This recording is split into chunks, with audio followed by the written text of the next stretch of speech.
United States of America and to the republic for which it stands, one nation, under God, indivisible, with liberty and justice for all. Thank you.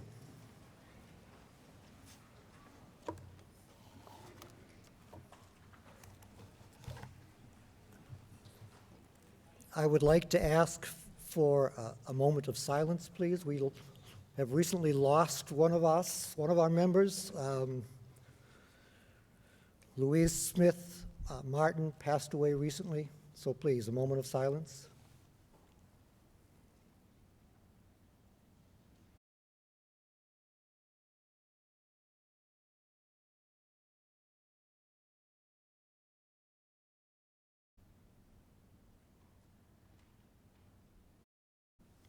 Thank you. And now, actually, we have a celebration. Mrs. Nash, where are you? Could you please come forward? Can come down here? And can we have a microphone down here working?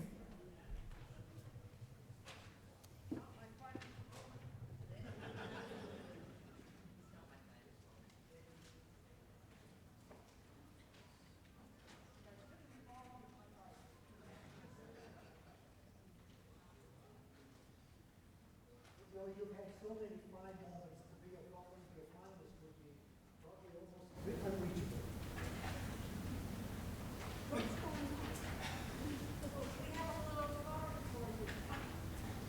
All members are signed. If you didn't get a chance to, I'm sure you know you'd like to take it for later.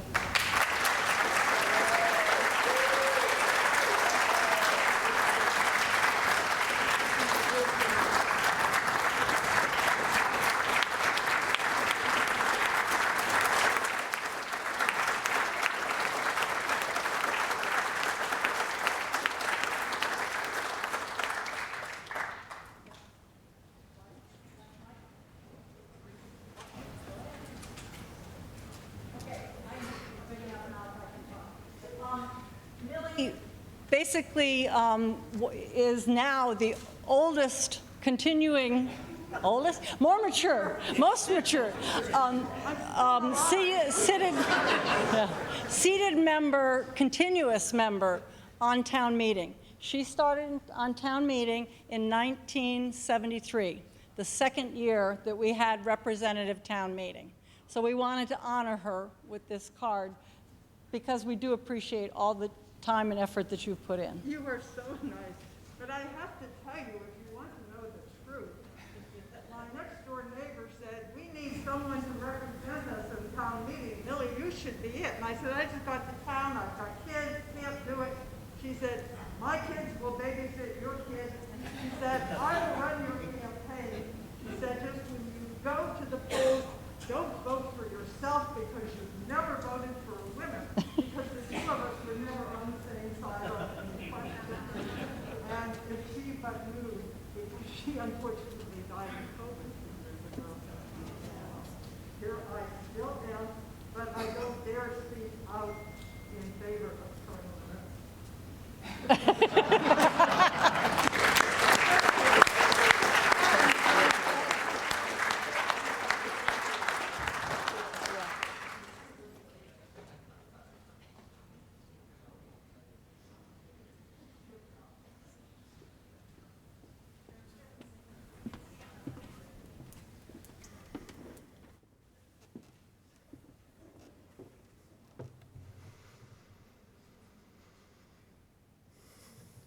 Do we have names of people?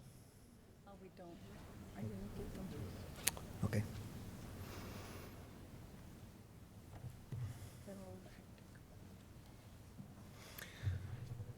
Okay, let's talk a second about our meeting protocol, just to make sure everyone's on the right page here. When you wish to speak on an article, raise your hand, but wait until I recognize you. When it's your turn, stand up, wait for the microphone. I know some people think they have a big mouth. Please, wait for the microphone. And the proper way to use them is to wait, is to pause once you get it, count to 3. The microphones are controlled up in the booth, so you have to wait for it to be turned on. Then, of course, you say, "Thank you, Mr. Moderator, because I deserve to be thanked." Name and precinct, and then go ahead with what you have to say. Do not press the switch. Do not try to turn it on or off. Please, just wait for them in the booth to turn it on. Got it? Now, who's going to be the first one to mess it up? And the other thing is talk directly into it. Oh, yes, and you want to hold the microphone up to your mouth, please, and talk directly into it. You know, we don't want to hear your belly button talk. We want to hear your mouth talk, so please, hold it up so we can hear.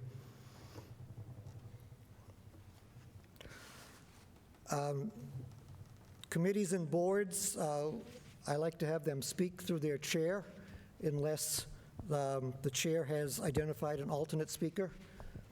And the speaker should be, speaking for the committee as a whole, the committee should be speaking in one voice. So hopefully who's ever speaking will bring out both the pluses and minuses that were considered, but emphasize whichever side the committee voted on. So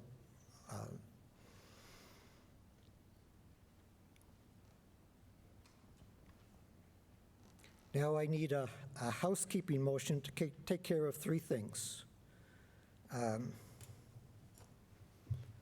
need a motion to allow remote attendance as required by the ADA, to name Bruce Morey as deputy moderator, and that we will adjourn until Monday, October 1 at 7 o'clock, should we not finish our business tonight. All in favor? We haven't passed the motion yet. Yes, come on. You got to stand up. Thank you. Thank you much. Okay, all opposed? The motion passes. From now on, you can just raise your hands. No, you didn't take the oath. Excuse me? Use a microphone. Didn't we just have this talk about microphones? Hi. Count to 3. Did you count to 3? 1, 2, 3. Sorry. White mic, please. Joanne?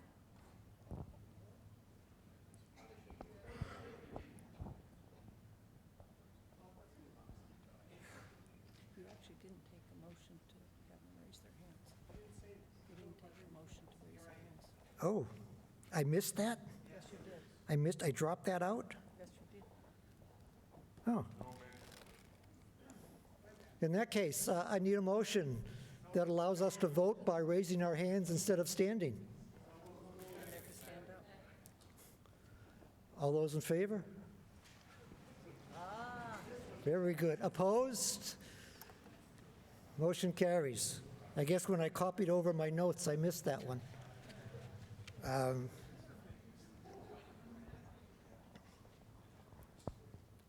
As many of you know, there was a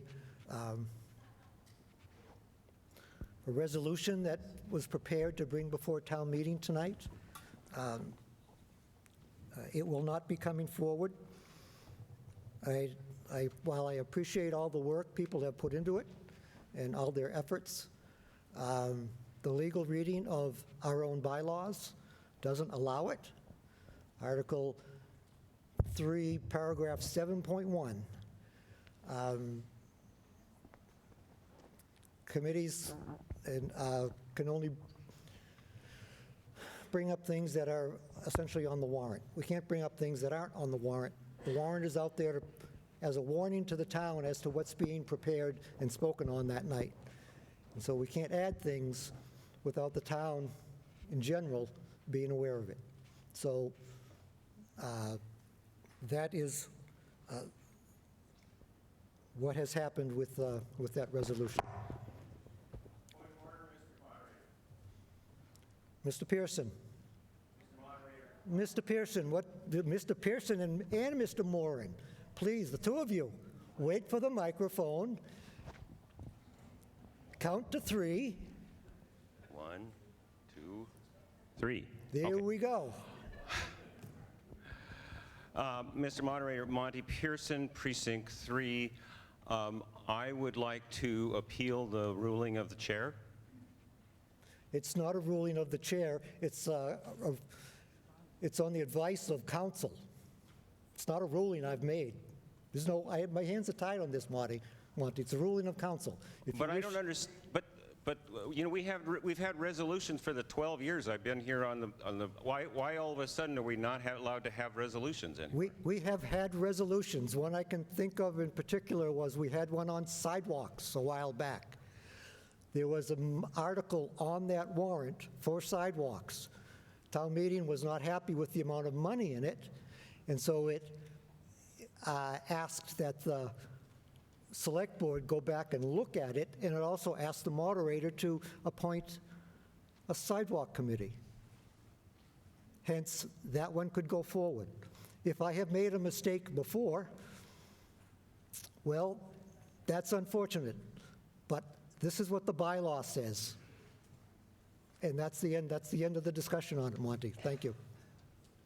There's nothing more to discuss on it. So we're going to move on.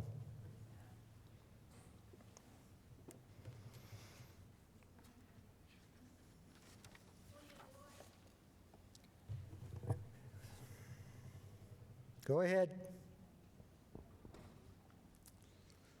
It better not be on the resolution. Thank you, Mr. Moderator. Count to 3, wait till the microphone is on. Is on. It's on. Yeah. You were referring to General Bylaw 7.1. When I looked up, it says recommendation. It has nothing to do with a resolution, I think. It is a recommendation for town meeting to do something. But we don't If you really wish have to the argue with definition. if you wish to argue with town council about it, I will let you. But that is the legal input I have had. And I am going to go with legal input. We are not going to discuss this any further. This is not an item for discussion. We are moving on. Thank you.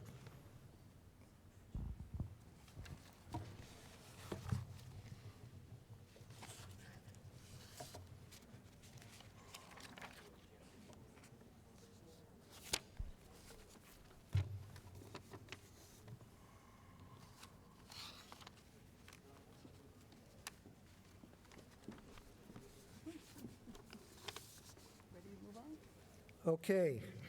Article 1, reports of town officers and committees. Mr. Sagarino, I believe you have some reports to make.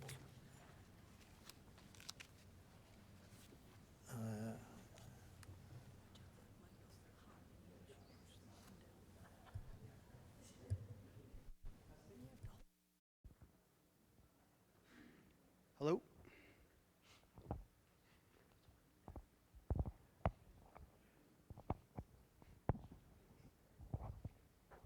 Hello? That on? Thank you, Mr. Moderator. I have 2 updates to give, and we've been threatened that these need to be 2 minutes or less, so I'm going to do the best that I can. The first one is I just wanted to give everybody a recap on our 2 very successful water projects that we've just completed this summer. I want to start first with the PFAS remediation project. The total project cost for that was $15,500,000. We were able to jumpstart the project. We were first alerted to the PFAS issue at Mill Pond in April 2021. The Select Board jump-started the design of the project with a $500,000 allotment from our ARPA funding. And then 4 months later, town meeting overwhelmingly supported $15 million to construct the project. The project was completed and online this past summer. I just want to let everyone know that we've received a lot of kudos for its quick and efficient resolution of this problem. We believe that we are one of the first communities in the Commonwealth to accomplish this, and I guess I would say, although 2 years seems like a long time for a project. I can tell you, anybody that's been involved in a government building project knows that that is actually lightning speed. And I just have to say, we owe a great debt of gratitude to many of our elected boards, to town meeting for funding it, and I think it's something we really should be proud of, to be the first in the state to remove this contaminant from our drinking water. We also had another positive to that project. We did receive $1 million of federal funding from Congressman Seth Moulton's office as a contribution to the project, so that was unexpected. We were also able to access 0% financing for that project through the State Clean Water Drinking Trust. So financially, we've had a couple of things go our way on that one as well. And just so everybody knows, the town has signed on to a class action lawsuit against the PFAS manufacturers. You know how those go. I'm sure you've all been involved in some of them as individuals. We'll probably get pennies on the dollar, but we are involved in it, and hopefully we'll get some sort of remediation on that at a future date. The second one is our MWRA project. A lot more moving parts to that one. The total project cost is presented to town meeting in 2018 was $26,800,000 for that project. It was in about 3 separate phases. Phase 1 was an emergency connection on Adams Street that would allow us to accept 1 million gallons per day on an emergency basis through Lexington, not our own pipe. That was completed. That was the first part of the project. Phase 2A was recently completed this summer. That was the construction of a new pipe from Burlington, almost to the Arlington line, directly through Lexington. And that project allows us to get 3.5 million gallons per day of MWRA water. That's been completed. We still have some paving and other issues to do to finish that up on Lowell Street in Lexington. And great debt of gratitude to our neighbors in Lexington. The disruption for that project was almost 100% in Lexington, and they really worked very well with us on that. Now, we do have one final phase of the project, Phase 2B, and that was included in the $26 million that I discussed earlier. And that is, we hope to bring that to town meeting in May. That is a pipe from Adams Street, almost up Middlesex Turnpike to Mall Road. And what that'll do is that pipe will allow us to get 6.5 million gallons per day from the MWRA if we need to. And that's the final phase of the project, and that is not completed. It was included in the original part of the project, and we will be asking for authorization from town meeting for that in May to finish that up. We did have a couple of challenges during the project. Mass DEP mandated that we have a temporary water treatment facility at Adams Street. So right now we have a temporary one. They may require us to do a mandatory one. We estimate that that is a $2 million cost. We have that money set aside in the project. We're unclear as to whether or not we will have to move forward with that. But that's a facility where if the water came to us from the MWRA and it was missing anything, when we tested it, when it got to Adams Street, we would be able to add additional chlorine and whatnot. But to this point, we have had no issues with water quality when the water's arrived at Adams Street. So that was one of the challenges of the project. Second challenge of the project is, due to the water capacity issues that we've had, as well as the PFAS issue, we've been using much more MWRA water much sooner than we had anticipated and budgeted for when we presented that project to you in 2018. That's not an issue to the actual project cost, but you may see some of that in the public works budget as we move forward. That's been more of an impact on the operating budget side. Here's some really good project highlights that I wanted to share with you. Prior to us coming to you in 2018, through the work of the MWRA Advisory Board, we were able to help convince the MWRA to complete a mile of pipe coming closer to Burlington from Arlington. It would strengthen their system, but at the end of the day, it was a net savings to us of 1 mile of pipe that we did not have to build in our project. We estimate that savings was about $4.5 million. We did receive a commitment from the Nordblum Company, $4.4 million over a 20-year period. to remediate some of their responsibility for 1,4-dioxane contamination that originally caused us to shut the wells down. So there's a savings of $4.4 million to our project. We also submitted for and were awarded 2 MassWorks grants, 2020, $3.5 million, and $1 million in 2021, back-to-back years. That's a savings to our project of a $4.5 million. And recently, the MWRA sort of changed their policy in terms of how a community enters the MWRA. We did have to pay an entrance fee to purchase the first 1 million gallons per day. But along the way, there's been a long-standing debate within the MWRA as to whether or not it's better for their system to sell more water to people that want water, or to create further barriers for people to join the MWRA by charging the entrance fee. So we were able to get the second entrance fee waived, $4.6 million. So from a financial standpoint, things really fell into place on this one, and we owe a great debt of gratitude to everybody, and we appreciate everybody's support. I know that's a lot of information. There's a handout on the back. If anybody wants to take it home and has any further questions, please reach out to me. Hopefully that's not more than 2 minutes. Secondly, we have an update on the police station project. Unfortunately, Chief Brown is ill. He couldn't be here with us tonight. I just wanted to let town meeting know that the feasibility study that you funded is well underway. We are very happy to report that we believe the police station can go on its existing site with the inclusion of the land that's currently known as the Sculpture Park. So that is going to require a rezoning in addition to hopefully town meeting's approval of the project in May. As part of that project, we did consider 2 other sites. We considered the Vinebrook Treatment Plant site, which we hope to take offline once our water situation is completely resolved. That was a very viable site on Middlesex Turnpike. Unfortunately, the recent changes to the FEMA flood maps have made that a less desirable site for us, so we had to eliminate that one for consideration, and I'm a little bit bummed out about that. As you know, we don't own a lot of land as a town, and I thought that that would be a great site for something that the town may need in the future for future determination. I don't think it's completely ruled out, but I think the changes to the flood maps will make that a difficult site for us to use in the future. The second site we considered, as you're driving down the high school driveway, immediately to the right as you come down Cambridge Street, the town owns a large parcel of land sort of behind the Rogers Piano, and it sort of goes behind the Meadowbrook School on the other side. That site was certainly large enough to support a police station, but it did involve us having some difficult crossings over wetlands.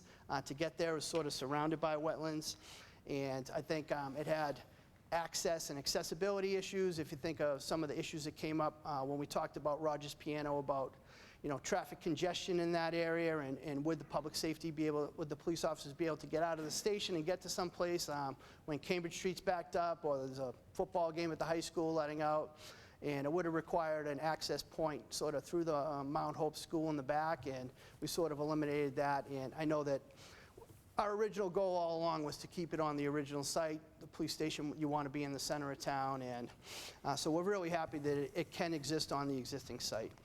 The existing building is 35,000 square feet. The space needs assessment for the new building will only be 37,000 square feet, and one of the big differences there is we've contemplated a training room as part of the facility, but to include it in the building in a way that it could also be used for public Town of Burlington meetings, gatherings. So it will be designed in a way so the public could access it for a meeting, but not necessarily have to go into the police station. So I know we're really short on meeting spaces. As any of the boards and committees know, we struggle to find rooms for some of the committees to meet at, so we consider that to be a pretty good enhancement. A rough estimate of the cost as of today is going to be between $43 and $46 million. The project is located in the Town Center Overlay District, so our goal would be to design it in a look and a way that blends with the existing town campus along the Common. The Town Center Overlay District is focused on colonial, So I think you can expect something that would not be a modern-looking thing, but would be something more in line with the existing buildings that we have for the town of Burlington along the Common. One of our goals would be to site the building closer to the Sears Street, Center Street corner, just to sort of maximize the buffer between the station and the Grandview Farm. And also, there's a residential neighborhood behind the police station that we want to construct the building as far away from that as possible. Another note here is that Chief Brown, he's going to be available on any Wednesday evening to provide a tour to any resident that wants to come down and see, why we need to replace the police station. So if anybody wants to participate in that, please reach out to the police department and we can get you in to sort of take a look at the existing conditions in the building. And I think it will be very eye-opening to everybody to do that.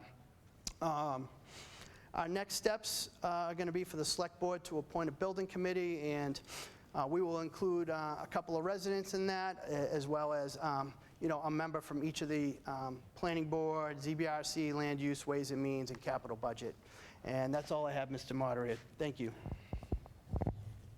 Thank you, Mr. Sagarino. Mr. Denizio, I believe you have something to speak to us about.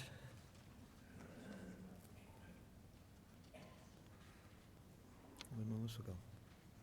1, 2, 3. Thank you, Mr. Moderator. I was also told 2 minutes, and I'm a rule follower, so I'll go a lot faster than Paul did.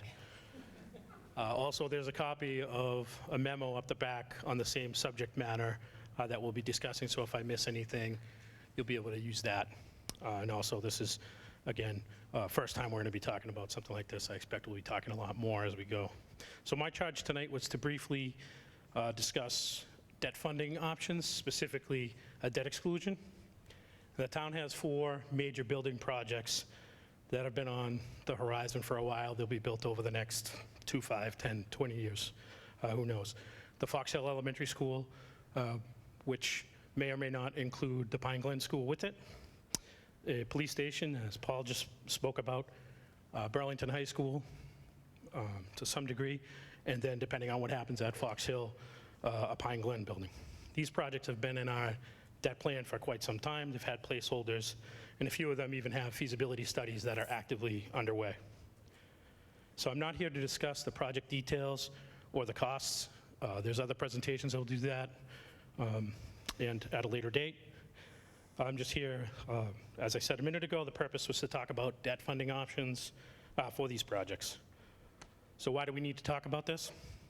One thing that's become very clear as we've moved through these feasibility studies and received estimates is the placeholders that we've had in our capital plan.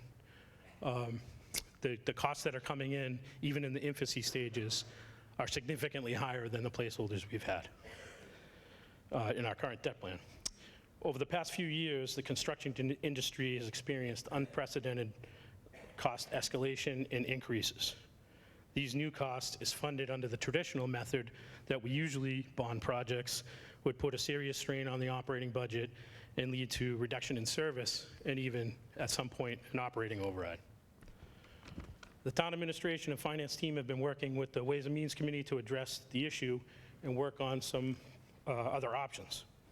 So the reason I'm talking to you tonight, as I said, and the reason that the memo's at the back is to begin the conversation on additional funding option known as debt exclusion.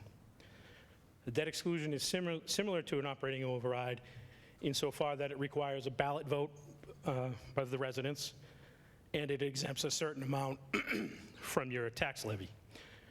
However, unlike an operating override, a debt exclusion is only temporary and only lasts for as long as the debt is on your books. When it's paid off, that exemption goes away and you can no longer tax those dollars. The use of a debt exclusion, I can tell you, is very common throughout the Commonwealth for a wide variety of capital projects, both big and small, and at a wide variety of projects as low as $50,000. However, Burlington hasn't used one in, I don't know, ever, I don't think. So most people probably haven't talked about it, and the little finance group and Ways and Means that have been working on it and talking about it thought we better start talking to town meeting about it. So what's next? So as a path for the projects and the cost of the projects start to become more defined and finalized, we'll be back to this body with more details that would include those proposed project costs and the funding plan, which would include a timeline and specifics on votes necessary, project start dates, and tax impacts. So as I said at the beginning, this is sort of just our first time talking about it. We'll be working closely with a group of elected and appointed officials to get more details and to be able to come back to town meeting to talk about this plan. Thank you, Mr. Moderator. Thank you, Mr. Dinicio. Ms. Tintalakis. Melissa, how do I pronounce your name correctly, please?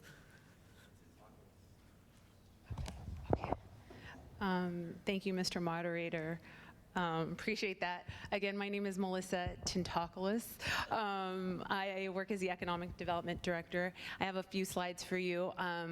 This is really an update on the Mall Road rezoning initiative. If you recall, town meeting also contributed money to really look at how we can take this area to the next level. So one moment here, and we'll kind of start. This is our intro slide, and if you recall, this is kind of the concept that Mass Development and town staff and some, yes, sorry, yeah. You can just go to the next one. So we're good. So we're good. Right? We're trying to coordinate our slide turning. With that, so the next level is taking concept into street level implementation and really trying to figure out how to get a regulatory framework with that. So over the last 6 months, we've had a variety of meetings. Here is an advisory board meeting. We've had 4 of those. We also invited the public to a community design workshop where you're actively filling in the spaces with blocks. You're really trying to imagine infill development and redevelopment. And we've had a series of individual private property owner meetings. We had on-site tours of the space. So the next one here, it's just like to remind ourselves, why are we doing all this work? Why all this effort and time? So it's really to maintain that healthy commercial tax base. As you know, and as kind of what Paul and John talked about, we have a lot of expenses coming up. We have to look into the future, and we need to make sure that our commercial tax base continues to hold value and thrive into the future. So I think what we want to look at as we forecast, there are threats to commercial value, and we need to acknowledge that. Remote work, hybrid work has reduced demand for office. If you don't have people, no tenants, no rent, no good. And that's really important for us. So we need to think about that. There's market preferences have shifted, obviously, about walkability, open space, and our built environment doesn't really match that. And our zoning, so that's kind of what we're looking at. Right now, it's limited, and there's no room for growth under our current zoning. So this is our existing map, and if we go to the next one, the work that we've done to date in those meetings and the outreach and with our consultants that some of you have met over the last 6 months has been to provide a new zoning district. And the area here in the pink is all what we're calling a new mixed-use zoning district. In this area, we would be able to do many of the things that we can already do in the BG district, the innovation district, so including R&D, including having some things that change the built environment, so structured parking, and also add vitality. So housing is a big part of this. But also with what we're proposing, and go to the next slide. We have working drafts now online. It'll be under the Economic Development Department under initiatives, Mall Road, so these are there. But the 2 working drafts to think about are the use table, what's allowed in this mixed-use district, so it itemizes that, and then the narrative, the language that the zoning that most people are used to, along with graphics. So the graphics really say these are the building types we want to see in this area. So the next steps here, I think initially when we went out and we kind of started on this plan, we were really aggressive with our schedule, and we were hoping to bring it to town meeting within the year from the time we got the funding. But we're looking now into the next year because we want to really vet this. We're not trying to rush it, and we want to get it right. So the idea is that, we have some big policy questions still to answer. One thing we've been understanding from the community is, introducing housing in the area is acceptable. Question, how much and where, and what's our mechanism to make sure that housing is used strategically to maintain the commercial value and increase it over time, because that's the introduction for the housing. It also benefits us in many ways because then there are these community benefits that we get from when we consider opening up the development capacity. We are expecting community benefits back to us. We want to see the open spaces, the connectivity, some more housing options for folks. So that is what we are being very mindful of as we craft zoning into the future. And we will be going to our elected boards and obviously the different committees, and we will be continuing to come around. Any questions, please feel free to come to my office, and that is all I have. Thank you. Thank you. Thank you, Melissa. We have a couple more presentations, one from the School Building Committee. Or do you want to do Nancy Bonasera next? Nancy Bonasera is just the one slide. Hello. Hi, I'm Melissa Massardo. I am the chair of the Elementary School Building Committee that we have going. We have been working very closely. We have an owner's project manager, Doran Whittier, and we have a designer, which is Danisco Design. They're both here out in the lobby tonight to answer any questions. After this, they put together a video that's just a very quick update of what we've been working on for the elementary school building project over the last few months, as well as some very high-level expectations for town meeting over the next year. And again, there's a quick tax slide that shows up in the presentation. We have that on display at the table if you need a copy of that or you want the details. And there's also a survey that is open through the end of the week on this school building project that we encourage you to take. There's additional, the link to the survey is also out on the table, and it's all available within the presentation. Thank you. Good evening, town meeting members. We would like to provide you with a brief update on where we are with the elementary school project for the Fox Hill and the Pine Glen elementary schools. The School Building Committee has been meeting regularly for many months to evaluate and consider all options as required by the Mass School Building Authority, our partner with this project. The School Building Committee has analyzed 8 different options, including repairs only, renovation and additions, as well as new construction, and has eliminated all but 2 for further consideration. Both repairs only and renovations and additions to the current building were eliminated because they would cost more than new construction and do not benefit the educational program. The remaining 2 options are a new elementary school at the Fox Hill site that would replace the existing Fox Hill Elementary School only, and a larger new elementary school that would replace both the Fox Hill and Pine Glen elementary schools with a new school on the Fox Hill site. These options are examples, as there are 2 possible locations on the site, either north or east of the existing building. The School Building Committee expects to vote on the preferred solution in November. The Mass School Building Authority will vote to approve the preferred solution in February 2024. Once the preferred solution is approved by the Mass School Building Authority, the School Building Committee will then prepare the schematic design for the preferred solution through June of 2024. The schematic design submission to the Mass School Building Authority will include the cost of the overall project. The Mass School Building Authority will then prepare a project funding agreement outlining Burlington's cost or share for the project. The goal is to present this project for approval at the September 2024 town meeting. The appropriate funding mechanism and process is currently being evaluated by town leadership, but is anticipated to occur in fall of 2024. The School Building Committee is actively seeking input from the community. There is currently an interactive online survey asking the community for their priorities and perspectives for this project.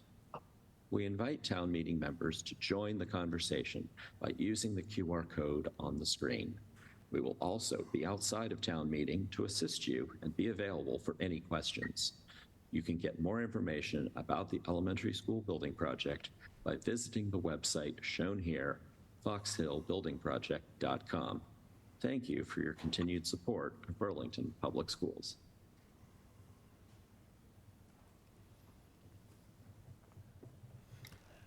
And we have one more from Human Services. These are just reports. We're not going to get into questions on them. We probably would like to go home sometime tonight, and we could have been here all night just on these. So, as we've commonly done, these are just reports without questions and discussion.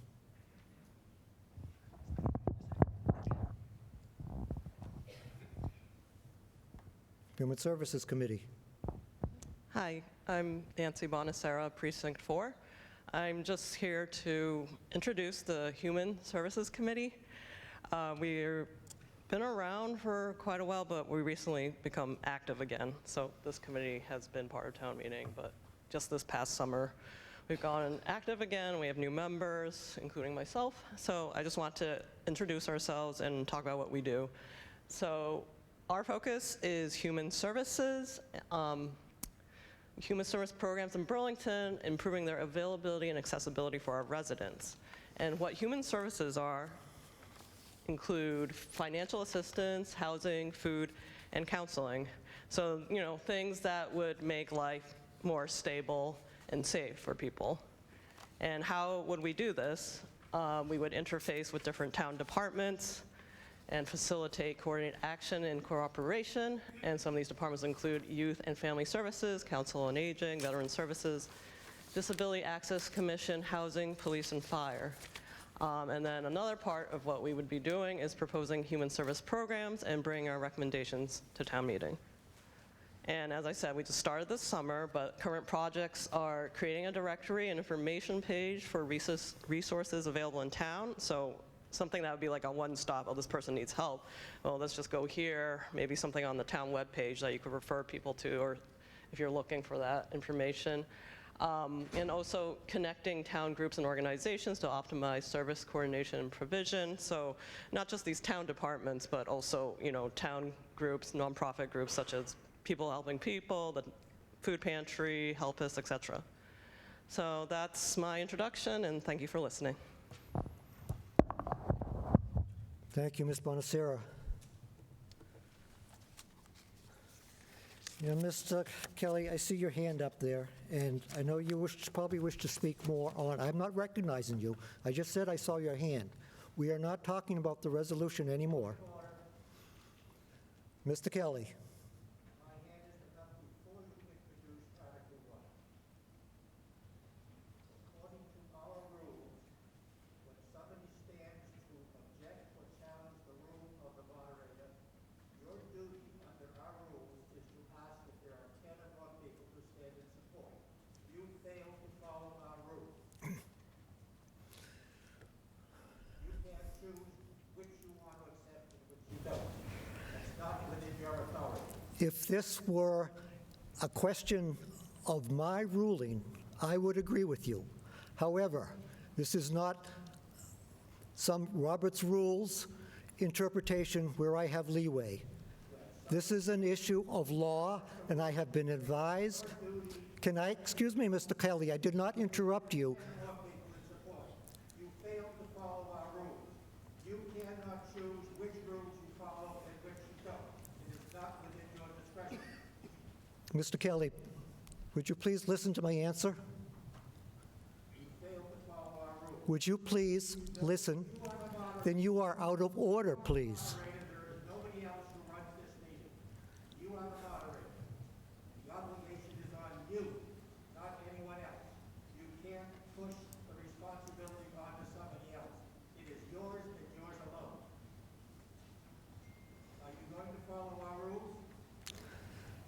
This is a question of law, not of my interpretation. Question of rules of running this meeting. It is a question of law, not of my interpretation. Now, we are not going to discuss this any further. We're going to move on and get our business done.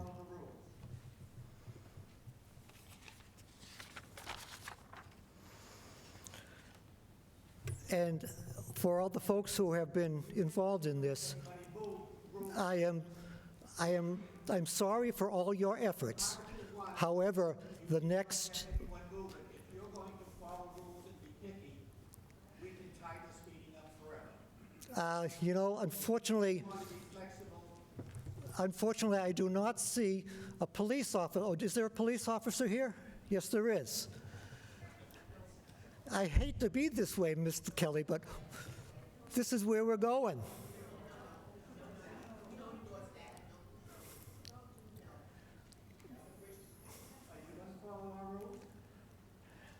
I believe I have been following our rules. All right, all right. Now, there are 10 people who wish to question my ruling. 1, 2, 3, 4, 5. Okay, there's 10.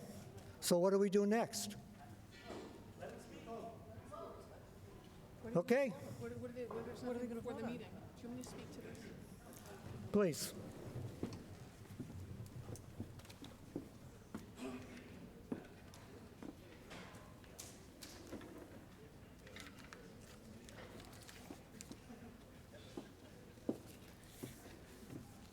Lisa Mead, Town Council. So, town meeting is a legislative body. It's called to meet pursuant to a warrant. Under General Law, Chapter 39, Section 10, it says that the warrant shall include the subjects to be acted upon at the town meeting. And if it is not on the warrant, it may not be acted upon. It is outside of the four corners of the warrant. The warrant does not include the resolution that was submitted last week. It wasn't even submitted at the same time as the warrant. In addition to that, your bylaws reiterate this same idea that is set forth in the law, in General Law, Chapter 39, Section 10. Your bylaws say that if there is a recommendation that comes before, or report that comes before the body from the body's committee, it must be related to a matter on the warrant. It is directly related to the four corners of the warrant. There is nothing before the body related to the resolution, and the resolution was not on the warrant. Taking the resolution up changes this body from a legislative body to a public forum, which it is not. It is a legislative body that acts pursuant to the warrant.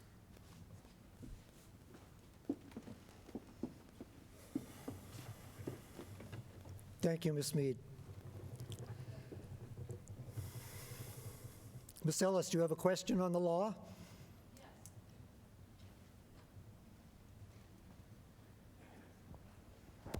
Thank you, Mr. 1, 2, 3. Thank you, Mr. Moderator. Yes, I have a question on the application of the law. A resolution is not a recommendation. It is an ask of town meeting to make a suggestion, not a law. And 6 months ago at May town meeting, I don't know where town council was on this, but we had a resolution from the Land Use Committee to talk about a sustainability program that the Conservation Commission was putting forward. There was nothing on the warrant article about sustainability. So I'm curious as to why the law all of a sudden applies when it didn't 6 months ago, and previous when a member also submitted a warrant article about something that wasn't on the agenda. There's been many. I'm not sure why all of a sudden the law is changing or the applicability is changing. Thank you. Now, I know this may surprise all of you, but your moderator is not infallible. Because I made a mistake in May doesn't mean I should make the same mistake in September. That is why it is coming up now and didn't come up in September. It's no more complicated than that. Ms. Angelo?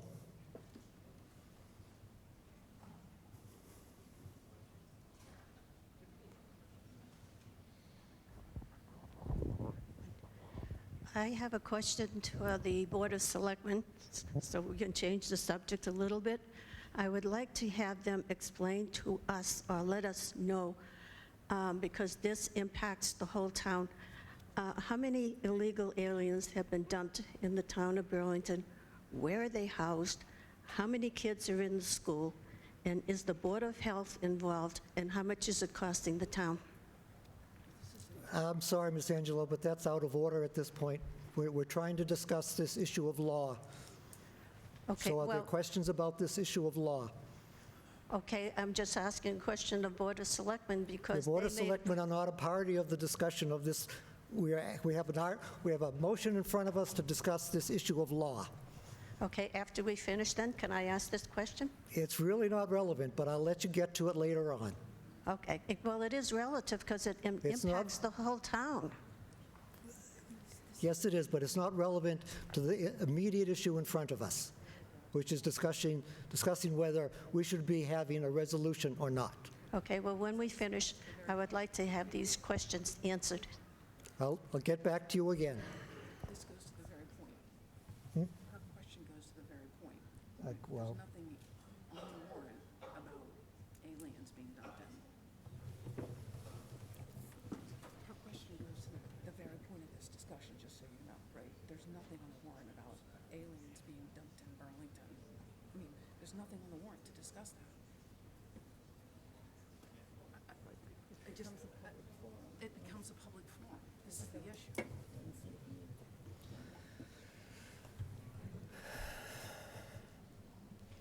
Ms. Nash, let's start off year 51.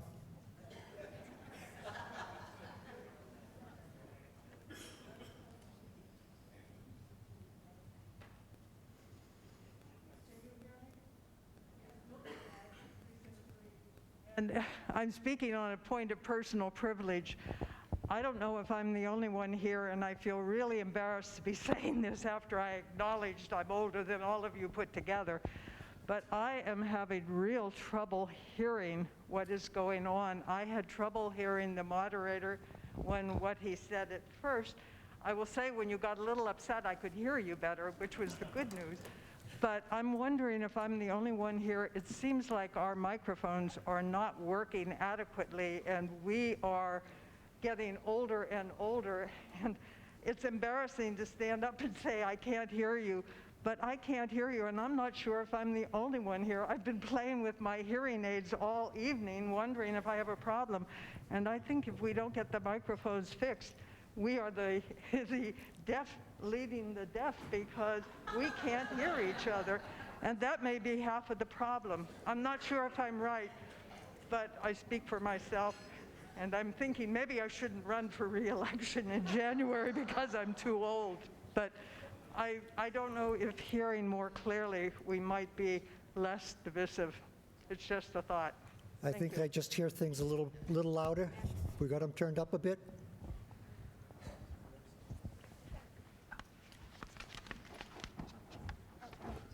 Yes, Ms. Wynn.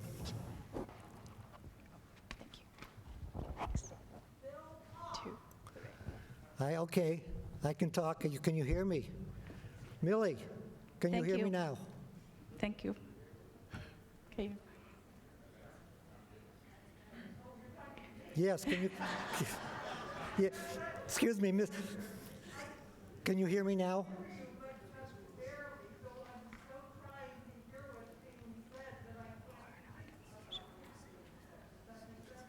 Can we turn her up a little bit more?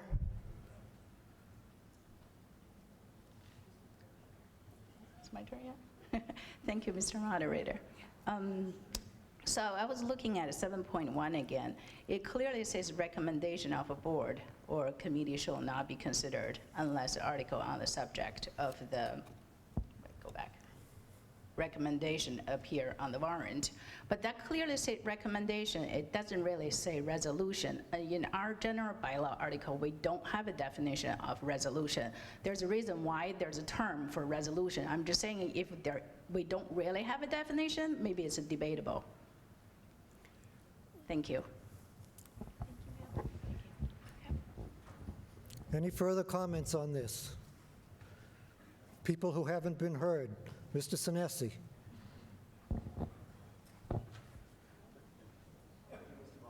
Now count to 3, Adam. I know it's hard. 1, 2, 3.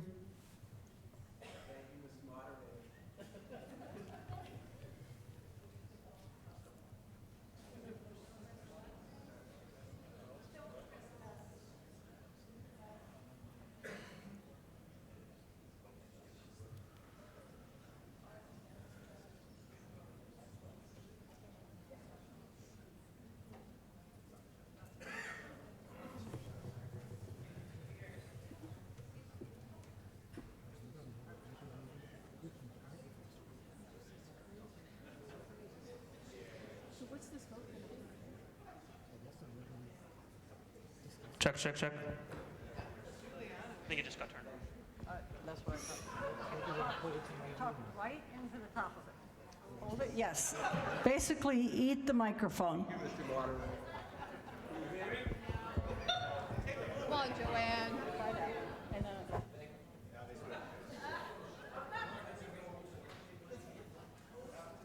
You usually don't have a problem getting your voice out there, Adam. Thank you, Mr. Moderator.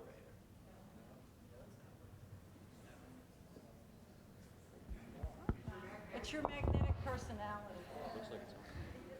What? It keeps going off. Hello? I hear somebody. Hello? Well, there we go, Adam. Right here. Sorry, sir. So thank you, Mr. Moderator.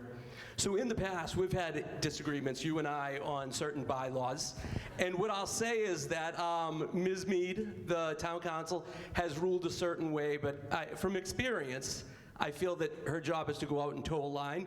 She is paid by the selectmen. That's how the money for her role in town, how that gets into our budget. And, obviously the selectmen have a point of view here. And again, my experience is that Ms. Mead, her job is to go out and toe a line. Please, point of personal preference. I want to be really clear. I don't check with the selectmen, with all due respect to the selectmen, about the rulings I make or the advice I give at town meeting. This is not rocket science in town meeting world.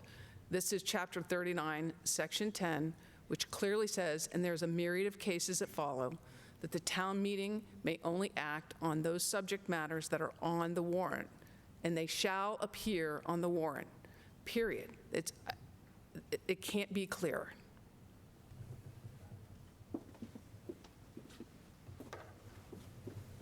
Mr. Kelly.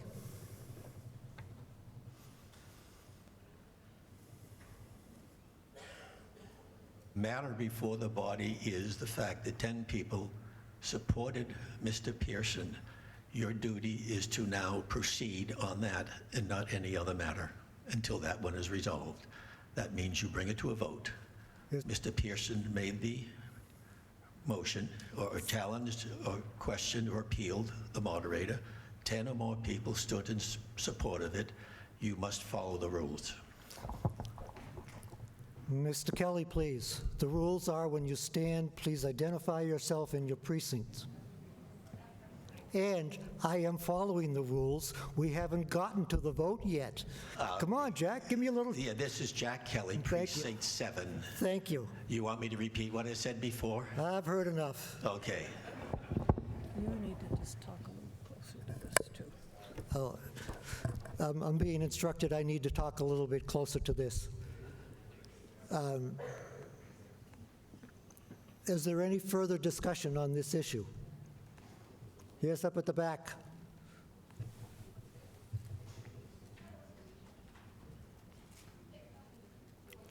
Now count to 3. 1, 2, 3. Can you hear me? Yes. Mimi Bix Highland, Precinct 1. Through the moderator, I'd like to ask Town Council to please address Ms. Wang's question. She raised the issue about how we don't have a definition for resolution, so could it not be argued that it is debatable?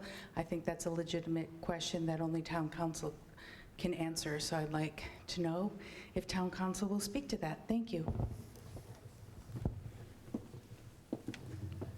So the resolution comes out of the Land Use Committee to the body, which would be a recommendation that the body vote on the resolution.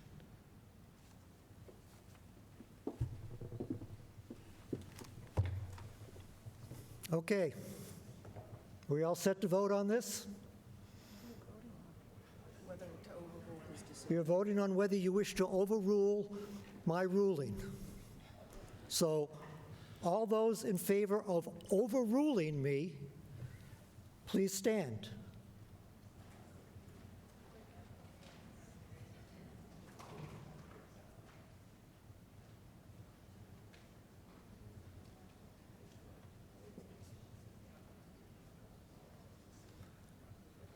Okay, thank you. All those opposed?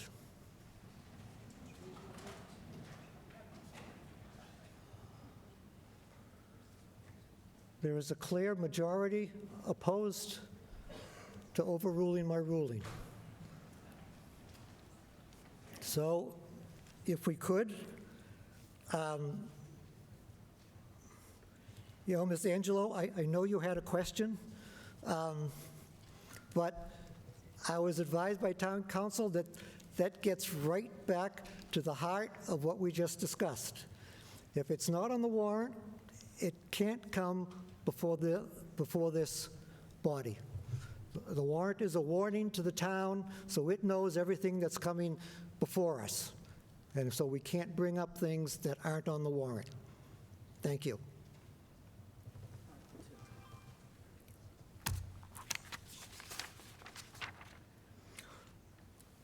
Okay. Article 2 has been moved and seconded by the Ways and Means Committee to see if the town will vote to set the annual town election for April 6, 2024, or to act in any other manner or relation thereto. Any questions on this article? Seeing none, let's put it to a vote. All those in favor? There we go. We can raise our hands.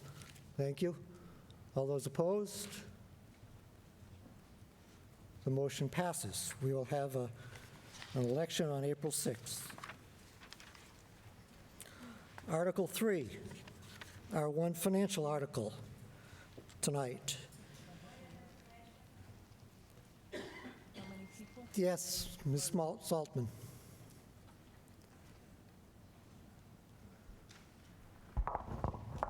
Three, two, one. Myrna Saltman, Precinct 2. How many town meeting members are here tonight? 97. And how many are at home? 1. 2. Thank you. There are 2. 2. Oh, excuse me, there are 2. Thank you again.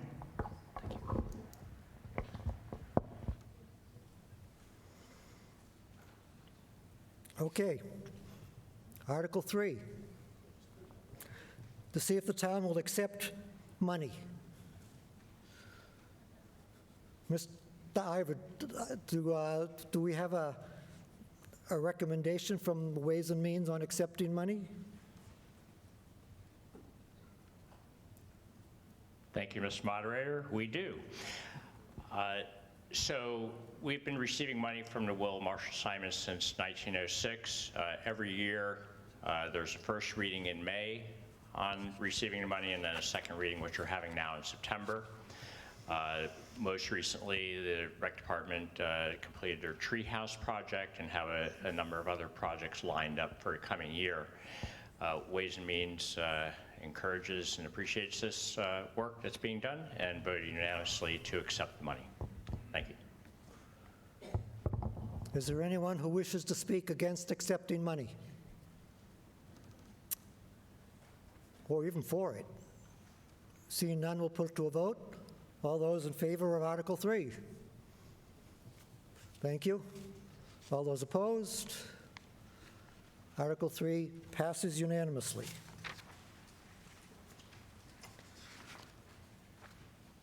I am going to ask the body if we can take the 3 zoning articles out of order.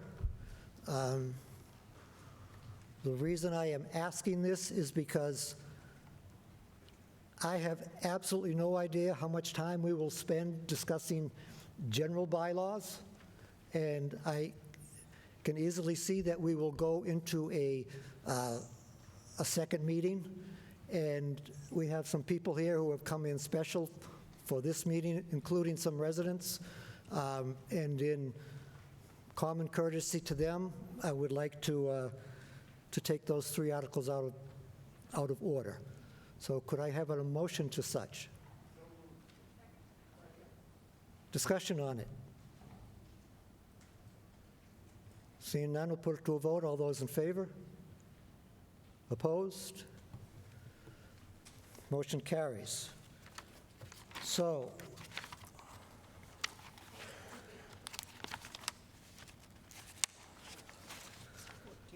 we will skip to Article 14 about amending the Town of Burlington zoning.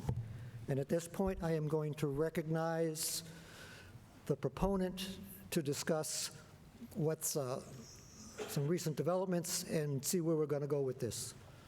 So, Mr. Vaughn, please.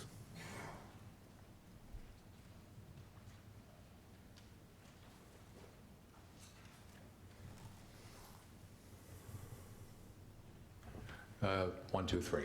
Good evening, Mr. Moderator, town meeting members. For the record, Attorney Mark Vaughn with the law firm of Reamer Bronstein here tonight representing the Herb Chambers Companies. We had a presentation for you in connection with the rezoning text amendment article that we had prepared. We did receive very late today, it was sent to us at about 3:30, a petition from some of the neighbors behind the site on Arlington Road and the Sunset area expressing some concerns and issues with regards to the proposal. We, notwithstanding our best attempts previously to reach out to folks and have a dialogue, apparently, there's need for further discussion, which we're committed to doing. We are respectfully requesting that town meeting take no action on this. We would prefer not to go forward with it tonight, and our intent would be to reach out to the neighbors to have a discussion about it and try to better answer some of their questions and concerns. So respectfully, through you, Mr. Moderator, I would request that the town meeting take no action on the article. Thank you. Thank you, Mr. Vaughn. So I would like to, see if we can get a proposal to take no further action, to take no action on this article at this point in time. So moved. Discussion on it. Mr. Martin.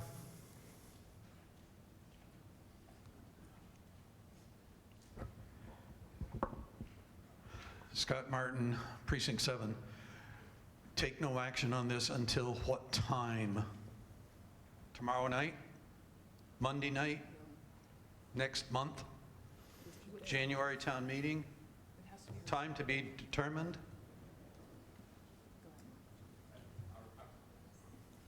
1, 2, 3. 3? Okay.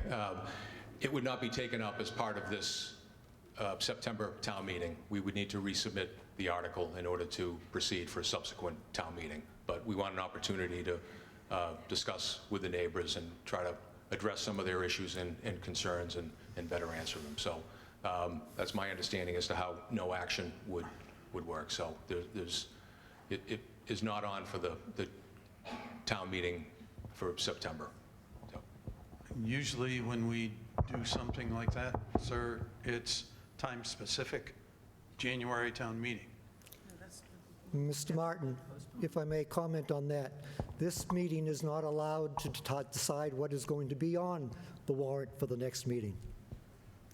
Is that correct? I still would like to know when they think they're going to bring it back up.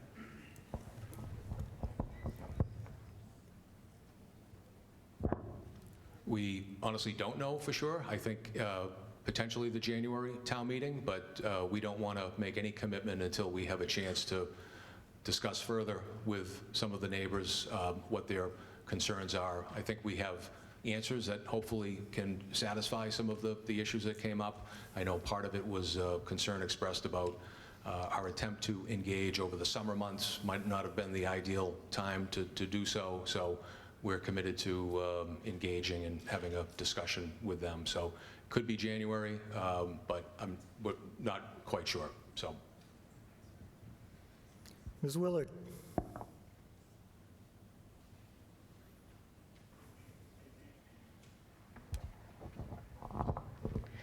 Thank you, Mr. Moderator. Sally Willard, Precinct 4. I would like to move to postpone this article until a future town meeting. Thank you. Ms. Willard, I'm afraid that That's what was done. all right. It's a proper thing to postpone it. Okay, we're postponing it to a future meeting, but no time certain, just a future meeting. Okay. So my language has been corrected. Further questions on this?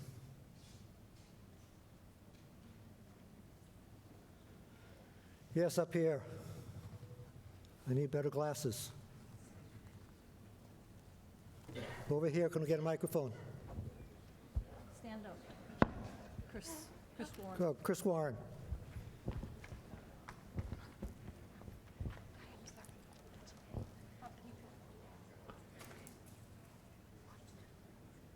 Thank you, Mr. Moderator. Chris Warren, Precinct 4.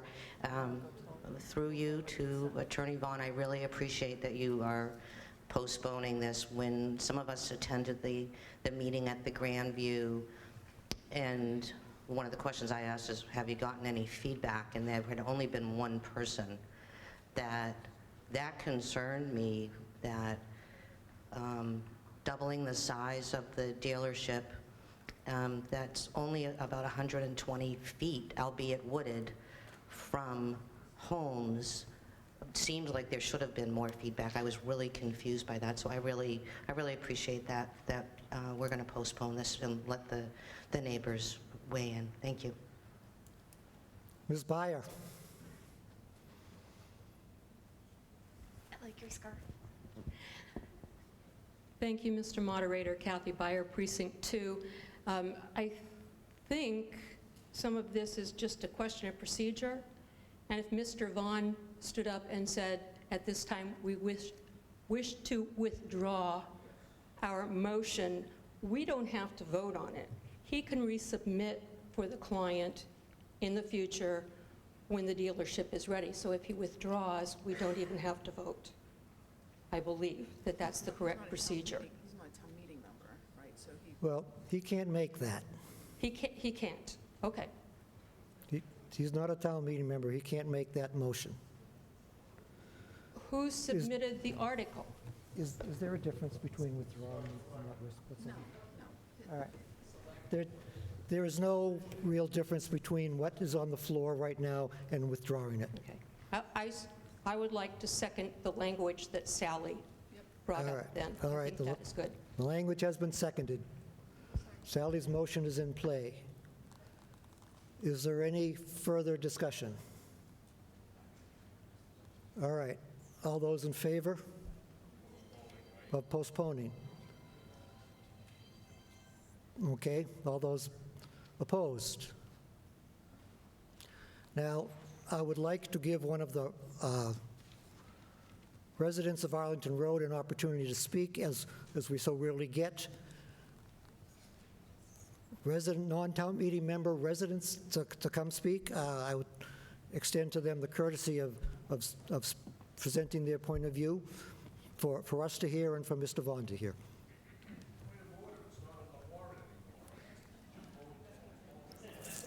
It is on the warrant, though, sorry.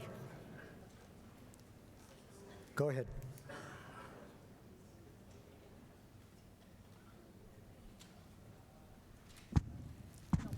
Thank you, Mr. Moderator. It's on. That one's on. Black one's on. My name is Sharon Laurie. I reside at 20 Arlington Road. I'm here with my neighbors. You have to hold it really close to your mouth. Don't scare me. So we did write a letter. The neighbors got together the last couple of days, just so you know. We haven't had the time. We don't really know the right format, so forgive us. But we do believe that we should voice our concerns. And I'm going to read you a letter, and then I'll give you some more information. This letter is also up in the back for all the board members if they choose to take one. To the town meeting members and the planning board members, the selectmen, and again, thank you, Mr. Moderator. We, the residents of North neighborhoods surrounding the high school, would like you to vote no to the proposed text amendment to rezone the parcel of land that Herb Chambers is looking to expand on Cambridge Street.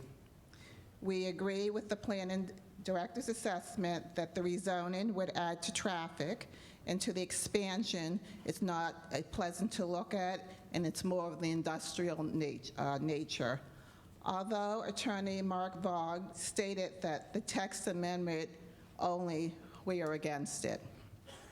We also want to state the following reasons why no vote should be made. Safety is our number one paramount concern. Please review some of the factual statements that I'm going to list below. One resident on Arlington Road has already witnessed a young high school girl being struck by a car as she was trying to cross the street where Arlington Road begins onto Cambridge Street. The lab students in the summertime walk up and down Arlington Road. Please note there is also a group home at the corner of Sunset and Arlington Road, which enjoys taking their residents for walks. Along with that, we have several families with people with special needs, many senior citizens, and parents walking their newborns and their toddlers in that vicinity as well. Another major concern is that it's the surrounding streets, Arlington Road, Sunset, Anner, and Mildred, do not have sidewalks. Please note Arlington Road, you can barely navigate two cars proceeding in different directions. Our safety is not being considered here, and it should be of the utmost importance to this entire board. Below are some additional reasons why the zoning request should not be approved. This is not the auto mile. The traffic on 3A has been studied numerous times for cutting it down to one lane of traffic until the high school.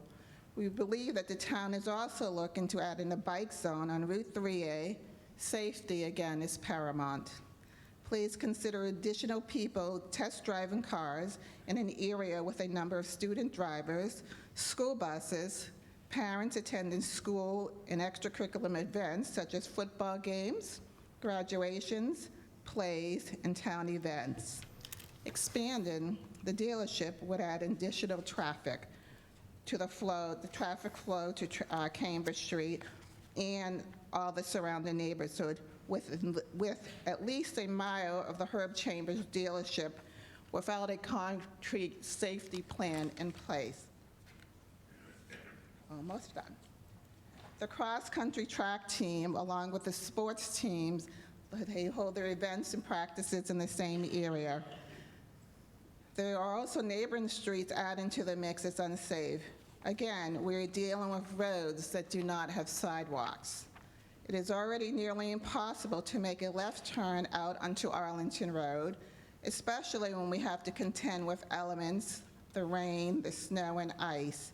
A vote of yes would jeopardize not only the surrounding neighborhood safety, it would also jeopardize any motorist or walker that travels in the Herb Chambers vicinity.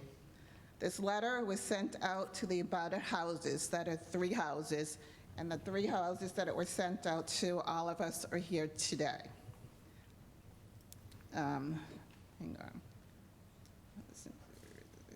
on. So the prior meeting that was held in this summer, many of the residents were not around. There's 3 of us.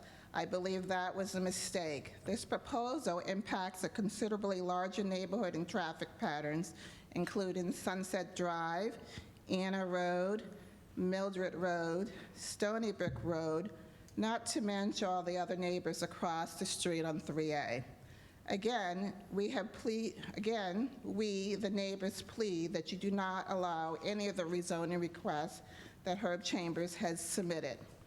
I also have a petition here that is attached up there with 45 residents in the surrounding town, the surrounding streets, that would like you to vote no as well. At the beginning of this message, I stated there was a person that witnessed a child being hit. That person was me, and I'm going to tell you a little story about this. So I was coming onto Cambridge Street onto Arlington Road, and the traffic had stopped, and it was a rainy, dismal day.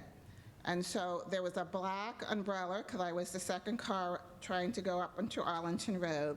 There was a black umbrella in the middle of the street, and I'm thinking, this is insane. So I get out of my car to find this young high school girl lying on the ground. Her friend was kneeling over, crying. There was a man on the phone trying to call the police. I put a shawl just like this over the girl because it was cold. I took the phone, I asked the man if I could take his phone, and I spoke to the police to give them the exact location where we were. I often wondered what happened to that girl. So Arlington Road is literally next to the high school, and a lot of kids walk down that street. And so for the next several days, I was looking to see if I could find this child because I felt so poorly. And then I finally realized if you get hit by a car, you're not going to be walking to the school for the next couple of days. And so for that, what is the value of one life? If that was your child, if that was your friend, if that was your sister, if that was your niece, if that was a toddler, if that was an old man, the price of one life. And it is so easy, as most of you know, Arlington, Cambridge Street is crazy, and then no one can get around that. I know Herb Chambers is a good supporter of Burlington. I do know that he does, fund the fireworks. And I know if he knew all the particulars, maybe this wouldn't even be before you. And I do know that he did buy a bunch of property. So the reason I'm speaking to you today, and we will speak with the attorney, is so that you understand it just does not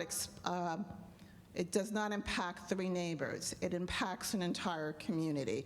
It impacts the community of Burlington. I thank you for your time. And I ask you to really consider and think hard when this comes before the board again. Thank you so much. And thank you, Mr. Moderator. Thank you. Mr. Moderator, point of order. Mike Crew, Precinct 4. After we vote on an article, that ends all discussion on it, right? We're not discussing it. I'm extending a courtesy to a resident who had come to speak on an article that is on the warrant. We can speak about the article after we've already voted on the article, is all I'm asking. Well, we haven't voted on the article. It's been postponed. They were here. We voted to postpone it. Right. They asked if they could have an opportunity to speak to this body, and I granted it to them. I haven't been doing very many things right tonight, I guess. Article 15. Let's move on. Article 15. It has been moved and seconded by the Ways and Means Committee to see if the town will vote to amend Section 4.2.7 of the Principal Use Regulation Schedule as has been presented in the warrant.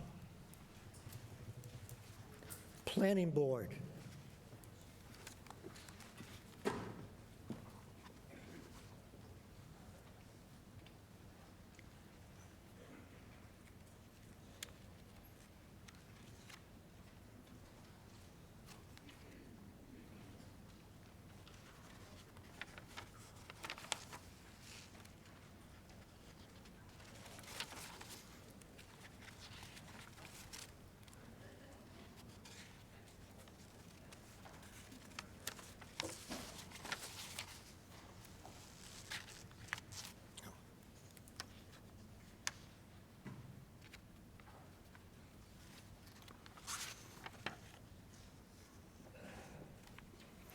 We'll hear from the planning director, if you please. Mike. Hi, my name is Liz Von Ventry. I am the planning director for the town of Burlington, and I'm here to present 2 warrant articles, the first of which is a fairly simple one.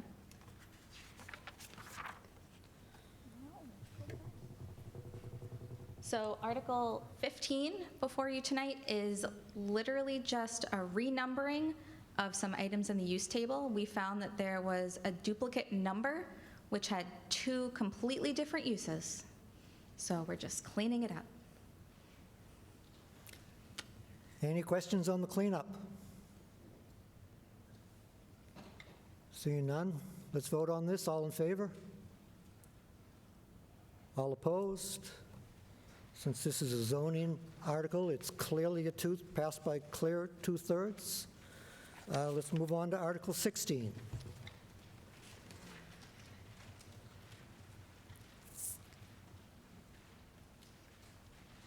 So, Article 16, you can hear it, is regarding traffic and shared parking. So I've split it up for ease. I've split it up into 3 sections. This is basically kind of what I'm aiming to do as part of this bylaw amendment. So, we're trying to create a predictable process by how, different properties in town can share parking. We have a ton of asphalt in this town. It leads to heat island effect. Green space is important. And so we're trying to, maximize parking in town so that we don't need to build more of it, because there's quite a bit. We're trying to make a predictable process for applicants, for property owners who come in, so they know, if they want to be sharing parking with a neighbor.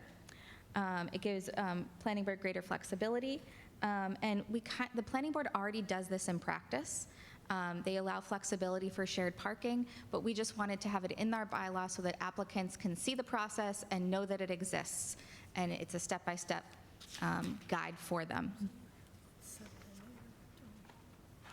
So the first part is definitions. These are standard definitions. I'm not going to go deep into them. So this, I also decided to kind of update the purpose of this section of our bylaw, and instead of going through it all, I'm going to highlight the things that kind of have more of a, changed a little bit, and so, basically we're trying to prevent the creation of surplus amounts of parking, and so that's the purpose of this bylaw is being kind of changed a little bit. To consider and allow for safe and convenient routes for pedestrians and cyclists, to reduce the impacts of the heat island effect, and then also to kind of encourage the use of transportation demand management measures. So that's measures that employers can take regarding giving employees bus passes or encouraging ride sharing. So, measures that get single occupancy vehicles off the road. The next part is all new addition to the bylaw, and it's specifically regarding shared parking. So we have on-site shared parking. So within that, there's competing and non-competing items. So if you're in a competing use area, so 75% of the predominant use may be waived. So you can share uses up to 75%. An example of this was Goodnight Johnny's, which passed the planning board. It's coming into the Shops at Simons Plaza, formerly Building 19 site. And the retail parking requires 175, restaurant required 83 spaces. The parking required for both uses is 258. The plaza is 29 spaces short. So in this instance, the shared parking addition would allow the planning board to kind of, we got a memo from Goodnight Johnny's stating that their use isn't going to impede with the other uses because there's different times of day that they're active. So that is one example. The next is competing uses. So these are uses where there's it's not a staggered time use. So in this, the planning board is allowed to change is allowed to go 15% above. So one example of this was 120 Cambridge Street. It is the Hillside Colony Plaza across from the high school. There's a lot of small businesses in there, first-time business owners, and one of the businesses in there was really successful, and he wanted to move into the Metro Credit Union site that was vacant. So he's a new business owner, doing great, wanted to expand, but the plaza was heavily utilized, and so he was able to provide documentation that the needs for the competing uses could adequately work together. So that was a plus. So in this instance, if we'd had this on the books, it would have been a lot easier for him to go through the planning board process. And then the last thing is off-site parking. We want to encourage property owners and new businesses to, consider off-site parking. So currently our bylaw states that you can only be within 200 feet of the site to have off-site parking. We're expanding that to 500 feet. It's only if the site if the off-site parking area has an excess number of spaces. And the other thing that I think is really helpful for the town and for the planning board is that we're requiring that if you're a property owner and you're entering into a shared parking agreement, that you need to provide that agreement to us, and that needs to be a part of your permit process, so that we understand that there won't be parking issues in the future. And again, this shouldn't need to be stated, but we're going to state it, that shared parking facilities should be safe, convenient walking between uses, and parking should be well marked if you're going to be off-site. So a great example of this, or where this could be really helpful, is the former Mass Glass site. It's been vacant for years. I've been working with all different kinds of people to try to, enliven it, allow businesses to come in there. There's only one business in there right now. It currently has 9 parking spaces. It was historically an overbuilt site. So, if you were to put retail in there, you're going to need at least 13 spaces. If part of the site was storage, you would only need 2 spaces, but you're still 6 spaces short. So this is an example where a property owner would really benefit from this by entering into a parking agreement with, the used bookstore parking lot or the liquor store next door to, work out something. So with that, I'm open to any questions you may have, so thank you. Recommendation of the planning board?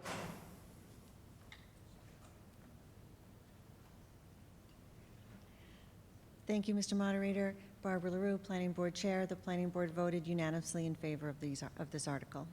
Thank you. Zoning Bylaw Review Committee?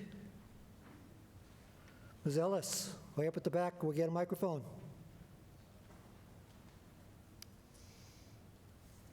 And then we're going to need one down over here, please.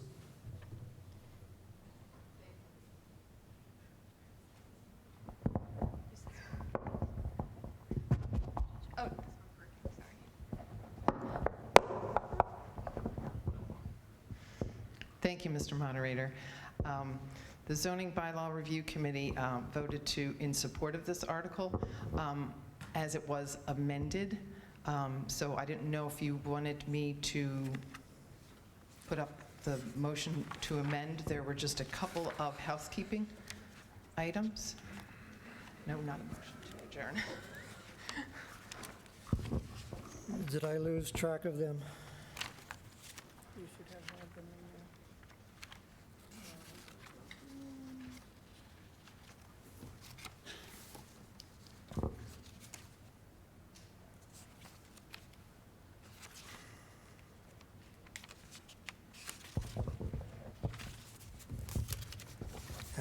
Here we go.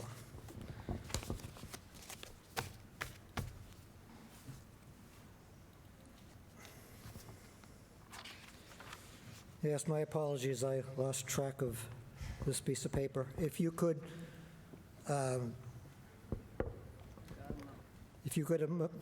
indicate what the amendment is, please, Ms. Ellis. Okay, I thought it was going to be up on the screen, but so basically there were. Oh, no, it's not. You got it. Stop. Is it coming? Right there. Okay. So there were 2 basic text amendments where we just changed the abbreviation for single occupancy vehicle. It's mentioned later in the article. Also, we changed the word building inspector to the inspector of buildings, because that's the approved definition in the bylaws. The other part was changing the language of how we were amending Article B, the purpose. Originally, it was stated that we were going to add new language with the purpose, but that wouldn't have removed the old language. So we just changed that to say replacing the language, so that the new language that our planning director mentioned will be included and the old language will be removed. That's pretty simple. Thank you. Thank you. So we have an amendment on the floor to change some language. Is there a second on the motion? Discussion on the motion.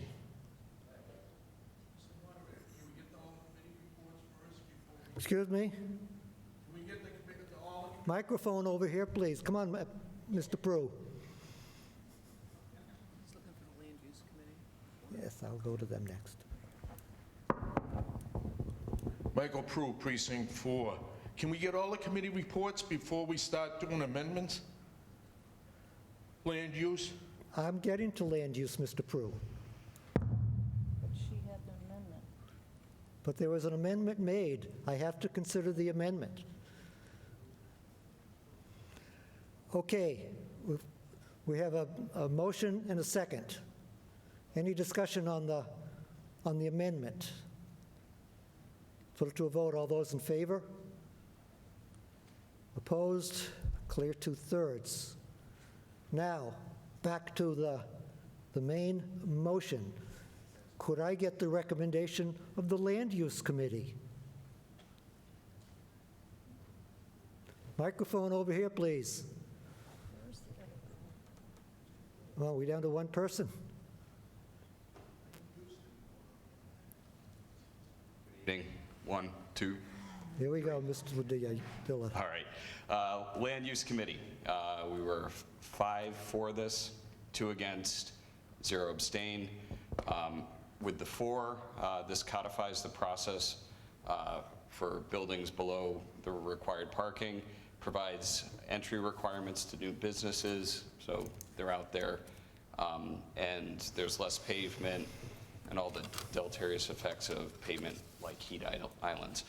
Against it, the legal ramifications to businesses if when agreements are terminated or property sold is not clear, and the general practice is already in place and being used. Further codification is not necessary. Thank you. Further discussion on this article? Yes, up here. Up at the back, come on.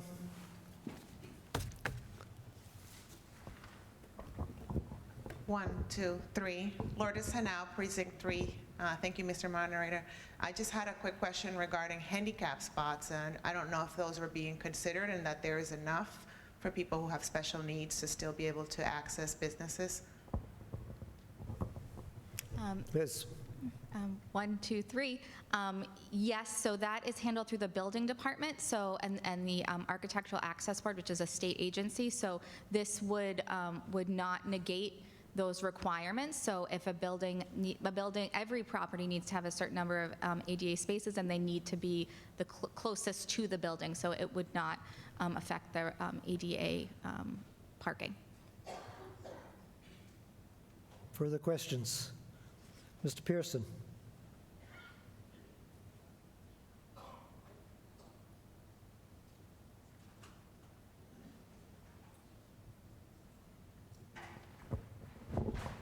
(11, 12, 13). I think that one of the things Excuse me? Who are you, please? Monty Pearson, Precinct Thank 3. you.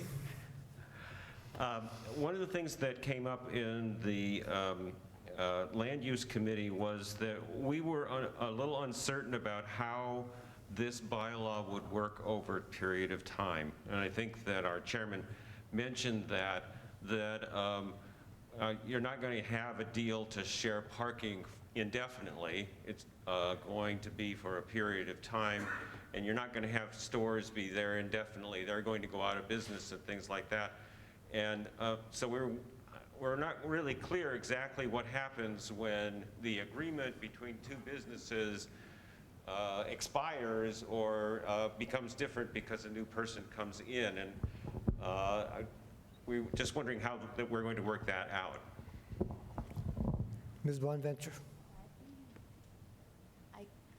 I can answer that. I wish I could bring up my slide right now. So in the amendment, towards the end, in the shared parking amendment, there's language in there stating that if you are a property owner, so this mostly is for property owners to do. It's up to them to decide if they would like to enter into this agreement. Business owners are not who this is aimed at. This is for property owners. So if a business owner, or if a property owner wants to enter into a shared parking agreement with another site, they would have to, it would be part of the site plan or special permit review process, and they would have to present the board with a binding agreement stating that they have a shared parking agreement and the terms of that. This does not mandate that property owners share their parking. It's just an avenue by which they can do it. As a property owner, it would be up to you to decide if you want to enter in a parking agreement. If it's conditioned in one of our special permits or our site plan decisions, then, should that parking agreement become null and void, then both parties, they would have to come back to the planning board to figure out a different solution. So that is how that would work. Mr.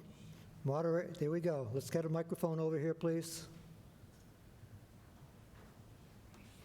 Let's fight over it.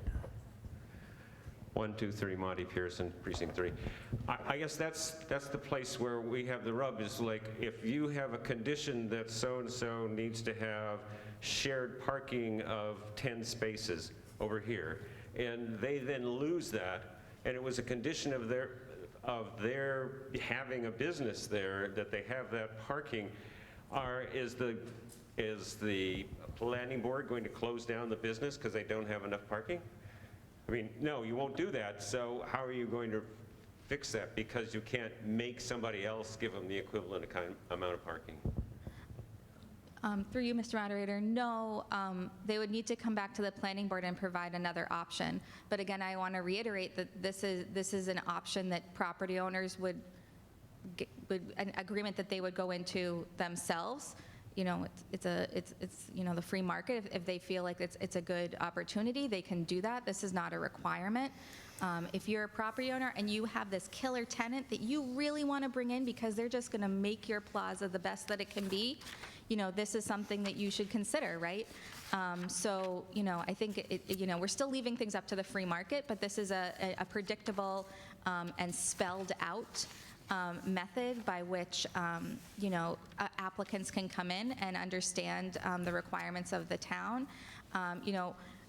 As mentioned previously, one of the other things that you brought up was that you're worried, if it's already being done through the planning board, that why add this language?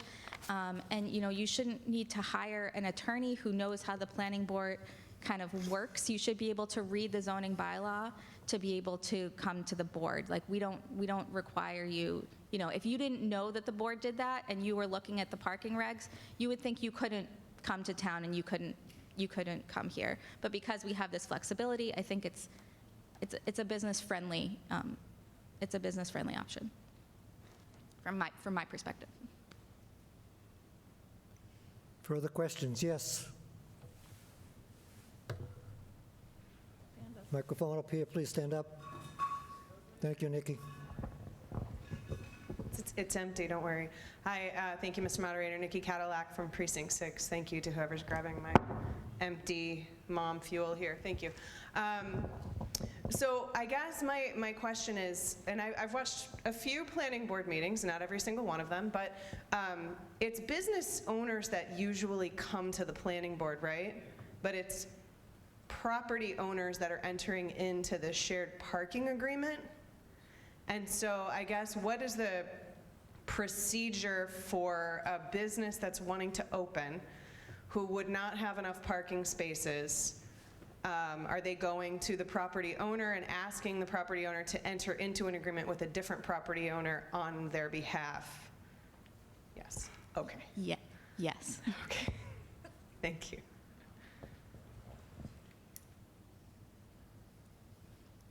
Mr. Hartling. Microphone over here, please.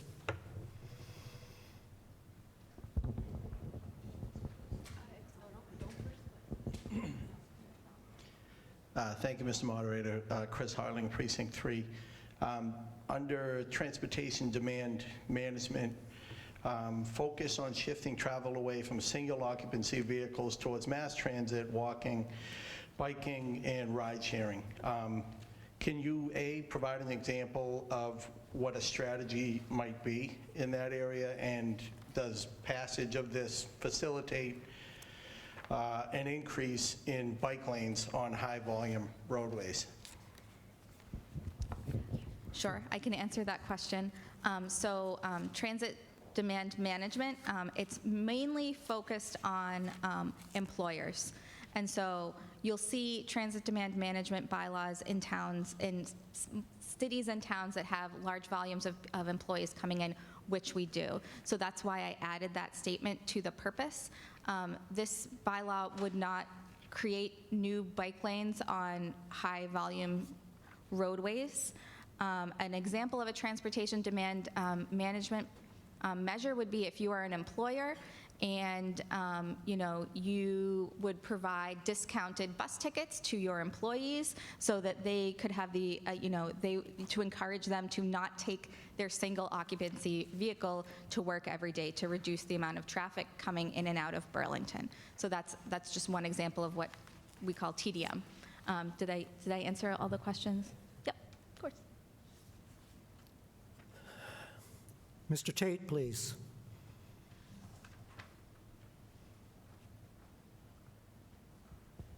David Tate, Precinct 5. So just to follow up a little bit more on Monty's question and my concern, this is certainly a fantastic way to be business friendly and get the businesses in there. So you enter into an agreement. And what's kind of the missing piece, and we don't know what happens, is that when tenants go away or business properties are sold and we have these agreements in place that are no longer there, now we have a tenant that needs a lot more parking that they have to figure out what to do with. And if there's no other businesses around, or they want to keep their parking and they don't want to give it away or give it up and lease spaces to that tenant, we're stuck with a business that we're not going to shut down that doesn't have enough parking. So you say the resolution would be, we'll just have to figure something out. So again, this is great up front. I just don't know how it's going to work in the back end when all of a sudden there's problems and people are parking on side streets and off of business properties, but they're now using residential streets or other places and walking to get to the locations because they can't find a parking spot.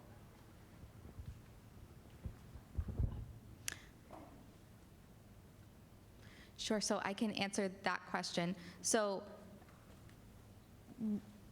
it would, should that occur, should it become a major issue, the property owner would probably be called in to the planning office. We would have a discussion with them to figure out what is going on. It's also, it's a free market option. If you're a property owner and you don't have excess parking, you might not want to do so. I think one example I think of is Leahy Hospital, the largest employer in town, and you have the district with a ton of unused parking right over there for employees. They're busing their employees from all over the place to park there. So, it only works if the sharer has excess parking beyond what they currently need. And so I guess it would, I don't see this as becoming a huge, that they're going to be banging down our doors, but if it did, we would need to come up with another solution, and the property owner would need to come up with a solution regarding parking. And, they would go into it with the initial special permit or site plan knowing full well that if this does occur, that these are the consequences of their actions, and this is what would have to happen. So they would be aware of, this is what you're agreeing to, this is what happens if it goes under. So, just make sure you're aware of that. Barbara? Thank you, Mr. Moderator. Barbara LaRue, Planning Chair. Just wanted to add one more thing. Sorry, is that better? Yeah. Barbara LaRue, Planning Board Chair. Just adding on to what Liz said, the Planning Board, of course, does not ever want to shut down any businesses. We would be working with the property owner and the business owner to find a resolution. And there are other things that can be employed when something like that happens. So, for example, we would first work with the business owner and the property owner with a different employee parking program. So sometimes we can arrange for employees to park elsewhere and have a shuttle that brings them in, like Leahy Clinic does. I also want to point out, when it comes to parking that's off-site, we only have a 15% increase. So it's not going to be 100 cars that we have to find spots for. It's going to be a smaller amount of cars. And we usually can manage that through an employee parking program. Thank you.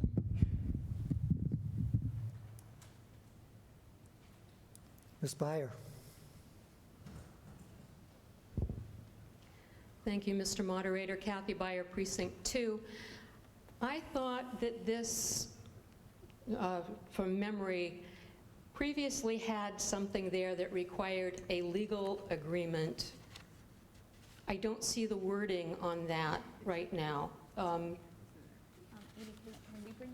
That between the property owners, they had to be a legal agreement, so that if a property was sold, that had to be renegotiated and brought again before the planning board.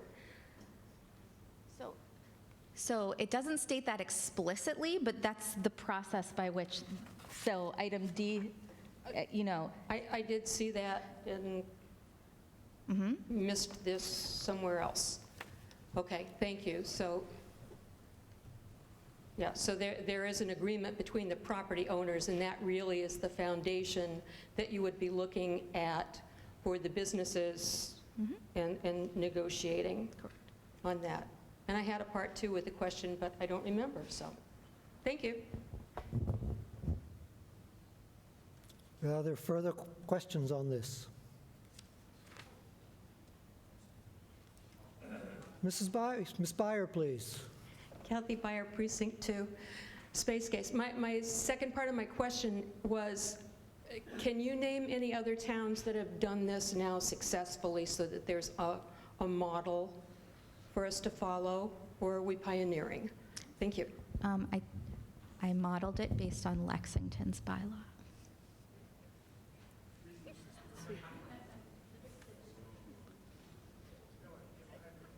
Further questions on this? Hybrid question. Online. We have an online question. You want to read it, or I'll read it? So my concern regards handicap parking. Disability committee been part of the process. What safeguards have been addressed? She answered that question. It still has to be followed. Okay, the question is, in regards to handicap parking availability, has the Disability Committee been part of this process? What safeguards have been addressed for the amount of spaces? In my opinion, this will reduce the amount of available spaces, and I urge town meeting not to support this warrant article.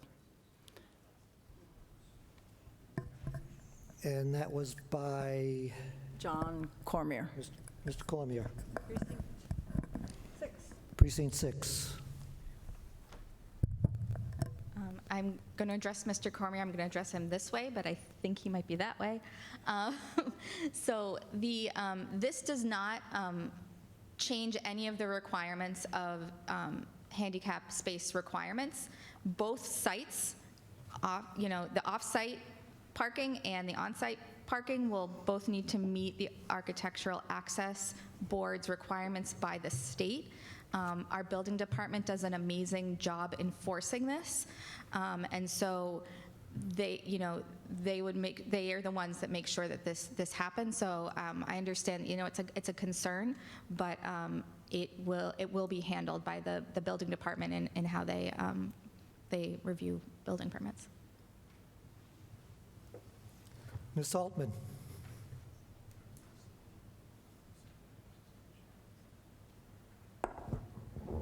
1, 2, 3. Myrna Saltman, Precinct 2. Has there been any discussion with the Rotary clubs in town? Or I should know whether we have a Chamber of Commerce or not, but I'm not sure. But have the businesses been included in any of this? Yes, I have reached out to the Government Affairs Committee from the Burlington Chamber. I sent the article to Rick Parker, who's the head of the chamber, and he seemed to be to find it okay. I don't want to speak for him, but he seemed to think it was an acceptable good idea. Thank you very much. Thank you. I have a follow-up from Mr. Cormier. Did the Disability Access Commission have any input into this? Any answer, Liz? No, not because I didn't want their input. It's because I was under the impression that it would not go outside of what is required by the Massachusetts Architectural Access Board, which is the board that dictates how handicap spaces are placed. Thank you. Mr. Boyven?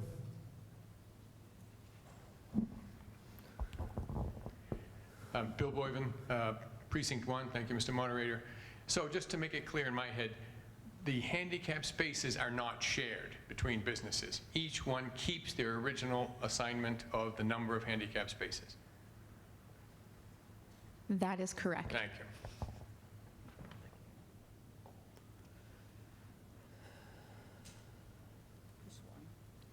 Ms. Warren, please.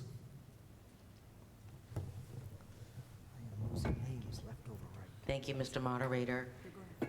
Chris Warren, Precinct 4, through you to the Planning Director.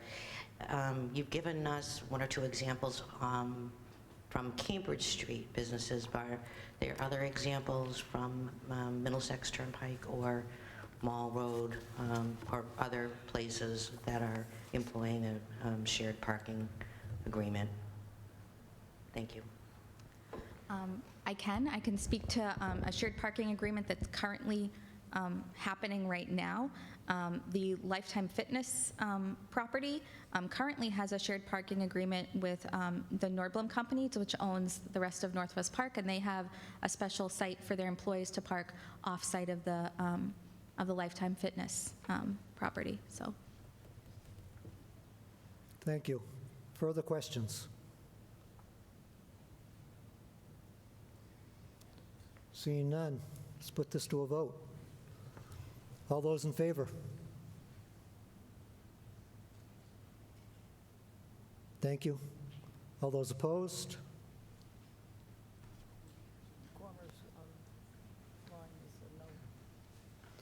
Thank you. There's a clear 2/3 majority in favor. This zoning article passes. thank you very much, everyone.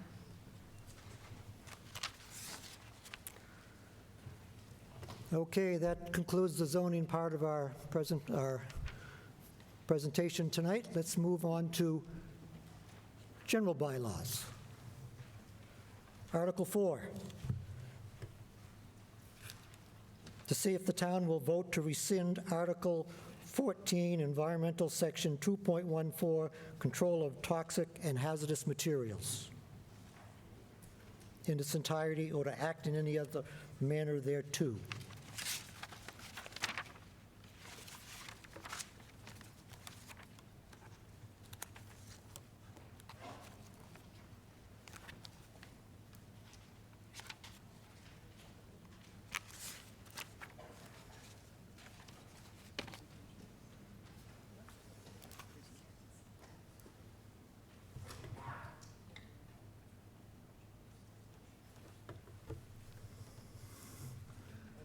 Board of Health, Dr. Weiner, are you speaking on this? In front of you, you have the new Board of Health hazardous material regulation, which we voted on and approved March 6th of this year. It replaces the 1991 bylaw, which is quite outdated. What we now have is an updated regulation which covers almost everything that we can think of in modern-day hazardous material. And with the regulation, we can add to it very easily and update it. If you look at the new regulation, it compares and includes everything from the older bylaw. When new companies come to town, they're confused. We have an old bylaw, and we have a new regulation which we are using. So we ask you to rescind the old bylaw as we now utilize the new and updated regulation. I'm here with my environmental engineer, members of the Board of Health, and Director of Public Health, if you have any questions.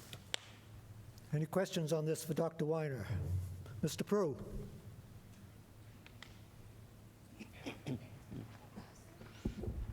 Michael Prue, Precinct 4. What was the vote at the Board of Health?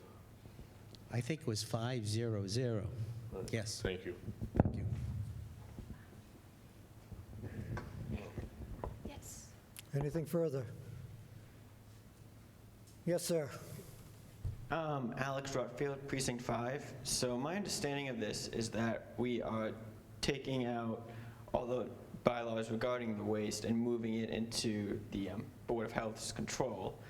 And my concern of that is, town meeting gets a little more scrutiny, a little more visibility to the public, and we work a little slower, which means that if we had some kind of, wouldn't it be good to have some kind of bare minimum still in the bylaws about how lax the rules can get? And from there on, the Board of Health can kind of take care of it from there.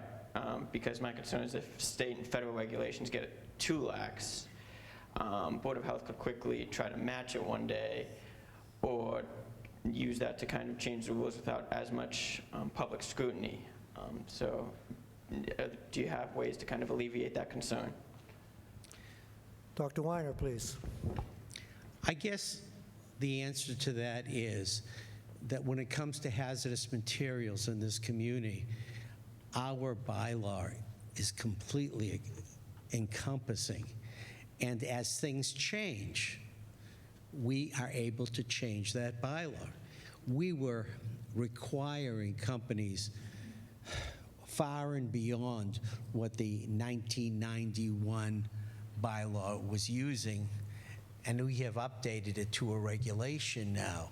It allows us to stay abreast of any possible situation that come up. When a company comes to town, and I have to credit Amy Warfield for telling us, for advising us, they don't know what to look at. They have an old document, and then they have a current regulation. So we went ahead and we formalized that regulation. A lot of companies are looking at Burlington for one reason. They know what to expect. They don't care that we have very many draconian and very complete bylaws in this town, and regulations, I should say, in this town. And at least when they come here, they see a very full, encompassing regulation that they know what to expect when they want to move here. So I hope that helps.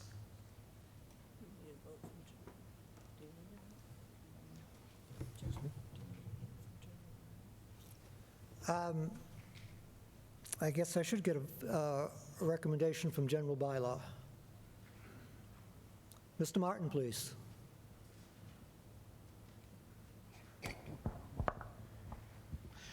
Thank you, Mr. Moderator. Scott Martin, Chair of the General Bylaw Review Committee. We voted 6-0-0 in favor of this article. Thank you. My apologies for not going to you earlier, Mr. Martin. Anything further for Dr. Weiner? Okay, let's vote on this then. All those in favor? Thank you. All those opposed? Motion carries. And we shall move on to Article 5. It has been moved and seconded by the Ways and Means Committee to amend General Bylaw Article 14, Section 1.0, Burlington Wetlands Bylaw.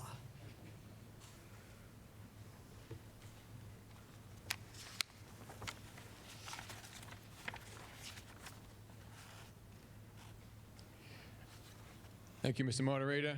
I am Bill Boyven, Precinct 1, but I'm also Vice Chairman of the Burlington Conservation Commission. And to go by the rules, which seem to be in great demand this evening, I have been authorized to speak on behalf of the Commission by our Chairman, Mr. Cohen. We also have two members of the Burlington Conservation staff here as well tonight. I'm here to talk to you tonight about proposed changes to the Burlington Wetland Protection Bylaw. I'm sure a lot of us in our lifetime have had a fish tank and watched it slowly go bad and the occupants disappear. I see some head nodding. I've had several in my lifetime, and they have failed in various spectacular manners. I was going to have some slides this evening, but due to technical difficulties with my brain, it did not happen. I was going to show you a slide right now of my current fish tank, which, if I do say so myself, is beautiful. It's heavily planted. It's very natural. The reason the other ones failed is that they were not functioning ecosystems. And I've learned over the years, through trial and error mostly, that a well-designed fish tank requires live plants, subsurface bacteria to eat fish waste and plant detritus, and to generate oxygen for the occupants, and to clean the atmosphere or the water in the tank.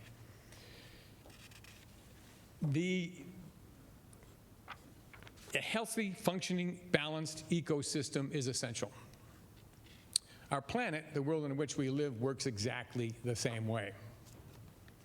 And not only that, but many of us have said over the years that the world gets smaller every day, and it certainly does. It is harder now to maintain the planet's equilibrium. We now know the ocean and the whole planet to be finite, pollutable, and fragile. Higher rainfall amounts that are happening, higher temperatures that are happening, make it even more difficult to maintain the equilibrium. Solving worldwide pollution and environmental issues is extremely difficult, and we start by making small steps in the local environment. And that's what we're trying to do tonight. Our town is already taking numerous steps in various environmental actions. We recently updated our stormwater bylaw. We promote the use of rain barrels. We mandate recycling. We now have townwide food waste composting services. These are environmental actions taken one small step at a time. In addition to enforcing rules and regulations, the Conservation Commission also lobbies for environmental improvements on each and every proposal or application that comes before us. Project applicants are generally cooperative with our requests once the reasoning is explained. We'd like to codify the basis for some of those requests in the changes to our bylaw. Projects that come before the Conservation Commission involve wetlands, but they also involve the surrounding uplands, the buffer zones. And activities in the buffer zones can have a high likelihood, by definition, they have a high likelihood of adverse impact on the adjacent wetland resource area. And scientific literature documents well the importance of buffer zones on the protection of resource areas. Climate change is bringing more rain and higher temperatures. Buffer zones moderate the temperature. They provide shading and screening. They prevent and reduce erosion and siltation from stormwater runoff. And they contribute to the reduction or prevention of greenhouse gas emissions. Now, the current wetlands, Burlington Wetlands bylaw and accompanying regulations has evolved to a point where it is today, and they're already somewhat adapted to climate resiliency. We have a 20-foot no disturb buffer zone. Permitted projects must now use the higher expected rainfall amounts in their drainage calculations. They must, if possible, provide one-to-one tree replacements. So the proposed changes to our wetland bylaw, we would like to recognize what we're already doing in our wetland regulations to adapt to climate changes in increased temperatures and rainfall amounts, and provide a framework for any changes that may become necessary with further increases in climate change. We're proposing a few simple changes as highlighted in the warrant article. The existing Wetland Protection Act and the regulations mention 10 interests, and an interest is just the reasons why the wetland or the resource area should be protected. Those are listed in your warrant article. You can see what all the existing interests are, and we are proposing to add climate adaptation and resiliency as included interests. We believe that the proposed additional provisions will help to protect wetlands under increasingly unpredictable weather and climate scenarios. We want to add specifically something on carbon sequestration, a line on prevention and reduction of heat islands, protection of biodiversity, and mitigation of impacts from climate change. I'll go into each of those in a little bit, not much on each one, but just a small amount. We also want to re-emphasize and strengthen the notion that the buffer zone is integral to the protection of wetland resource areas. The entire buffer zone plays an important role in wetland protection. And the last item we're doing is an administrative change strictly to facilitate applicants' ability to notify their abutters. So let's go over each of those resiliency interests in a little bit more detail. The concept of protecting carbon sequestration. All wetlands sequester, capture, and retain carbon from the atmosphere by a plant photosynthesis. Plants suck carbon dioxide out of the air and clean our atmosphere. That captured carbon is used to build plant material, wood, leaves, and it's stored in them. But it's also stored in the fallen plant material, the fallen trees, the fallen leaves. It's stored in peats and leaf litter and organic soils and sediments, some of which have built up over many, many years. And it's held there. Wetlands also act as a sediment trap for runoff from upland areas. Rainfall runs off of the upland areas and into the wetlands, carrying with it some of the carbon that has fallen on the upland areas in the leaf detritus and stuff like that. And the wetlands act as a big filter, and they filter out that and trap it again in the wetland. When trees are cut, they no longer can filter CO2 out of the air. And when leaf matter, bushes, trees are shredded and burned, years and years of carbon storage can get released immediately into the air. On the subject of heat islands, in developed areas with many buildings and roads, but few green trees or green spaces, heat gets stored in the unshaded concrete and asphalt and is released into the environment when it radiates back. As it gets cooler at night and the green areas start to cool down, these heat islands stay warm. Heat islands can be 15 to 25 degrees warmer than the surrounding green areas.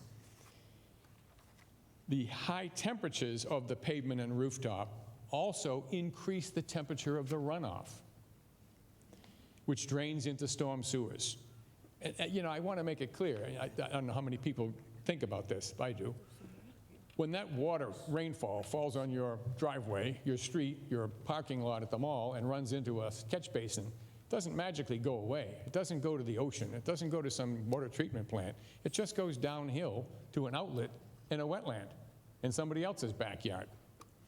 So all of this hot water that can fall on the asphalts, picture the Burlington Mall on an August day, the asphalt can be 150 degrees.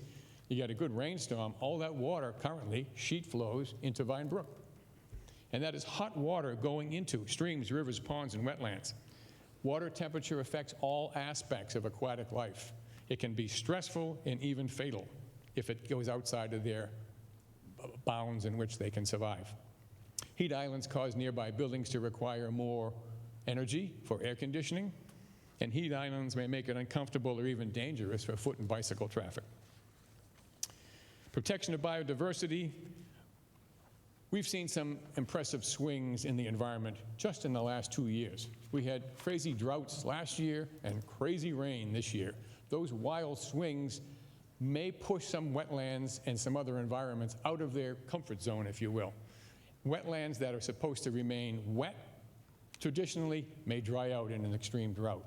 Wetlands that are supposed to dry out part of the year, like a vernal pool, may not have the opportunity to dry out if it continues to rain buckets every weekend, like it has been. So, you know, some of those sensitive areas could be lost completely. Significant changes to wetlands can result in alteration of water quality, water quantity, and habitat function, and even the loss of habitat for certain residents like amphibians or wetland invertebrates. And wetlands can experience higher temperature from that runoff, as mentioned. Higher temperature water holds less oxygen. So there's less oxygen for the living residents to breathe, and again, may push them outside of their viable zone. So changes in temperature and precipitation can also affect the upland plant communities. Plants that live in a certain environment, if it gets too hot, they may no longer survive there. Or too dry, they may no longer survive there. Plants that didn't live here before now may become comfortable living here because it's gotten warmer. So that the environment can change from the upland greenery changing as well. The health of an entire local wetland ecosystem may be degraded. So the mitigation of impacts from climate changes such as drought, warmer temperatures, and increasing precipitation patterns all affect the health and beneficial functionality of wetlands. Climate changes add to the stress that already exists in some sensitive areas due to development. Development has pushed, surrounded, and you have now these little pockets of greenness, and climate change adds to the stress that already exists in many of them. So that discusses the changes. If I were to stop here, I'm sure the first hand would go up and say, well, now that we changed the bylaw, what regulations are you thinking about imposing? Well, the main purpose of this bylaw change is to provide a framework and support the things we're already doing to make sure it's clear that it is with the intention of strengthening climate resiliency. We're not making any proposed changes to our regulations at this time. If conditions worsen or require changes, some that may come up might be regarding design considerations to reduce flooding, or vegetation and planting plans to be able to make plants that survive under new conditions. Perhaps increasing compensatory wetlands replication. If you are applying to destroy a wetland, you're required to replicate it in another site. Wetland replication is routinely unsuccessful. So, you know, you may require them to make larger wetland replication than what they destroyed. And also perhaps something to do with reduction of heat islands might be an issue for possible future regulations, if and when they come up. But if adjustments to our regulations are needed, the Conservation Commission would have open public hearings about any proposed regulations, just as we did for this bylaw change, just as we did for the stormwater bylaw change. At each of our meetings, we have an open public session on the upcoming proposed changes. We had probably a half a dozen for this one, and we did have people speak from the general public about the issue. And we would research, present, and discuss what any neighboring communities have done as well. So the Conservation Commission carefully seeks and considers extensive public input in any changes we propose. So in summary, why are we doing this now? You just have to look at your phone or your television. In the last 12 months, I have received notifications, warnings of red flag days for serious fire hazards, for flash flood warnings, for high wind warnings, for extreme temperature warnings, for tornado watches, right here where we live. Local flood zones have recently had to be redefined. There are now more bigger flood zones in Burlington than there were previously. And as I mentioned before, the expected and documented increasing rainfall requires revision of the way we calculate our drainage in any new project in town. So that's the purpose of these changes. Damage from climate change can happen right here in Burlington, and we need to make our community as resilient as possible. That's the purpose of the bylaw changes, and I urge you to vote to support them. Remember, we all live in this fishbowl together, and we are the ones who are responsible for keeping it clean. Thank you. Happy to answer any questions. Thank you, Mr. Boyven. Let's get the votes of general bylaw on this. Mr. Martin? Microphone.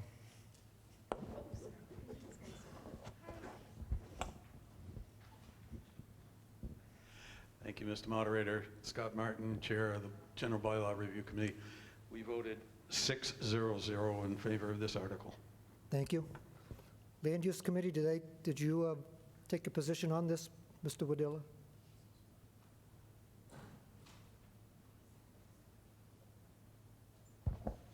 Dave Wadilla, Precinct 1 Land Use Committee Chair. On this article, we were 4 for, 1 against, and 2 abstained. 4 was in general favor of improving the wetlands bylaws. Against, thought it could be written a little better. And abstaining was, we felt it was outside the scope of the Land Use Committee. So that was our response. Thank you. Thank you. Thank you, Mr. Wadilla.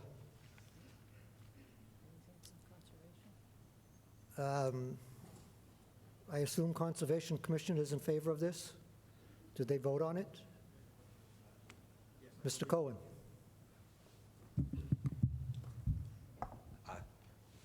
Thank you, Mr. Moderator. Larry Cohen, Chair of the Burlington Conservation Commission. We voted 6-0-0 in favor. Thank you, Mr. Cohen. Okay, let's open up for questions from the body. Inspire, please. You can sneak through.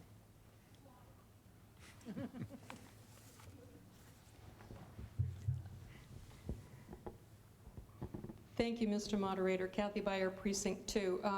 So I was looking at this, and just clarification, what you're really doing is just amending the statement of purpose. This doesn't change anything else except to clarify purpose, correct? That is correct. At this time, that is exactly correct. Thank you. And then the second, I'm actually, part of ZBRC is we get really wonky on wordsmithing.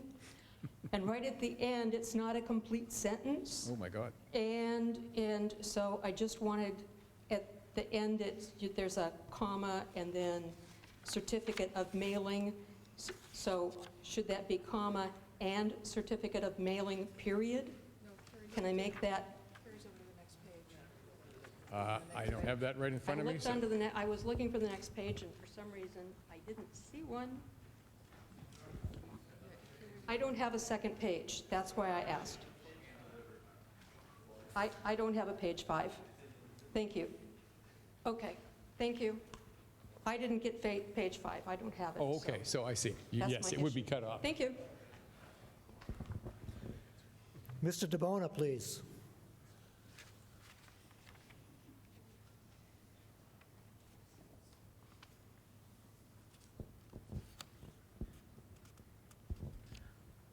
Hi, Jeff DeBona, Precinct 3.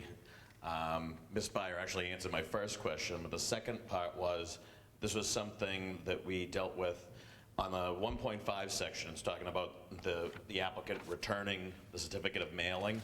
It was something we ran into on Board of Appeals, and I think Ms. Mead could probably elaborate on it. The applicant shouldn't be the one sending out the registered letters. It should be the town. Am I correct on that?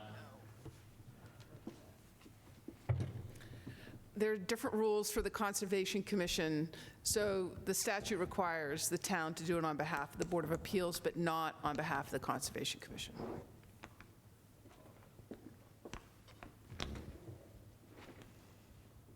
Anything further? Mr. Monaco?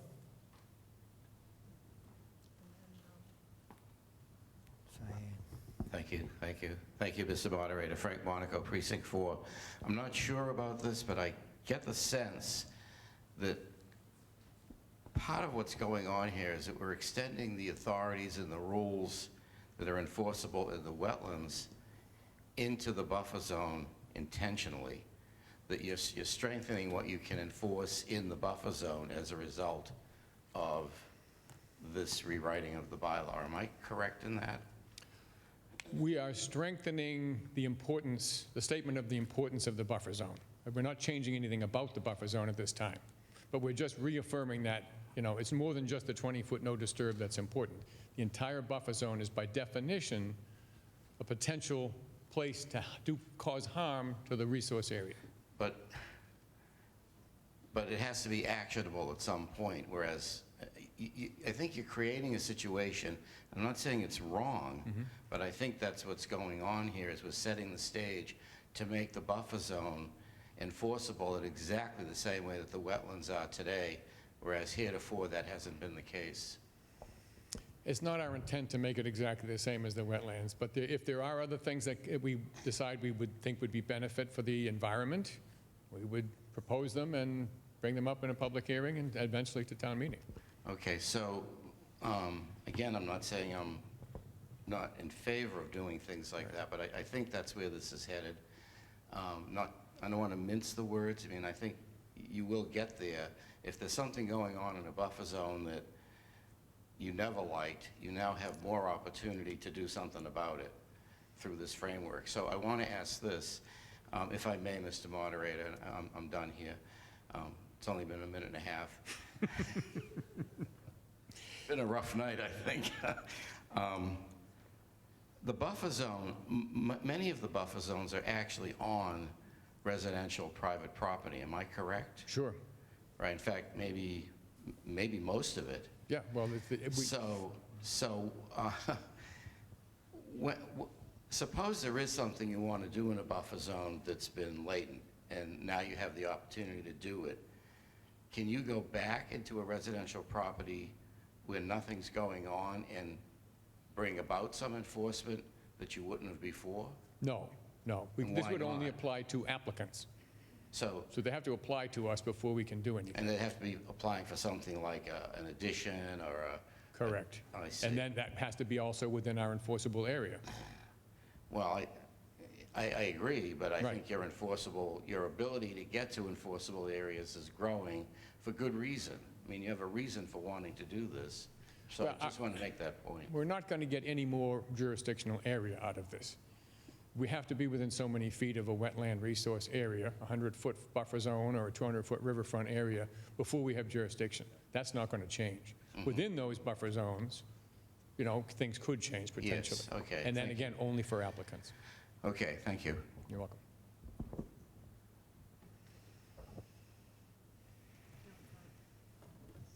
Mr. Bocciero here, please. Right beside you. No, down front, Oh, I'm sorry, didn't see him. down here. He's got it. Hello. Oh, there we go. Yep, go ahead. I think this works.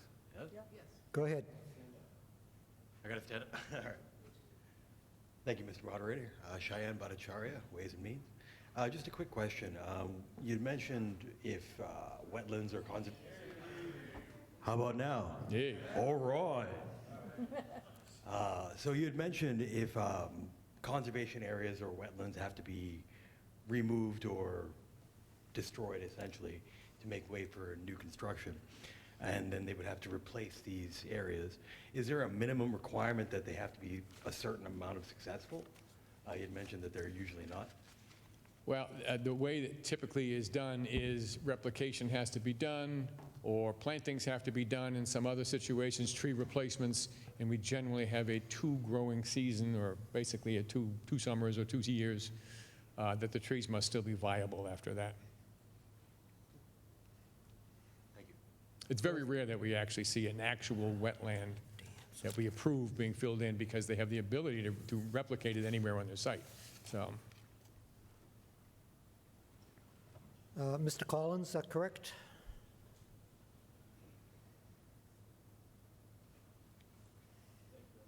Working? Okay. Dan Collins, Precinct 6. I'm not even sure if you'd be able to answer the question, but is there a way to maybe quantify how much of the town is affected by the buffer zone? Maybe how many properties or square footage, or is percentage of the town, or is that just too hard to calculate? I don't think we have a good handle on square footage or anything like that, or even the specific number of properties that have wetlands. Sometimes wetlands have not been identified until an application comes before us. And then we go out and look at it and say, you need to get a wetland scientist and demarcate that wetland. So there are probably wetlands in town that are not yet on the maps. So it's hard to answer that question. Okay, thank you. Anything further? Mr. Hannafin, up the back.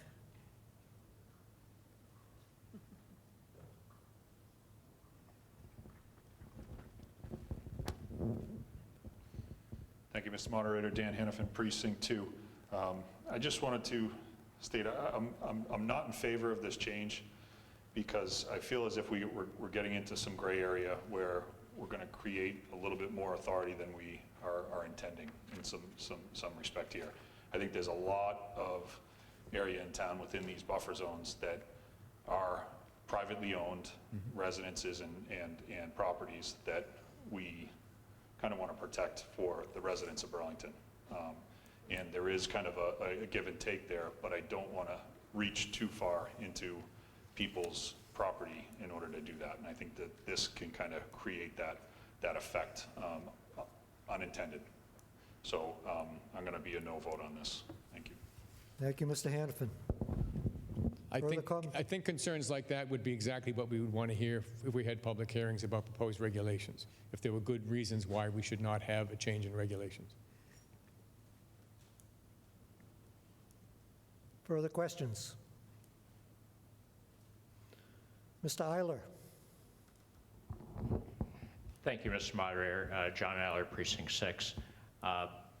I really want to vote yes for this because I agree with almost everything you said. I do have a concern, I think Mr. Monaco brought up, that the 100-foot buffer zone is potentially troubling. And I think the reality is that it's really hard to keep track of all the committees that are doing various things. So knowing that a public hearing is happening on this, to know to go to speak on the matter can be challenging. And I'll admit it's a somewhat selfish thing in that having a brook next to my house, my entire property is a 100-foot buffer zone. So it's quite possible there could be a public hearing that I miss that all of a sudden affects my entire property, so I can't do anything that I want to do potentially. So I do have that concern of the creeping authority, as much as I love everything you're doing, though. Well, again, the 100-foot buffer zone is not a Burlington law. That is a Massachusetts Wetlands Protection Act rule. And we just try to, take care of what happens within that rule. It's what gives us our jurisdiction.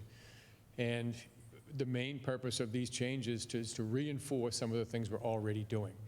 So, as I mentioned, we often ask for people to do a little bit more than the bare minimum, plant an extra tree or whatever, and they often will say yes if they understand, and the explanations that we're giving, most people do want to protect the environment, and even if it is on their property, to the extent that they can, and we're not going to try to go around and make people do things they don't want to. Mr. Pearson, please.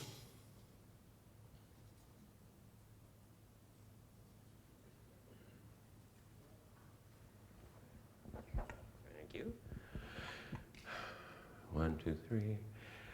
Monty Pearson, Precinct 3. I just want to say that I live next to a wetland as well, and we all should do whatever we can to protect those wetlands and not use our idea about how we handle our private property in a way that degrades those wetlands, because when you degrade the wetlands, you start having more flooding. There are places all over town where residents would love to have their wetlands back because flooding now happens regularly. And I think that having some kind of balance between wetlands and the amount of rain that we've had this year is just really important. And, you know, we're going to have more years when there's going to be more rain, and that's going to happen every year for as long as we can foresee. So I think that we need to make sure we protect the wetlands so that they buffer us, because it's really nasty when the flooding happens into your basement.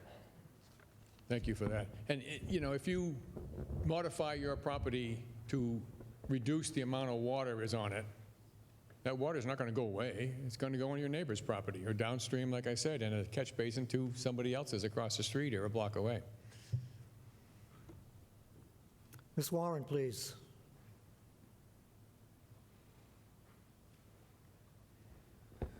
Thank you, Mr. Moderator. Chris Warren, Precinct 4. I just wanted to concur with Member Monty Pearson that we have to do what we have to do to protect the environment and the wetlands. And I really appreciated Mr. Boven's analogy of we're all living in the same fishbowl. Thank you.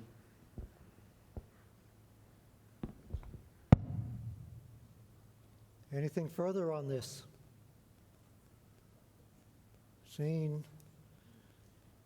Yes, sir, Jeff, way up at the back.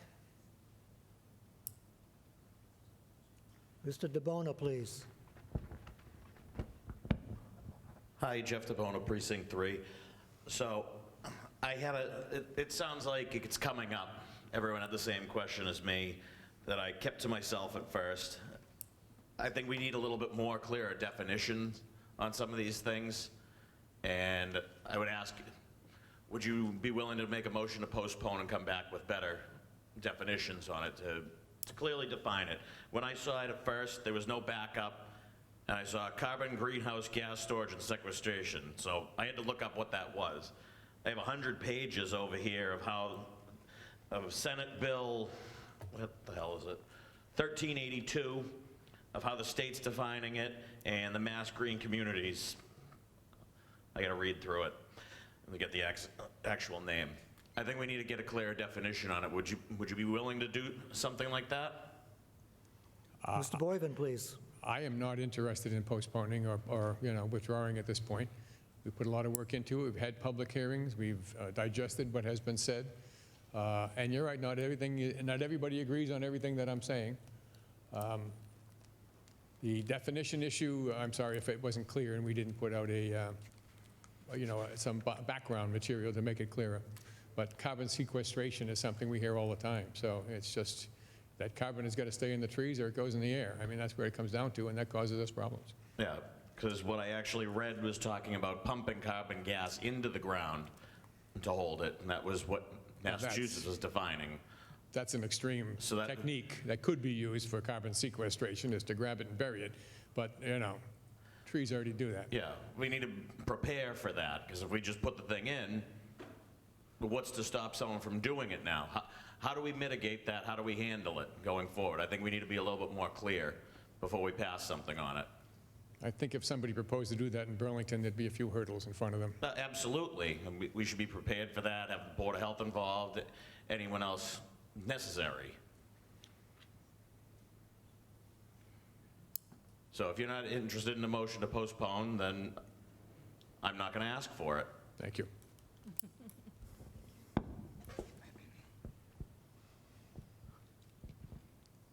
Anything further on this? Ms. Nash.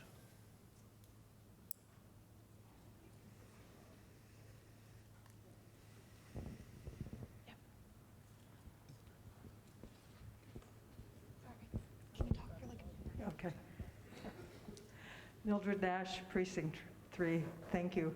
I would like to commend the Conservation Commission for updating this bylaw, and I think I can think back, because now that everybody knows I've been here so long, when I first came to town, my kids went ice skating in the swamp that was across the street from our house. And now there are 6 or 7 houses sitting on the swamp where they used to go ice skating. And those of you who have been in town meeting maybe 20 or so years ago remember when so many people were hooking up their sump pumps to the water system that we were having a real problem. So the town meeting said that people who had this problem, if they got in touch with the town would remedy their problems, because the problems were not of their own making, but the problems caused by their problems were causing the town so much trouble on their water supply system.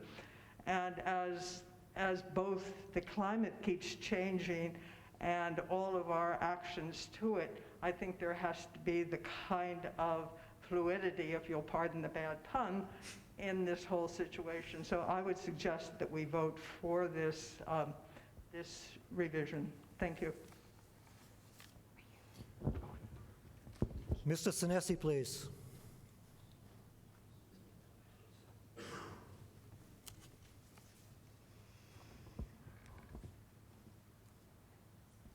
Thank you, Mr. Moderator. Adam Sinesi, Precinct 1. Move the question. The question has been moved. This is not debatable. All those in favor of moving the question? Thank you. All those opposed? Clear 2/3 in favor. The question has been moved. Now let's go on to a vote on the article. All those in favor? Thank you. All those opposed? Let's look at this again. Okay, all those in favor?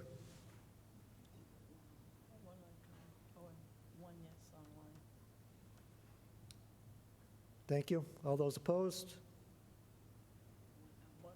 And one no. Well, let's have a count. I'm pretty sure it's a passed, but do we have two people who can count? Mr. Giannino, do you think you can count? Mr. Denizio? Higher maths? I hope we can count.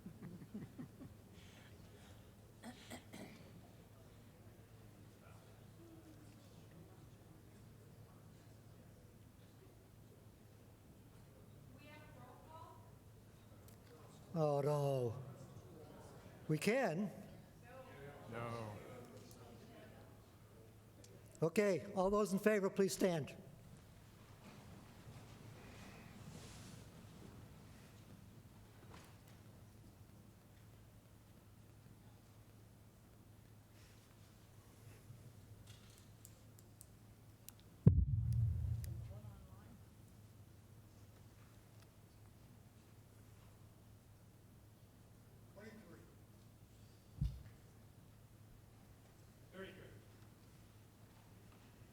Thank you. All those opposed?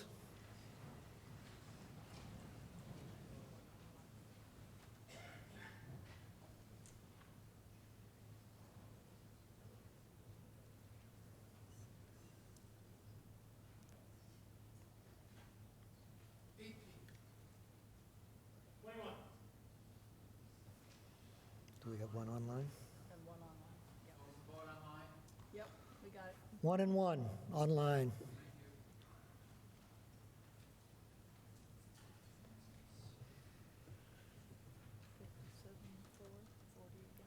There being 57 in favor, 40 against, the article passes.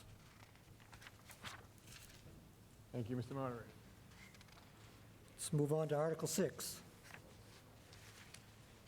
It has been moved and seconded by the Ways and Means Committee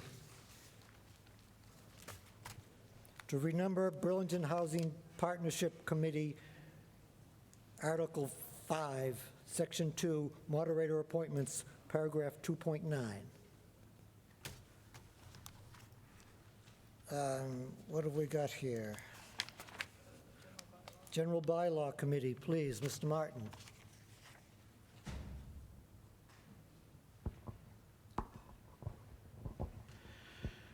Thank you, Mr. Moderator. Scott Martin, General Bylaw Review Committee Chair. We voted 5-0-1 in favor of this article. The one abstention was because one of our members actually works with the Burlington Housing Partnership Committee. Thank you, Mr. Martin. Questions on this article?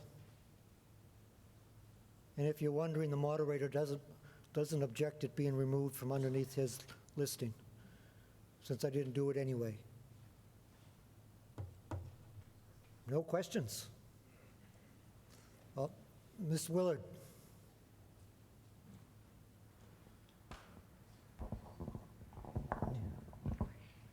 Thank you, Mr. Moderator. Sally Willard, Precinct 4. I'd just like to know, to be reassured that there's really no change in this except to move the appointment from the town moderator to the town administrator. In other words, the composition of the board will still be 7 people, 1 appointed by the select board, 1 by the planning department, and 5 who are spread out in the community and have an interest. Thank you. Mr. Martin. Thank you, Mr. Moderator. The wording is the same as it always was.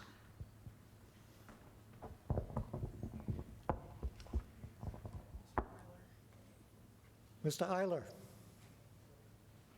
Thank you, Mr. Moderator. John Eiler, Precinct 6. Just to really clarify, the wording is truly identical. Even though it's in the moderator section, it says that the town administrator does the appointment already, so it's not even a change in who's doing the appointing. It's just putting it in the proper section. Thank you, Mr. Eiler. Anything further? Seeing none, let's put this to a vote. All those in favor? Thank you. Opposed?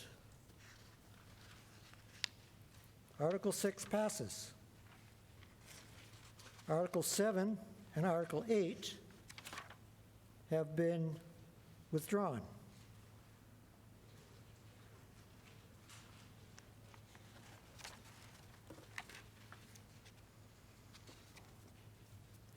Article 9 has been moved and seconded by the Ways and Means Committee to amend Article 1, General Provisions, Section 3.0, by adding 5 definitions. Mr. Martin, please.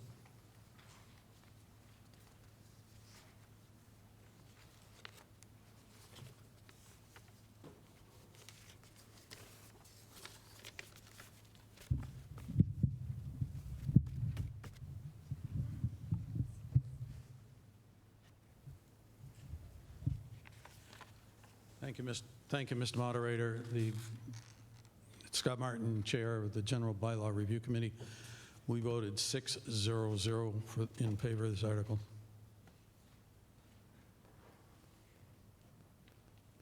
Thank you, Mr. Martin. Questions on this article?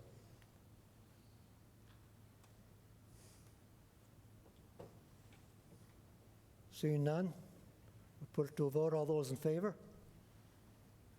Thank you. Opposed? The motion carries.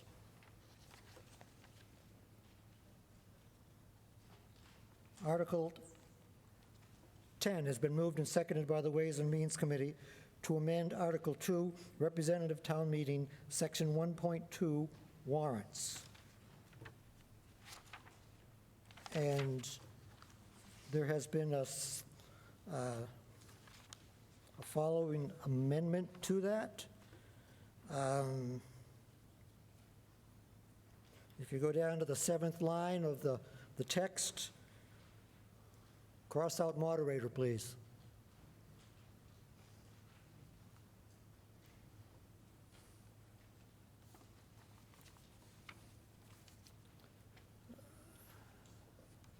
Mr. Martin, any comments on this?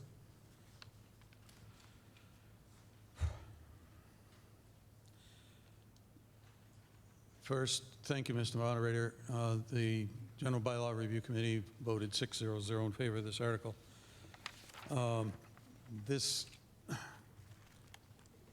We've been living in we're living in a world where a lot of stuff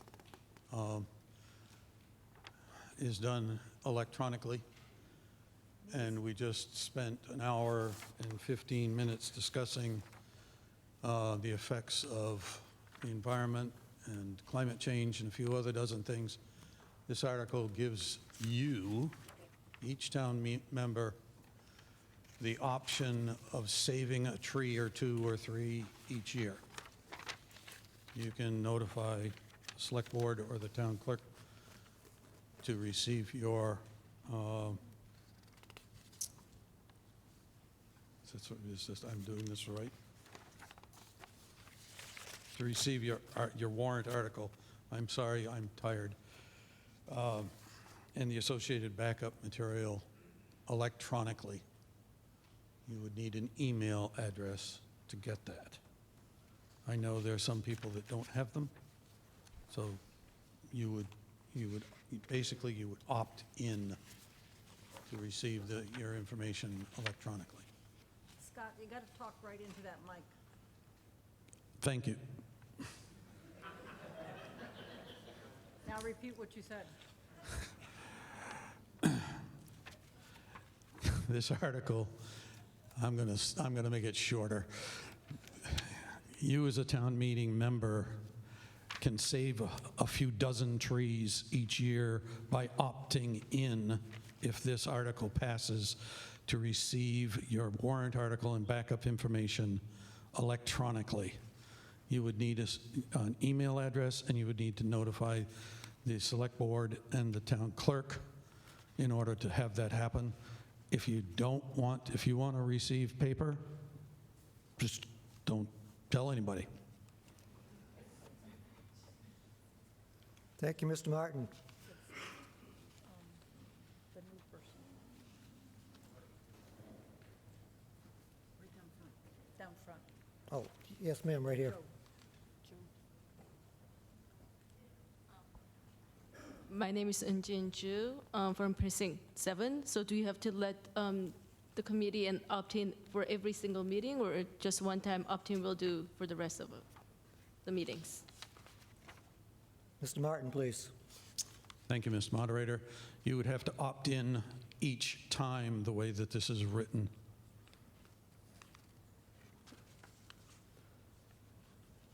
Mr. Kelly.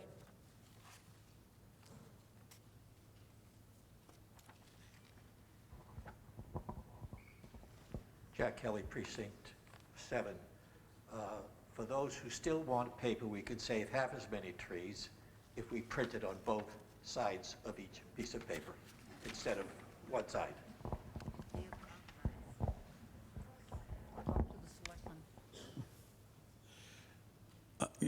I would recommend that you bring that up to the select board. They are the ones that print the warrants. Anything further? Yes, ma'am, up at the back.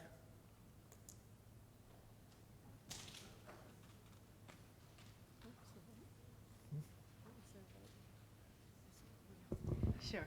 Mimi Bix Highland, Precinct 1. I'm wondering, can this be amended so that each time a person would not have to opt in, that it could be a one-time opt-in? I don't know why it was written this way.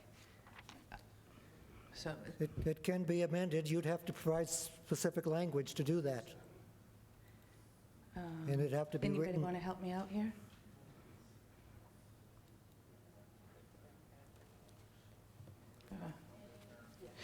For the duration of their term, how about that language? Where would that go? Where would you put that?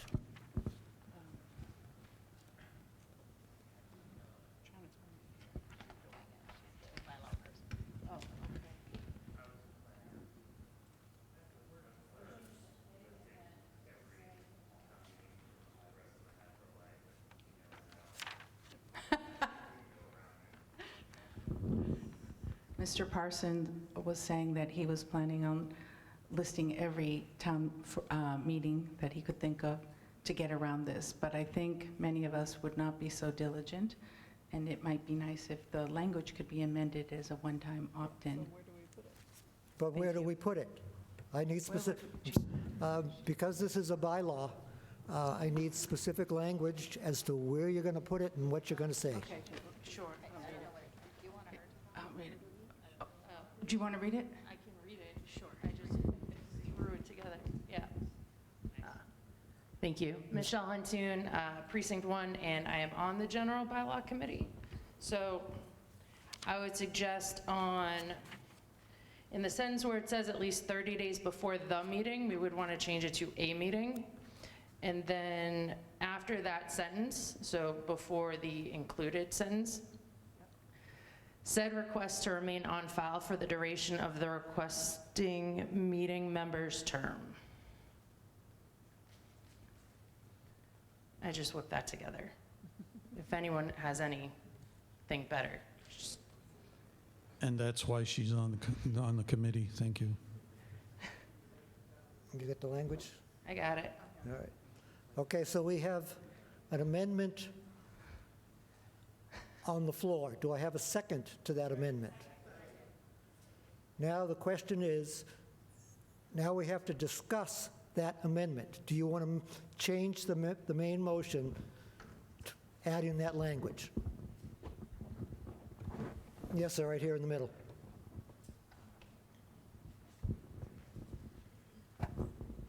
Hello, Blaze Lieber, Precinct 6. The way that language is stated would mean that you'd have to resubmit every time you got reelected. So that's just something I wanted to mention. It wouldn't be perpetual for the rest of the time you're in the town meeting. You'd have to remember to do it every 3 years if you stated it. And don't worry, Amy will bug you. The clerk will be on top of it. Mr. Prue. Mike Prue, Precinct 4. Can we include language so, the resident of Burlington can get it electronically if they can't go to the site where it's posted by the constables? So can a resident request to get it electronically as well? Can we put language in there for that as well? They can now. They can now. They can now? They can now. It's on the town website. All right, thank you. Anything further? Seeing none. Mr. Webb. Now, we haven't accepted the amendment yet, so we're still talking about the amended language. We're not talking on the main article yet. There we go. We are talking on the amended language. Anything further? Yes, Ms. Huntoon, back. You want to change the language again? Please don't tell me that. Now we have to do it all over again. Right there. Michelle Huntoon, Precinct 1. So just taking that feedback into account, I would suggest amending so that the sentence ends not with the requesting meeting member's term, but the requesting meeting member's time in office. So I think that takes care of it. Is that acceptable to the clerk? That's fine. I mean, it should really, that'd be fine. All right, the clerk has no... All right, now we have an amendment on the floor to further amend the language. Do I have a second? Any discussion on making it for the rest of their term? Anything specific to that? The rest of their time in office. The rest of their time in office, excuse me. Ms. Cadillac, that specific issue. Nothing else, or I'll rule you out of order.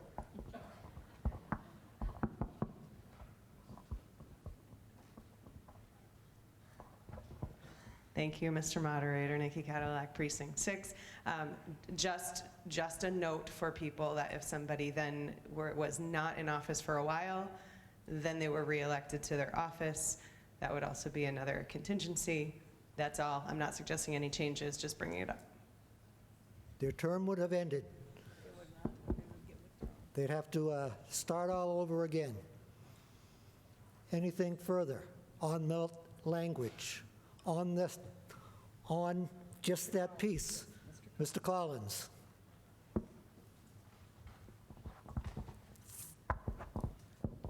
Thank you, Dan Collins, Precinct 6. Just in case we wanted to keep it simple and not do the, I think there's going to be a pretty significant cost savings on the part of the town clerk, which means she would be motivated to remind all of us to make that request 30 days in advance of a meeting. So just in case you wanted to make it simple and not do the amendment and just pass it as is, thought I'd make the mention. All right, we have an amendment to an amendment. Anything further on that?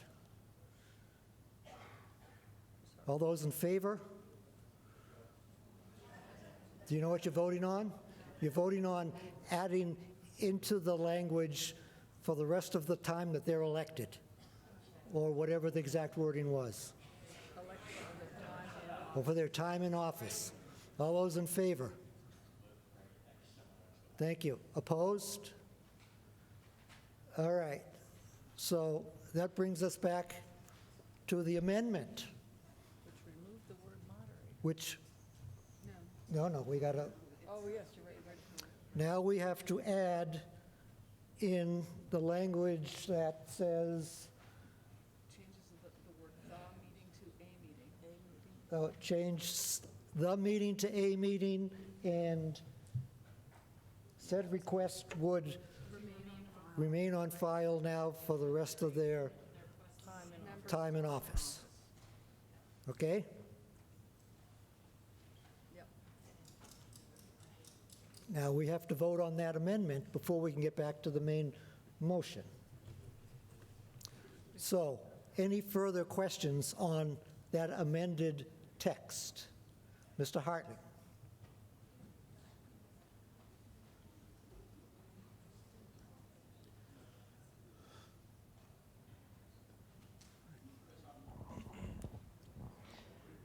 Hello, Chris Harling, Precinct 3. So the intent is really good here. Can we just vote as is and then just come back in January and add the language for be able to do this in perpetuity? Just, somebody's going to poke a hole in whatever you come up with now on the fly. So why don't you just come back in January and add the ability to do this in perpetuity instead of trying to do it now.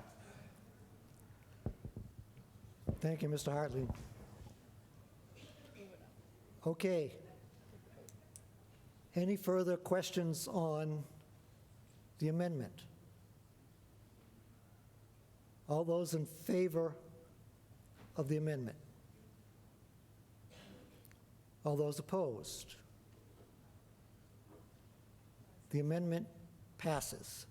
Now, this brings us back to the amended main motion, which removed the word moderator and added in the language we just voted on. Is everyone clear on that? I hope you are. Any comments, questions on those? Seeing none, let's put this to a vote. All those in favor of the amended article? All those opposed? And the 2 online are yeses. And 2 yeses online. The motion passes.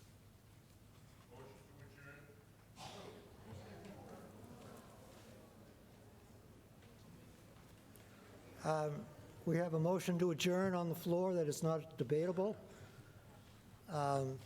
Is there a second to that? Do I need a second?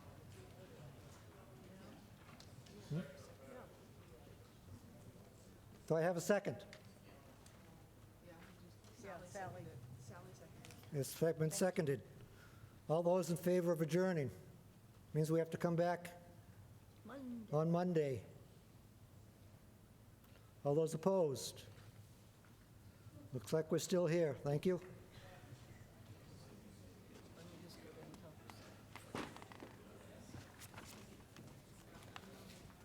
Okay, that brings us to Articles 11, 12, and 13. And just so you'll know what's going on with these are all related. We will discuss them. We'll have one discussion covering all three of them per the request of the Bylaw Review Committee. When we get to the discussion, I will be recusing myself as these articles directly impact how the moderator operates. As the current moderator, I feel it incumbent upon me to have input onto these three articles, and Mr. Maury will be stepping in as deputy moderator to handle the discussion. And just so it doesn't get too confusing,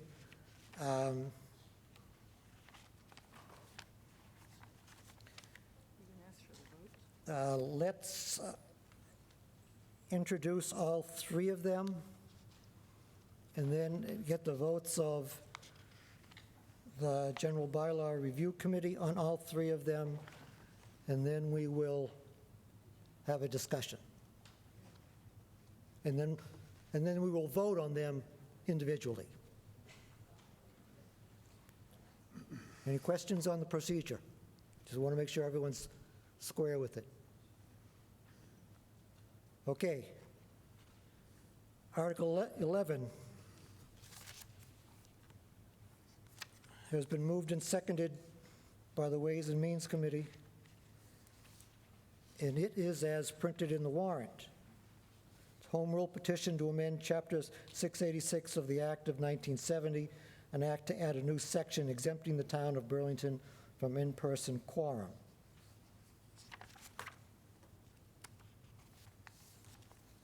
Article 12 has been moved and seconded by the Ways and Means Committee with one amendment under the second paragraph, under H,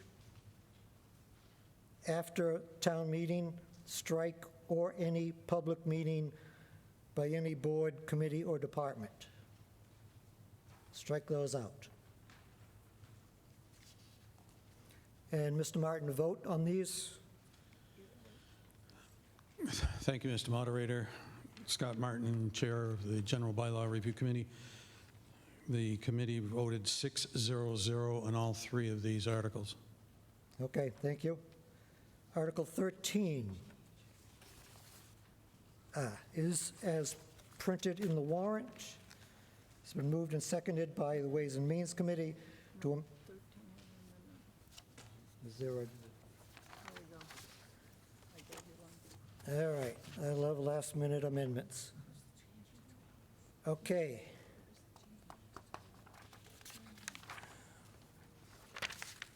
Article 13 has been amended.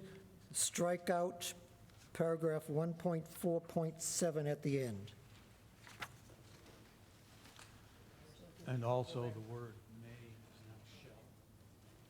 Yeah, there's a couple. There's this one here, and then that there. Where's the second one? The second one is this. You're striking out that whole All paragraph. right. Under section 1.4, the end of the second line where it says at which participants may, please strike out may and insert shall. Are those all the corrections, Mr. Martin? No. Yes, Mr. Moderator. Okay. I will let Mr. Martin speak on these. I will recuse myself, and Mr. Maury will take over.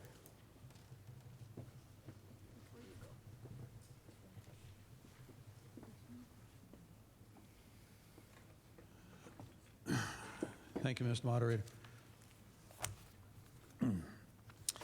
So the beginning of the evening, 99 of the 126 town meeting members were here. That's 77%. Could that have been higher if these three bylaws were, and warrant articles were passed and in effect tonight? Just a thought. A little background.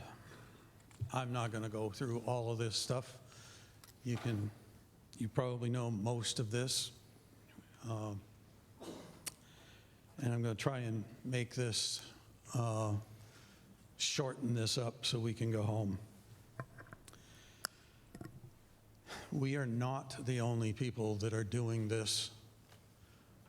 We based these articles on articles of 6 other towns around us, Belmont, Lexington, and a couple others that I can't remember right off the top of my head because we were working with them for so long ago.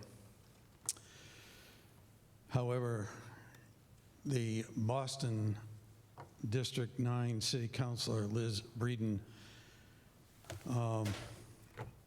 puts it very, very nicely, that this is about the standard for how we continue to engage people with disabilities, seniors, people with limited access to transportation, and people with work and family obligations who otherwise would be unable to attend a meeting in person. I want to remind you all that we're talking about this town meeting. Every time I say the word town meeting, I'm talking about this meeting tonight. The one we have in January, the one we have in May. I'm not talking about the 425 other meetings that go on in this town to make this town run. Okay? Please remember that.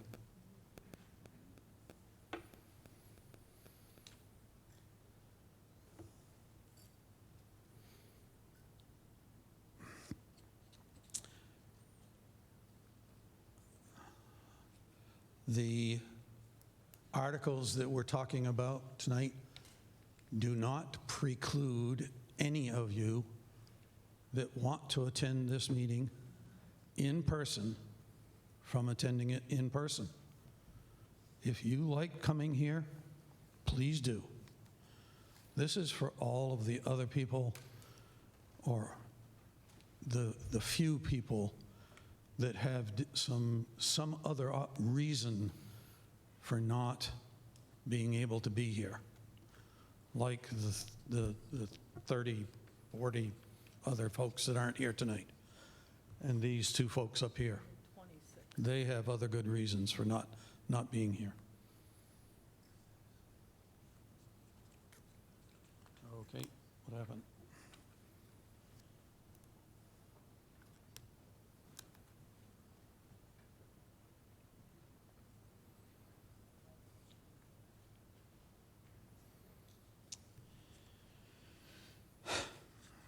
During the pandemic, when we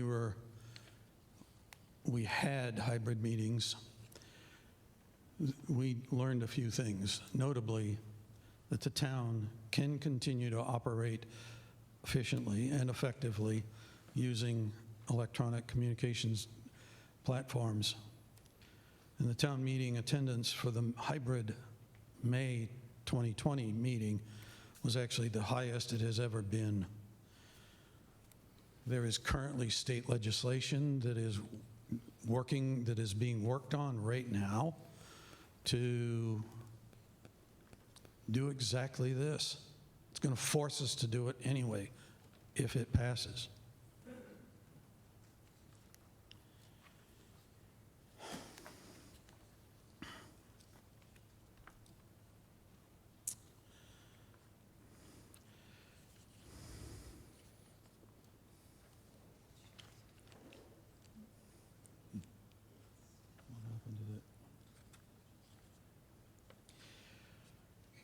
Right now, I'm not sure where these slides went, but right now the town has a legal obligation to provide reasonable accommodations under the ADA and ADA-AA for any person in town who wants to attend an open meeting or town meeting. So these two folks that are up here, that's okay. These two folks up here that are joining us, that's part of that legal obligation.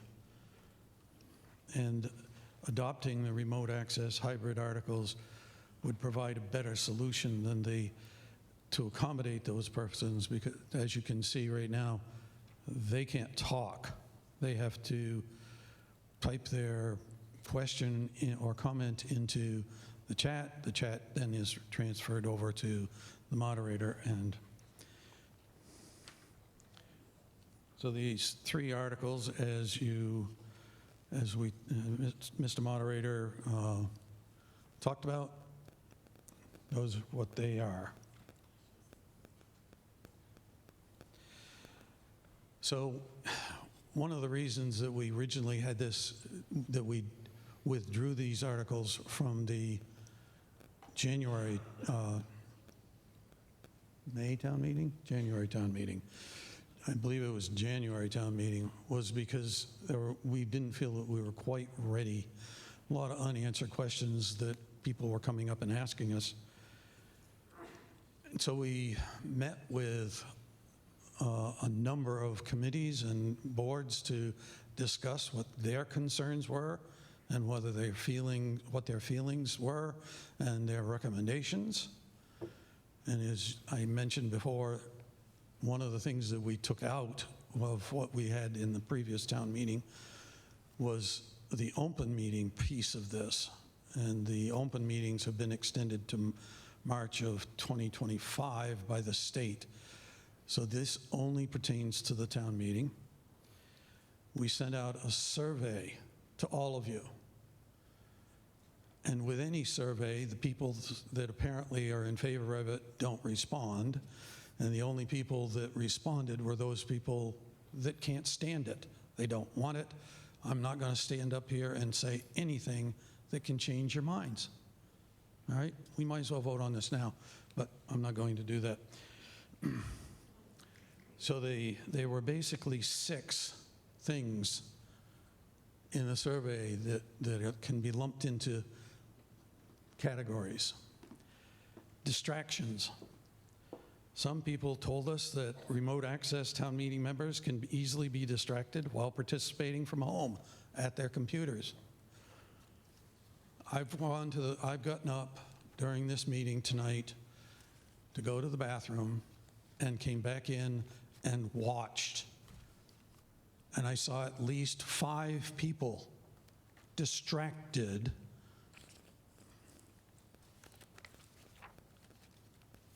okay? So is that going to happen at home? If people are bored, they're going to be distracted. Sleeping. We were told that many members that come in person actually fall asleep. This meeting, I haven't noticed anybody sleeping. However, Maytown meeting, I sat over there and I watched 5 people as their heads went. Almost all at the same time, almost all was for the same length of time, but okay, so sleeping, the reality is people fall asleep probably from being bored.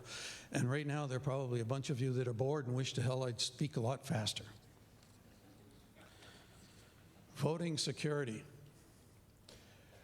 There is a lot of concern about the voting security that we would have if we had remote access. Well, let me tell you, there's a lot of voting insecurity right now, and that's not going to change whether we do this remote access hybrid or not. I sat over there in May and watched the daughter of a town meeting member raise their hand to vote. Not cool.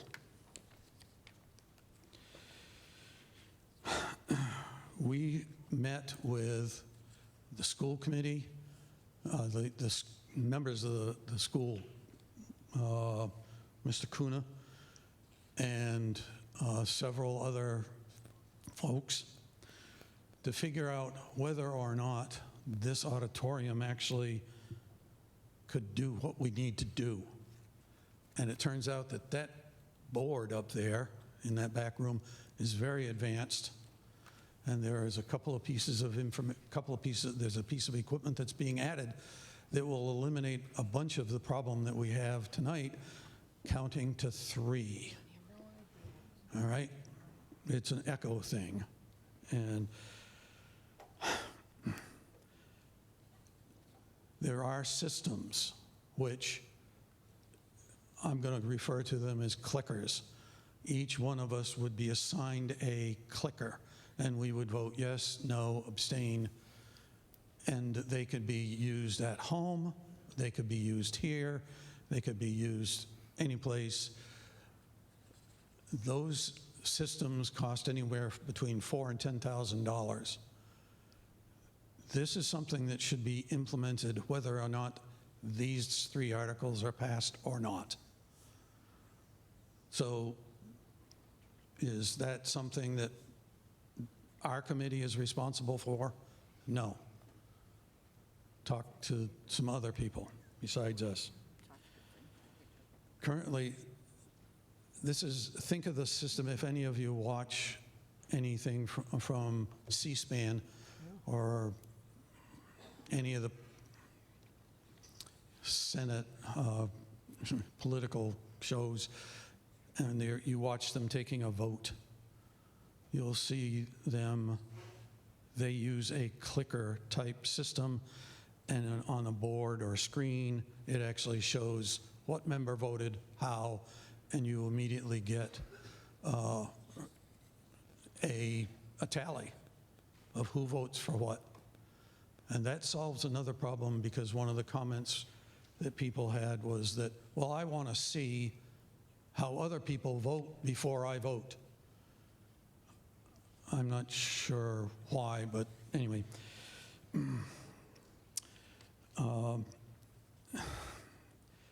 That would take away, that would allow anybody to watch. They could be the last person to vote. They'd know exactly how. We wouldn't have to have counts. We wouldn't have to have roll call votes. We wouldn't have to do anything. We have a clicker. Audio-visual quality was another comment that was made, that they complained that they couldn't hear. Well, we spent 20 minutes trying to figure out how to make you hear us. And I got a text from one of the folks that's up here, who is also on the board, my committee, that said, I can hear everybody fine. And that was before they turned up the volume.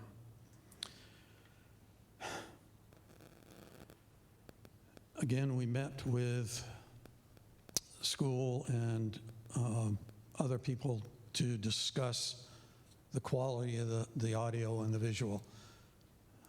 That board up there is very well equipped to do whatever we need it to do. And then there is the cost. And that seemed to be the last big item.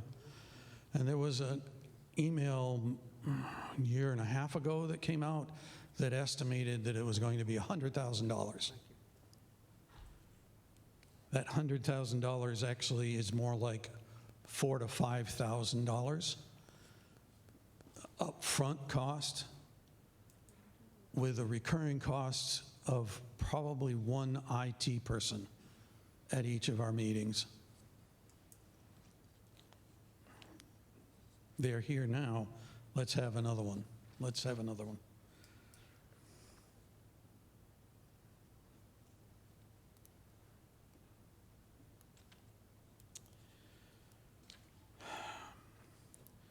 So if these articles are passed, what happens? Well, the state legislature and the Attorney General has to go through the process of approving the changes to the Chapter 686 and to our bylaws. And the moderator and the Rules Committee would have to develop some procedures, practices and procedures, things like leaving your your audio on or video on when you're at home. How do you apply to get a clicker at home? That kind of stuff. The voting system should be purchased anyway, whether we pass these articles or not. And then there'd have to be some training, because I know that there's some people that don't like new modern toys, and they are offended and that we have to do something with this.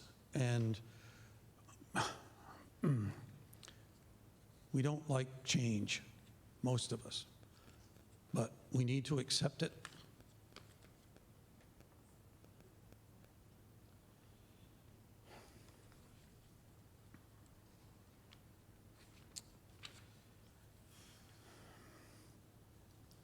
As I mentioned at the beginning of this meeting, at the beginning of the presentation, you and others still have the option, if you do not want to pass these articles, if these articles pass, you can still come to this meeting and enjoy the socialization and the fun that goes on here. Or if need be, you can access it remotely. You and others can contribute to the future that will continue to make Burlington a great place to live and work. The people that voted you in to represent them need to have improved participation, greater inclusivity and diversity, and to continue with the successes we already have had. Your institutional knowledge. I look out and see an awful lot of skin and white hair, and that institutional knowledge will need to be passed on to the younger folks that come in to replace us. The overwhelming benefit to the town through strengthening our commitment to equality and ensuring those voices who wish to serve are respected will serve Burlington very well. Cade Crawford of the Massachusetts ACLU puts it this way: local democracy works best when all of us are able to be engaged. Thank you very much. Please support these articles. Thank you, Mr. Martin. Are there any other bodies that have taken a vote or want to weigh in before we move to questions from the body? Mr. Caskey?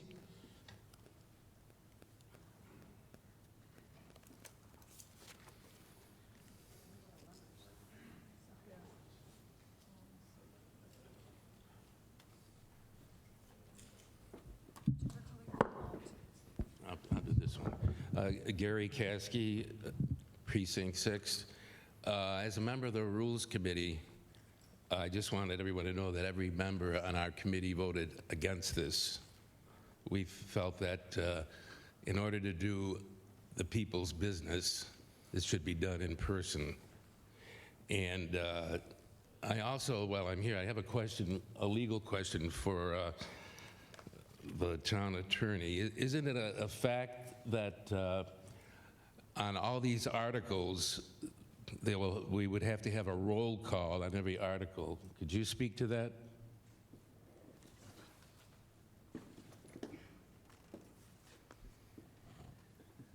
I believe that the purpose of the first article, Article 11, exempts the remote requirements to all of those bodies. So if it exempts the remote requirements that are currently under 30A, it would not require a roll call vote. Okay, and if in the event there is a roll call, that would certainly add a lot extra time to town meeting. Thank you.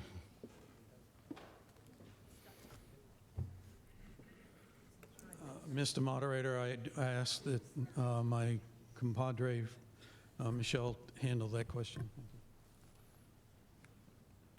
Thank you. Oh, you're losing that. Michelle Huntoon, Bylaw Review Committee. Thank you, Mr. Caskey, for your question. It was a pleasure meeting with the Rules Committee and getting their feedback on this. There are a lot of questions and a lot of objections and people coming in at all different ranges on this subject. So I just wanted to focus us in a bit because this is the mechanism to get us to a place where we can have hybrid meetings. This isn't something that you vote yes on, and if we were coming in, you know, the January meeting's going to be hybrid. There's a lot more involved. So as far as concerns about implementation, budget, technology, those are things that are going to have to be a collaborative effort from a lot of different committees and a lot of different groups and a lot of different offices in this town. But we feel that it is very much worth that effort, worth a little extra spending, although I personally don't have concrete numbers in front of me as to what the spending would be. That's also not something we're voting on right now. There's nothing about the budget for this in these articles. The articles are specifically to create a mechanism to allow us to hold our town meetings, both virtually and in person.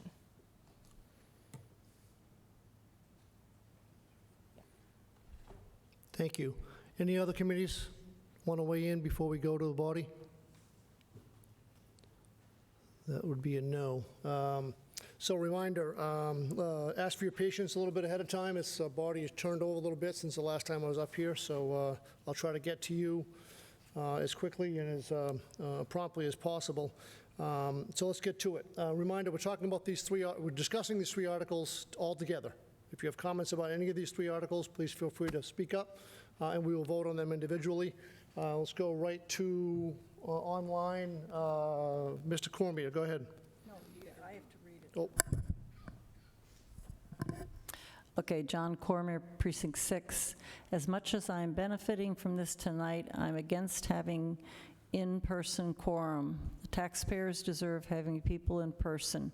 Even though I recognize tonight it's very difficult to ensure that the taxpayers watching at their home see their representatives in action.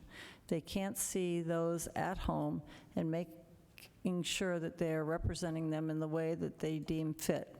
As somebody who has a disability, I will not use my condition as an excuse to not be there in person.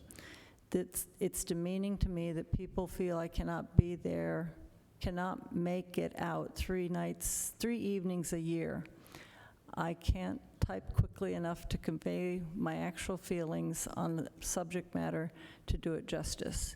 If we need to make accommodations for the very few, then we can do that, but let's not allow this to happen for everybody.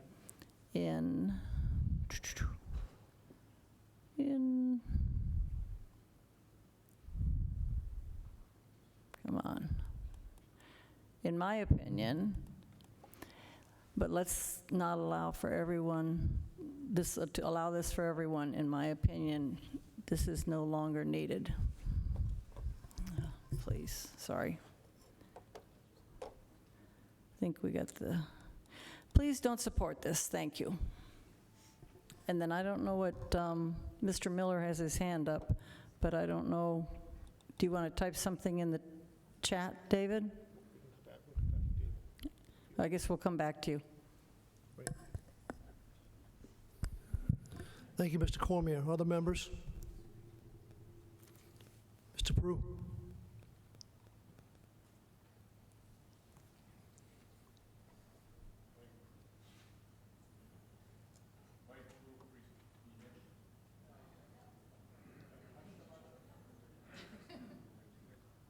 Mike Prue, Precinct, there we go. Mike Prue, Precinct 4. There's a reason why we have representative town meeting. You know, I lived in Burlington before they passed closed town meeting. And that is because if we had open town meeting, every single resident can't fit in this auditorium. So we elected representatives. I don't think hybrid meetings should be the norm. You know, I think we should make accommodations for some of the town meeting members that can't be here. But as, you know, there was something else I was thinking of. But that's the, and if we're gonna open it up to hybrid meetings and Zoom meetings, we might as well vote ourselves out of office and have an open town meeting, because every resident could get on their computer and vote accordingly to the different warrant articles. And I think it just creates a big headache, you know? So that's my thoughts on it. Thank you, Mr. Prue. Up back.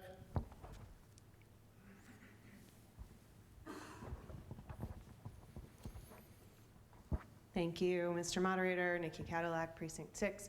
I'd actually argue that the residents deserve to have full representation in their town meeting, and hybrid meetings actually make that possible.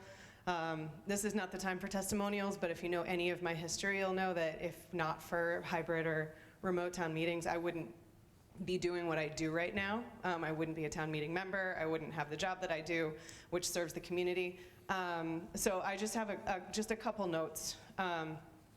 One concerning distractibility during meetings. Yes, people get distracted. I've seen people watch Celtics games on their phones here in the auditorium. But we're also elected and trusted to represent the people in our precinct. And so I think that when we elect somebody, we give them our trust, and we trust that they're going to do the thing that they say that they're going to do, whether they're at home, being able to participate remotely, or here in person. So here's a perfect example. Next Monday, I'm going to be out of town. And so if this meeting and this conversation was happening next Monday, I wouldn't be able to be here in person, but I'm going to be in a hotel room with internet access, and I will be able to participate remotely, and I won't even have my kids with me. So I would actually be able to pay attention and participate fully. And that's just one example of many, many, many examples of people who could participate that don't right now because they don't have that access. Cost savings, I have to laugh a little bit. We just talked about electronic mailings, and I know we spend a lot of money sending out town meeting warrants and backups to people in the snail mail on paper, and I think that part of the savings in postage and printing could very easily be applied to this. Of course, I'm not the town clerk, but I'm sure that there's a way that those funds could be diverted. As far as voting security, if I'm not mistaken, I do believe that individual WebEx links are sent to town meeting members, and voting security can be verified in that way. That's not my job. That's something that I thought about. Yeah, I think that's it. Thank you. Thank you, Ms. Cadillac. Other members? Mr. Sinisi? Thank you. Nobody sent me the question. I made a mistake at home. One Mississippi, two Mississippi. Okay, we're going. Adam Sinessi, Precinct 1. Thank you, Mr. Moderator. So I was another one of the members of Rules Committee that voted unanimously to vote this down back in January. And I want to start by saying I truly appreciate what the General Bylaw Review Committee is trying to do. I think it's a good opportunity for us to have this debate. But when we met back in January, the article ended up getting pulled. But I don't see how this is different from the article that got pulled. There were people on the Rules Committee. There were some people that were very hostile to going hybrid at all. I also think there was a population on the Rules Committee that was open to working with you. But I know a lot of the issues that we highlighted, none of them have been addressed. In particular, Article 11 calls for, it completely dissolves any reason to have an in-person quorum, which, again, I lived through the COVID years as a member of town meeting, and I've got to say, I thought the quality of discourse was really poor. The meetings turned into rubber stamps. It was extremely difficult for the moderator to run through no fault of his own. I think it would be a challenge to anyone. Some other things that, there were videos that were shown that we got 15 minutes into the video. Well, first, a bunch of meetings didn't even start on time. They got started half an hour, 40 minutes late in some instances. Now, I'm also a busy person, and I've got kids, And when we have town meeting, I carve that night, and I make an effort to get here. I don't see any reason to stretch it out into 2 nights or 3 nights because we have to do things over and over again because people at home couldn't hear them. Again, I appreciate their wanting to contribute, but at some point, the option is there to contribute. We were told, throughout the presentation that if you want to come in, you can come in. There are people that are home because they have medical reasons, and they're home right now. They got the passage to stay home and still participate. If you didn't get those exemptions and you want to come in, you can come in. I'm going to say 2 more things. There was a lot of speculation that remote town meeting would increase participation. I came here tonight operating on the assumption that this would get pulled again, because it's already gotten pulled twice. But I was a lot better prepared last time, or back in January. I actually looked into the claims that it would change participation. I looked at the average of nights that we had a remote town meeting because of COVID, or hybrid town meeting because of COVID, and I looked at that equal number of nights that leading up to COVID, that people in who participated and what the attendance rate was. There was frankly a minuscule difference. In fact, it favored the nights that we were in person. One more thing, there was a claim made, and I'm assuming it was incorrect information. I don't think it was done for nefarious reasons, but May of 2020 was cited as the best turnout for town meeting ever. That was a COVID year. We met on the football field. There was no remote participation for that town meeting. 22. Okay. Thank you. Thank you, Mrs. Sinisi. Mr. Byer.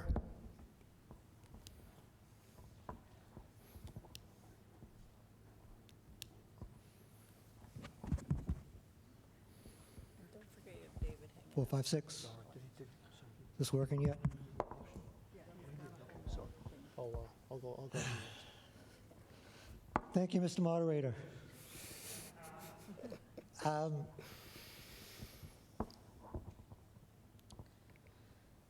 These 3 articles are extremely important to me. And I almost don't know where to start. But the main point I will make is that going hybrid is a step back in the effectiveness of town meeting.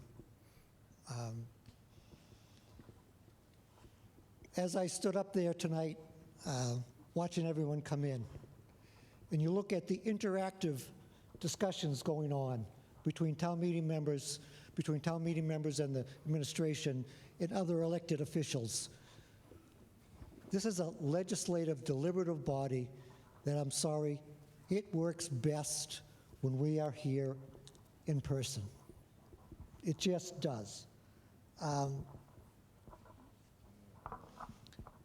The argument is made, well, everything we do here we can do online, and everyone who's out there remotely is paying attention just as well as everyone here. And there's people, we're falling asleep here, and someone's watching a basketball game. But let me talk about my one real piece of data. Back in, what year is this? Back in 2022, we had hybrid annual town meeting.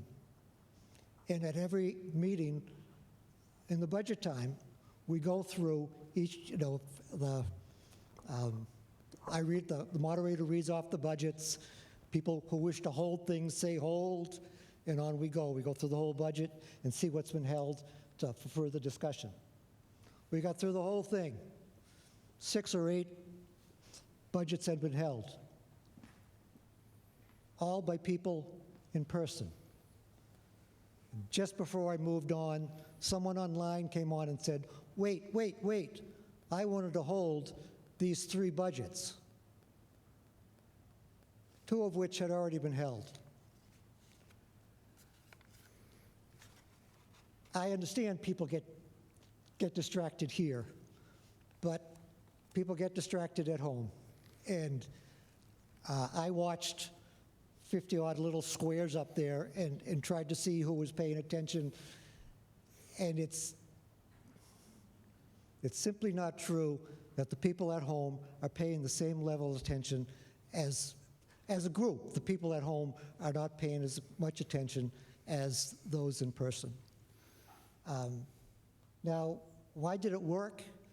I think part of it worked reasonably well because most of us are known entities one to another. So when people at home got up and spoke, we knew who they were.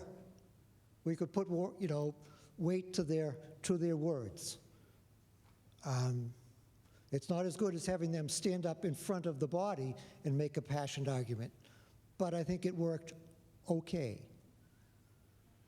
What about as town meeting turns over?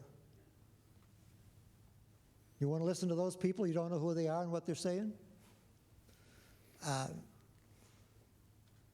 They speak as if only a few people will take advantage of it. Well, we can already accommodate all those, anyone who has medical issues or disability issues. We're required to under the American Disability Act, and I'm happy to see that we've done that. Over the last 2 meetings is the first time we have ever done that. So I think that is a big step forward for this body. But let's look at the other people we're talking about, younger people, older people, and the burden that town meeting puts upon them. Well, what is that burden? Really, what is the burden town meeting puts on participation? 3 meetings a year, 5 nights a year, plus some time reading, the warrant and the backup. That's it. You don't need to serve on a committee. As many of you know, you've turned me down. I've had people turn me down for the Rules Committee that meets once a year.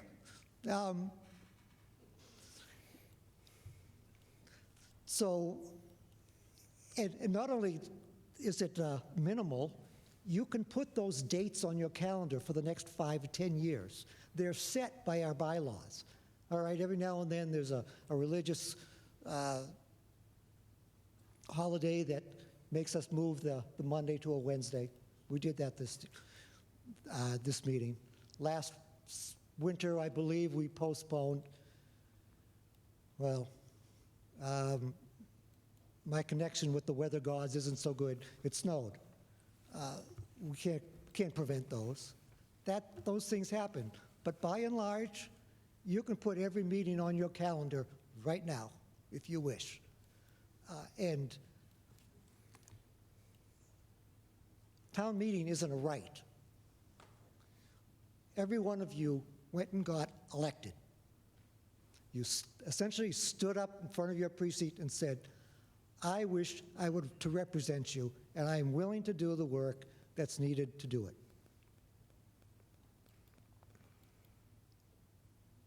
And I don't think it would be a very good campaign slogan to then say, yeah, but I don't want to go to the meetings.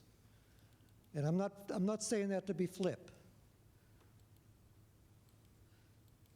Are there other ways to deal with the issues that have been brought forward?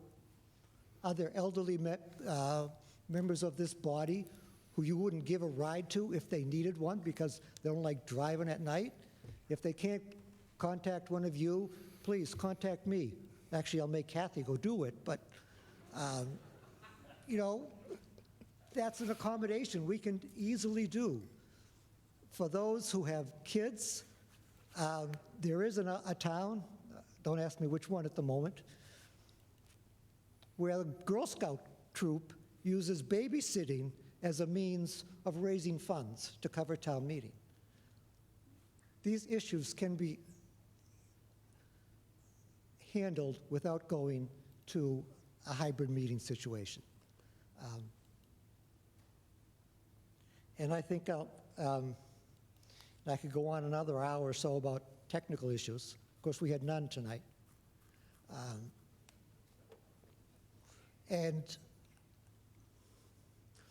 But when you get down to it, I'm sorry, but town meeting works best when all of you are sitting here in person, in front of your peers, pleading your case and standing up, or in our case now, raising your hand to vote. So thank you. I hope you will turn this down. Thank you, Mr. Moderator. We're going to go online to David Miller. I'm going to give the microphone to Amy. David Miller, Precinct 4. I've heard the comments to the effect that good government requires in-person meetings. Since the pandemic, I have written a new bylaw and gotten it approved by this body. I've served on 2 town committees, chaired 2 subcommittees, one of which came up with the cybersecurity policy that the town has adopted, and one which has helped the Conservation Department integrate some complex federal regulations into our general bylaws. I say this not to blow my own horn, but to demonstrate that all this work was done using remote or hybrid meetings. The nature of the meetings does not dictate what constitutes good government. The content of the work and the work done by the people does. Thank you very much, Mr. Moderator. And then he has a second one that says, I would like to make some comments about these articles. This is David Miller, Precinct 4. I've heard comments, no, that's repeated, okay. And it looks like it repeated again. Okay, you just really have one comment, right, Dave? Thumbs up? Okay. Thank you, Mr. Miller. Over here, the red sweatshirt.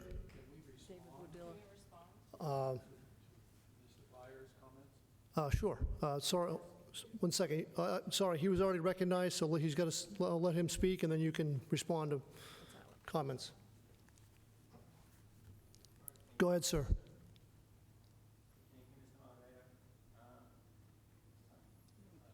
Yeah.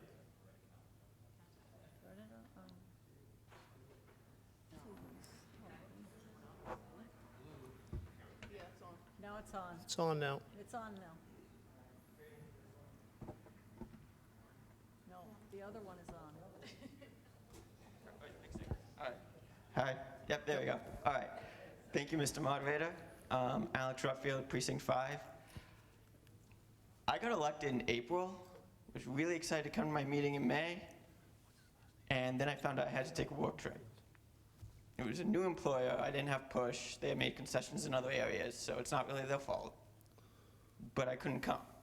Not because I had a disability, not because I didn't really want to, but, you know, I pay the mortgage with the job. I pay the bills with the job.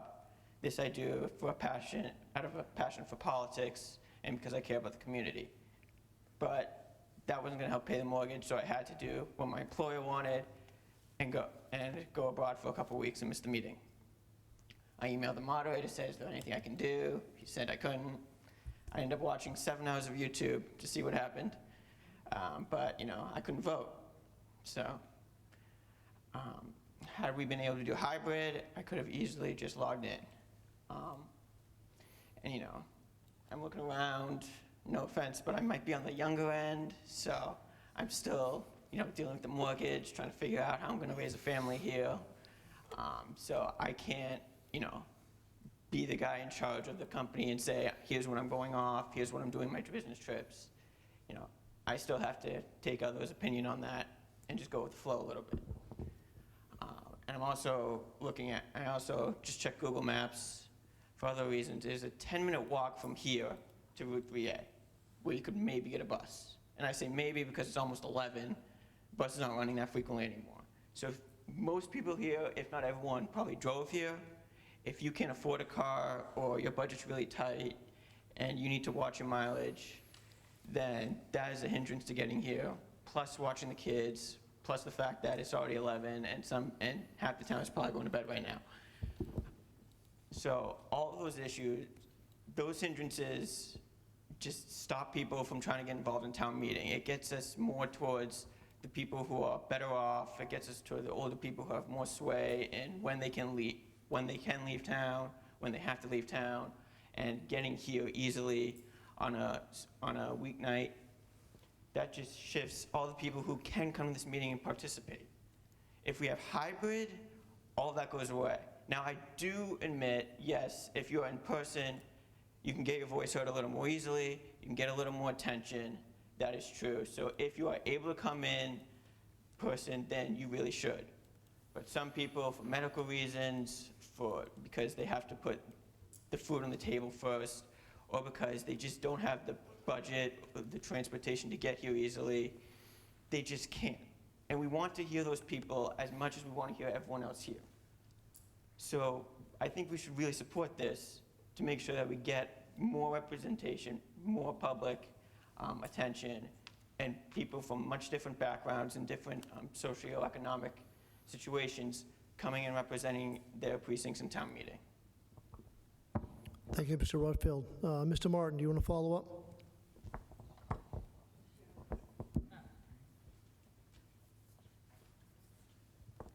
Michelle Huntoon, Precinct 1. So I think all of the points that were just made were made very well, and I have to agree with that. If you look around this room, what we have here is not representative of our population in this town. Burlington, 22% of Burlington residents are over 65 years old. That is not the case in here. 15% of Burlington residents are Asian minorities. That is not represented here. The census didn't tell me how many young families or working age residents we have. We're not represented. And having hybrid articles gives people the ability to participate. I also have a work trip next week. I wouldn't be able to be here if we go into next Wednesday, which, let's not do that. There's no reason for us to do that. Nope. A lot of the arguments against this are arguments that as someone who is in the workforce, I am hearing as a return to office. Oh, we need people in here. We need the collaboration. And I do agree to some extent. If these pass and we can do hybrid, I'm still gonna show up unless I have childcare fall through, or I'm not feeling well, or I have a work trip. I will be here. I enjoy that. But this is something that's going to allow everyone else to at least have a shot at participating and having a voice. This is representative town meeting. We need to have everyone represented. And if this is one way that we can do that and just have this available, I don't think if these pass, and I obviously can't say as a factual matter, I don't think we're going to see this as an empty room if these pass. And I think that's a concern a lot of people have. You pass this, no one's gonna show up. You can hear what people are saying. People wanna show up. It's for those circumstances where life happens and you can't be here. And that shouldn't keep someone from having a voice in how our town is run. It just shouldn't. So I would encourage everyone to strongly consider supporting these. And I understand, I met with the Rules Committee. I know that they had a problem with the in-person quorum. That's its own article.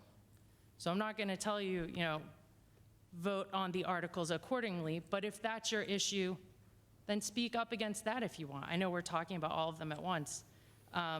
As far as being committed, it's not a lot of work. I mean, it's not. I mean, right now it's 11:15 at night, and I have work in the morning, and I have a 2-year-old I'm waking up with. It's not a lot of work, but life happens. Why wouldn't we want to make it easier for more people to take part in our government, in our town? We can only be stronger from having more voices. What else? Issues with technology, there's a learning curve. The beginning of COVID, you would get into a meeting on Zoom and no one knows how to unmute their microphone. You got videos pointing at the ceiling. It's a learning curve, it's an experience. We have people counting to 3 every time a microphone's being handed around.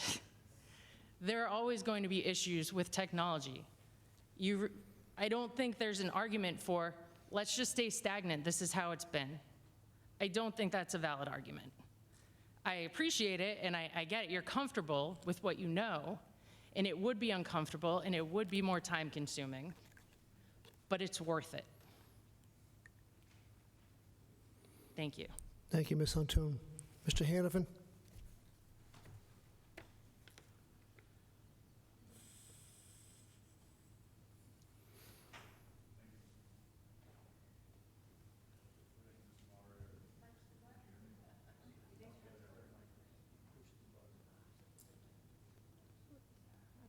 No? All right. Dan Hannafin, Precinct 2. Thank you, Mr. Moderator. I cannot stress strongly enough how much I agree with Mr. Byer on this. I think there is a significant quality. I think probably the most important aspect of this to me is that there is a significant quality lost when we are not here together in this room. I don't mean to go into a history lesson. It kind of always causes me to roll my eyes a little bit when we do sometimes, but my wife and I, Angela and I, have been town meeting members for over 20 years now, which I can't believe when I say that. But we have passed a lot of the things that I'm hearing, like, just don't hold water for us. Like, we have 5 kids. They were being born all along the process while we were here at town meeting. And I missed a couple of meetings. I know Angela did too, for one reason or another. And there's always things that come up. But that didn't stop this body from doing its work because I wasn't here. This is a privilege to be here. I really believe that. Like, we're doing the town's work here, and I think this body is very, very important.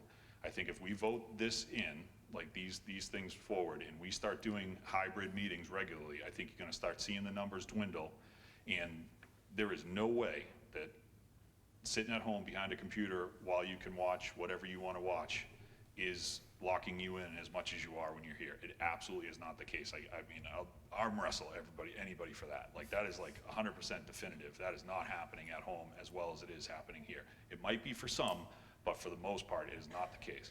So, I think Millie might be proud of me when I say, I think I read in this building one time, Ralph Waldo Emerson, we have built a crutch to carry our weight, but we've lost the use of our legs. I think this is one of those very particular incidents where we would do that. We would lose this body, and it's the beginning of the end of this body and the effectiveness of it if we start this hybrid process, because we're gonna start dwindling down to like no numbers, and we'll have everybody online. And we all complain about not knowing our neighbors anymore. We all complain about, 3 doors down, we don't even know who those people are anymore. Well, that's gonna happen to this town in this body if we start doing that. There's a quality of watching, listening to somebody stand up, hear their name, see who they are, and have an opportunity to talk to them. Every time we come to this meeting, I talk to somebody new that I haven't talked to before after the meeting's over. At the end of the night, I talk to somebody else. That happens almost every time that we're here, and I think we're not gonna do that online. You're not gonna get to know all these people in this room over the course of these meetings. The technology issues are like, significant, really significant issues.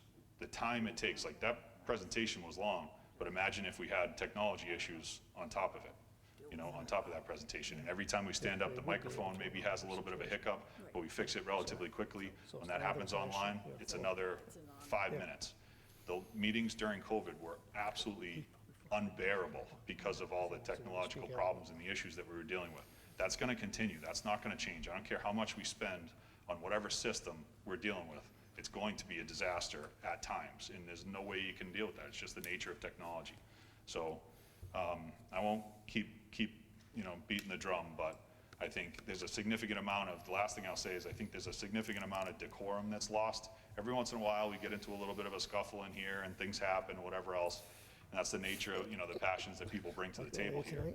But I think you can lob bombs from behind that computer sitting in your living room, and it doesn't, you don't think that second time sometimes before you say something online. It's kind of like that social media effect. When you're sitting behind your computer or behind a screen, it's a little bit easier to say things that you might not say in person with somebody, a whole body like this listening to you. So I'm very passionate about this. I think it's extremely important, and I think the idea of having, those surveys that went out, sounds like what you got back was a significant amount of, no, please do not do this.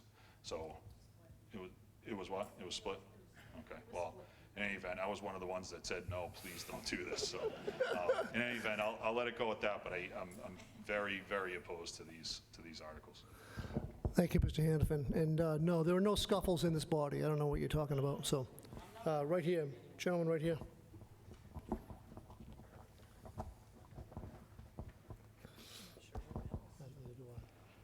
One, two. Oh, there we go. Thank you, Mr. Moderator. Mark Donahue, Precinct 5. I'm also on ZBRC, and these bylaws are basically written for people like me. I would not be able to participate in this and participate in ZBRC if it was not for remote options. I travel about 25 weeks a year for work. I'm engaged in my community. I know my neighbors. But at the same time, you're eliminating people like me from this body because I don't have the option to be here on a particular night because I'm probably going to be in San Francisco or Cincinnati or somewhere else and sitting in a hotel room. And again, just like was said before, I can log on, and I've done ZBRC meetings from 3 continents, and I do them all the time, and we run all of our meetings hybrid or remote, and they work just fine. And I'm sorry, the technology has come a long way. My wife, who works at Harvard, runs meetings with 200 people on Zoom every week, and nobody gets crazy. They all work fine. It's a matter of a learning curve, like everything else. And I really, really, really think that we should support these options so that people like me can engage with our town. That's all I have to say. Thank you. Thank you, Mr. Donahue. Mr. Glantz.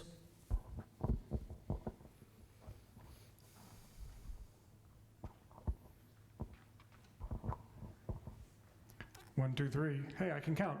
Thank you, Mr. Moderator. Nolan Glantz, Precinct 1. A couple of quick thoughts. I know it's getting late here. So I am one of the people who, there have been meetings in the past that I've had to miss because I've been out of town for work. I've been doing this about 20 years. I hate missing meetings. It's been really difficult for me when that's happened, and you just can't get around it sometimes.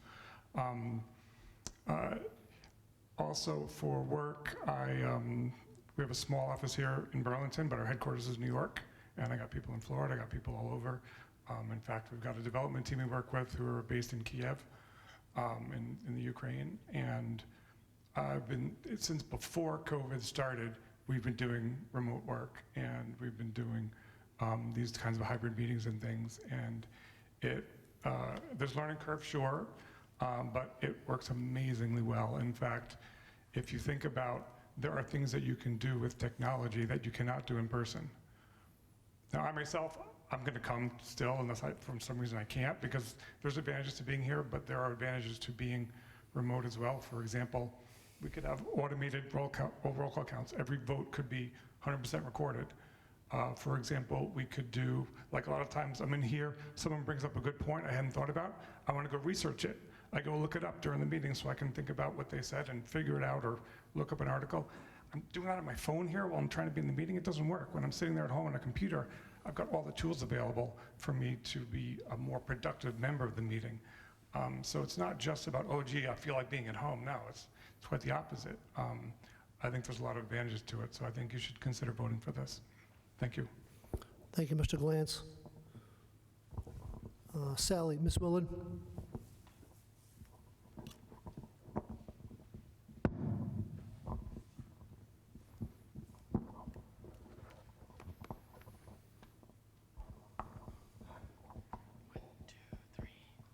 Thank you, Mr. Moderator. Sally Willard, Precinct 4. I have a couple of questions. One,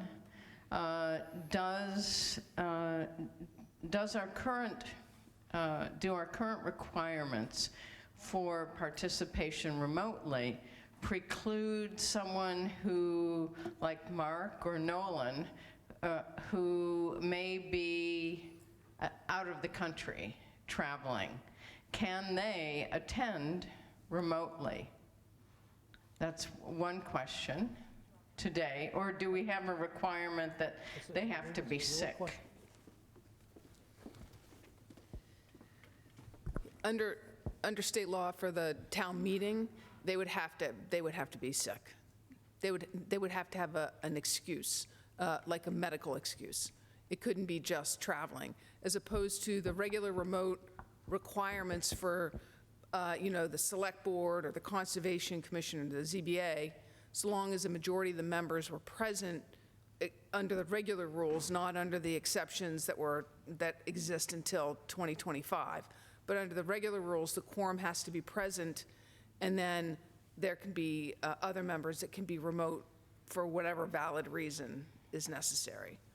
Well, isn't that just foolish? I don't make the laws. I have another word for it, but my next question is about the articles. Are the articles necessary for us to do electronic voting in-house? Do we have to have a bylaw, and will these bylaws, one or all three, cover electronic voting, which about half, if I recall, about half of all cities and towns, or half of all towns, use electronic voting of some sort for their town meeting?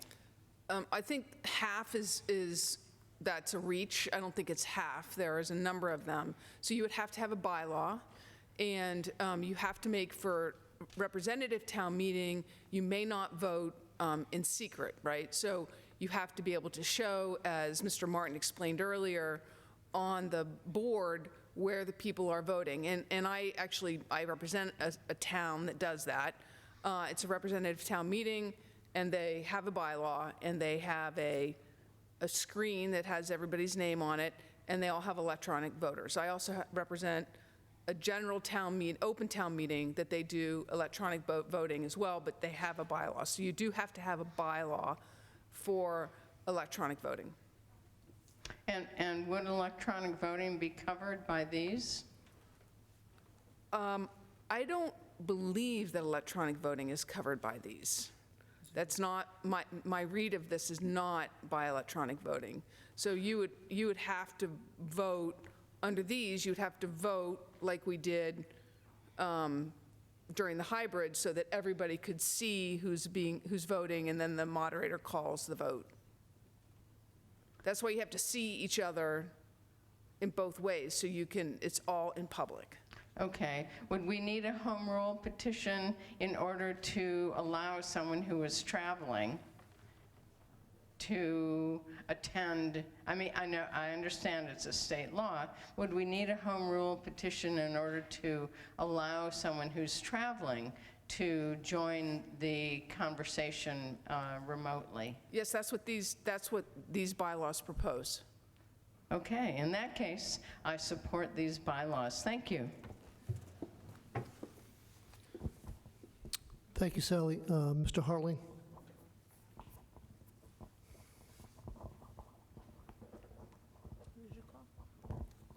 Chris Hartling.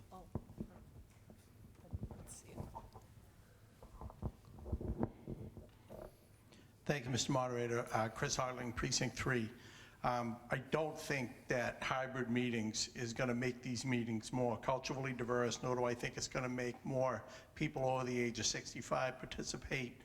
I think it's awesome that you compared us to people that work at Harvard. And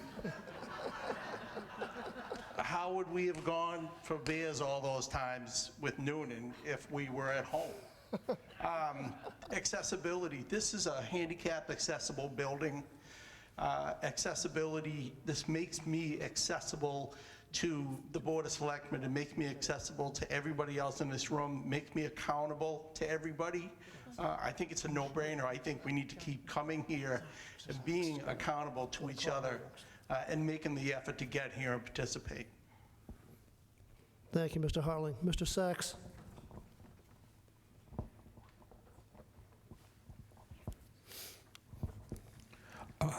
John Sachs, Precinct 7.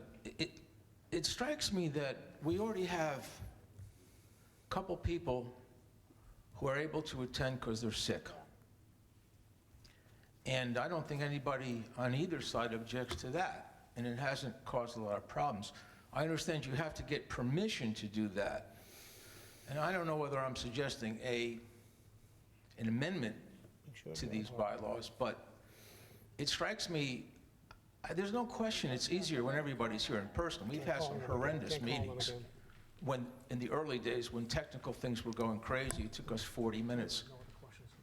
But those things can get improved and have been improved. I don't think tonight this has been a nightmare. It'd be nicer if you didn't have to read their comments, but that's very solvable. So what I'm suggesting is, if we already have it, that you can ask permission to be sick, if we simply add ask permission to be out of town, in other words, you have to come in person unless you have a reason. It's better if you're here, but if you can't be, I missed May because I was sick and I had to come home early from caring for a sick relative today to make this meeting, which I rather would have not done. So that's all we really need to do. Permission if you're sick, permission if you're away, that's all. And everybody else has to show up. If you're gonna lie and say that you're sick or away, well, all right, that's probably gonna happen now and then. But I don't think, now what I'm saying is not clear that voting for these is actually what I'm saying. Because I think what people believe is if we pass this, half the people will never show up again. I don't believe that, but maybe 10% won't show up. So maybe what I'm suggesting is that we amend it to say that you have to get permission to not show up, so that there's a little effort involved, because it is better in person, but it's not always possible. That's all.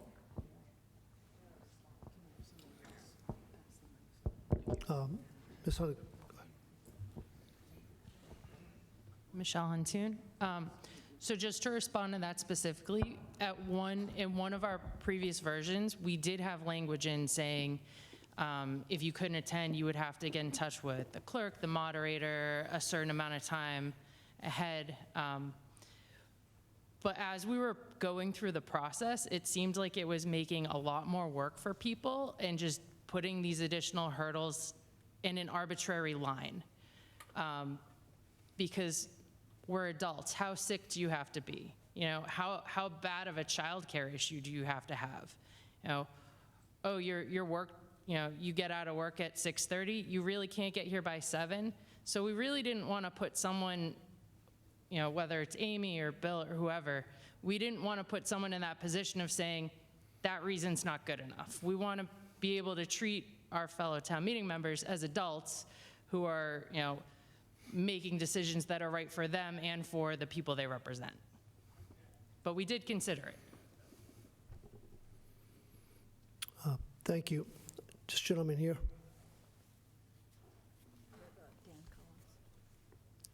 Mr. Collins. Hello? Okay. Dan Collins, Precinct 6. I don't want to speak for everybody, but I think what it distills down to is the quorum. I think you eliminate the quorum, then that's when you fall into that slippery slope argument. At the end of the day, you know, everybody who's here right now is here because we are committed to be here. But what happens with the next election and the election after that and the election after that, when we get more and more town meeting members who are not showing up? That means you're gonna have less cooperation, less discussions in the hallway outside, less people sitting next to each other and making friends, less committee volunteer. I think you're just going to, it's just gonna get worse and worse and worse over time. So yes, this body right now will probably show up if it's hybrid. But then it's not gonna stay the same. It's not gonna stay that way. I think that you're going to run into a lot of problems with the attention. You're going to run into a lot of problems with participation. And so really, you might be getting maybe a little bit more representation, but you're trading that for more poor participation. It's not going to be the same level, and so it's going to, like he had mentioned before, it's the death knell. It's going to be the beginning of the end to this sort of process in this body. Thank you, Ms. Collins. Mr. Wadilla?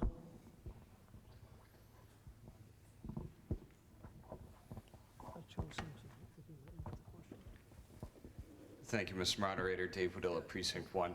Let me say emphatically right now, if you vote for hybrid, I am never coming to this meeting again. I can be in bed in 5 minutes after the meeting ends, and I will do that. I am going on record right now to say that. All right, listen, legislating I don't think should be easy. There needs to be some effort. There's a lot to this that's missed by not being in person. There's also procedures in place to cover absences, right? We need a quorum here, right? There's your minimum bar to legislate, all right? And there's no expectation that everybody is going to be here every day of a town meeting, right? That is just not part of the equation. That's why we have so many people, okay? Bottom line, I'm not for this. Remote is too impersonal. In person is a better strategy. Let's keep town meeting in person. Let's vote against this. Thank you. Thank you, Mr. Wadilla. Just a administrative issue. We have to let the young people go, bringing the mics around. So if you want to, if I call on you and recognize you, you need to come down to this mic down here and speak, please, if you don't mind. Who am I going to? Yeah. Ways and Means. I forgot his name. I should know it, but you got to come over here. Got to come over here. Got to come here. Are we still running? Sorry, you got to come here. Yeah, right. It's being manned by one guy back in the booth. Perfect. This one. Perfect. So, in general, I'm opposed to these articles. I'm sorry, Doug Davison, Precinct 2. In general, I'm opposed to these articles. I think we've heard, I think my points have been made. When you get into the meat of this, I am concerned in Article 13, 1.4.4. There's some wording in here that I just think makes it difficult and it's vague. That each participant in a hybrid meeting will have the ability to identify each town meeting member who attends. I don't know what that means. I could say that it means that there's some list of who attended, but to me it also means that they'll be able to see the face. Do we need a camera here? Are we going to go back to people having to come to the front and stand in front of a camera so they can see the face? That's a concern of mine, and to me, when I read that, that's exactly what it means. And so then we went away from that and started running microphones around because it's hard for people to come down here and stand in line and wait. Secondly, I'm a little bothered by they would have substantially the same access to contents of handouts, presentations, and other materials. Well, sometimes those things happen literally right before the meeting. Do we have to have a scanner here? Does Amy have to scan it and then email it out to the people, and then they have to make sure that they got it and they can see it? I don't know that things in the lobby count as being part of town meeting. That may be why they're out there, but often when we get a presentation, then it gets referred to. We were in the lobby. You can see the plans, and well, does that mean the architects have to come up with their renditions, and that has to be emailed to people? It just seems like this 1.4.4 is very restrictive and actually will take away from the quality of the meeting in person. Thank you. Okay. Is that Jack? Mr. Kelly? Jack. Got the blue one? Jack Kelly, Precinct 7. We had in Precinct 7 2 vacancies until tonight. Fortunately, we were able to fill it. Over the years, I have been very aggressive in trying to recruit people. One group of people I've never been able to recruit, parents with young children, and I think they are sadly underrepresented here. They are very interested in school issues. And with the school being close to 50% of our budget, I think we should have the input and make it easier for parents of young children to participate. I go back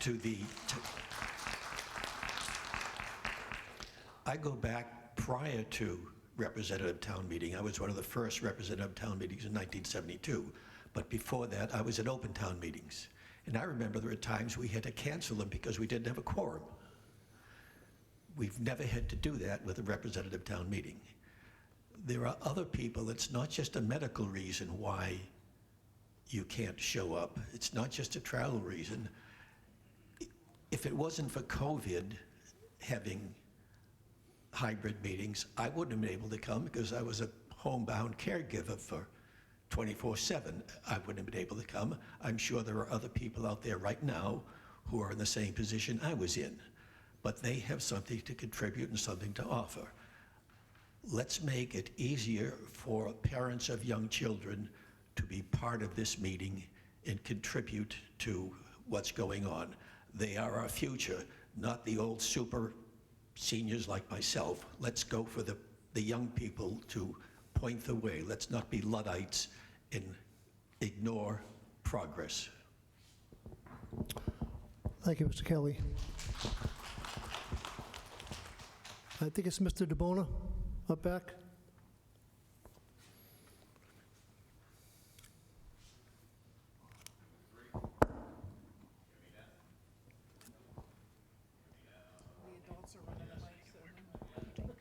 Even worse.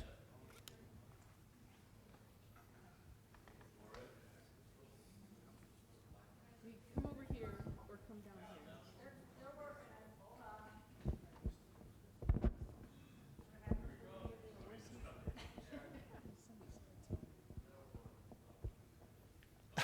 Sorry, technical difficulties. All right. Jeff DeBona, Precinct 3. I'm also on Rules Committee, so I'm not going to repeat what's already been said, but one of the things we actually ran into was, it's true that even if it were to pass today, nothing happens unless the state votes on the legislation of it. Is that correct? So if the state never votes on it, we just wasted all this time for what? So I think we should be waiting to see if the state ever does something, because they haven't done anything in what has it been, a year it's been sitting there?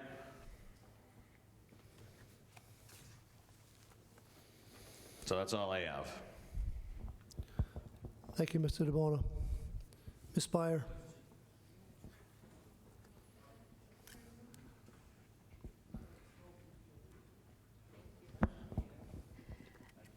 Kathy Byer, Precinct 2. And I want to say that for the first 20 years that Bill was a town meeting member, I had no opportunity to participate. We have a daughter with autism. There was no way for us to be able to get babysitters for her because of her disability at that time, which was not understood as widely as it is today. And I had to wait until she was living in a group home before I could participate in town meeting. I went around town. I got in my precinct, I collected signatures. I agreed to represent people. I made a commitment. I made a commitment that I would show up, that I would do the work, I would be here, and I follow through on that. I was an early adopter of technology and the internet. I taught classes on it in the town of Wilmington. So I am gung-ho on using technology. I think it works great for the ZBRC meetings as we are editing documents. Town meeting is a different process. And there is value in showing up. There is value when you speak in being able to read a room. There's value when you're listening to be able to read the room and see people who you respect, having different opinions and being able to really and truly reconsider your position. When I watch on the screen during Zoom meetings, I can't see everyone. There are only so many faces that show up. I can then also see who else is present, but then I'm scrolling around and not paying attention to what is going on. And so I think it's really important that people who serve on town meeting make a commitment, and that commitment will involve showing up. People, I understand families where maybe both parents of younger families want to participate, but there are times when they'll have to do what Bill and I did, and one person could participate and the other person needed to be home. And that's just the way it is. I don't want to lose the value of the commitment. I think people who can't make a commitment to showing up for town meeting also will have a problem making a commitment to serve on committees, which is where all the heavy lifting gets done before we ever come into the town meeting. And so we need people who will show up and who will serve on committees as well to make our town government work. And one other aside, because I'm the only person I think who really witnesses this, I spent lots of time overhearing conversations between Bill and Amy, our town clerk, putting together all of the work behind the scenes for the meetings during COVID, for the first meeting on the football field, and all of the things that went into that, and all of the hybrid meetings that followed. And in Bill having to learn to deal with the hybrid piece of online and in person, when in person can be very difficult for somebody to be able to manage. And so I want to say, for those of us who show up, vote for town government that is going to continue to work. Thank you. Thank you, Ms. Byer. Let me say two quick things. Just so you know, we lost our network connection, so the folks that were on from home are no longer on. And can I just also say, I think my opinion here, I don't think anybody's going to change their mind at this point. So you're either going to be for this or against this. So I'll take a couple more people, but I don't want to be here till 3 a.m. because we're just going to keep talking about it, going around and around in circles here. So I'll. The gentleman waving in the back on the blue shirt. Gentleman with blue shirt. Sean Connors, Precinct 3, move the question. Thank you, Mr. Connors. The question has been moved, it's not debatable. So let's have a show of hands. So all those in favor of moving the question, please raise your hand. Those against? The question is so moved. So we're going to vote these in order, 11, 12, and 13. So Article 11 will go first. For those in favor of Article 11, please raise your hand. Those opposed? It's 50-50, right? It's a clear majority of those opposed, so we'll go opposed. Article number 12, those in favor of Article 12, please raise your hand. Those opposed? That's a little closer. All right, I need a couple counters, sorry. Mr. Kuna? Oh, John. Thanks, John. So question Article number 12. Those in favor, please stand.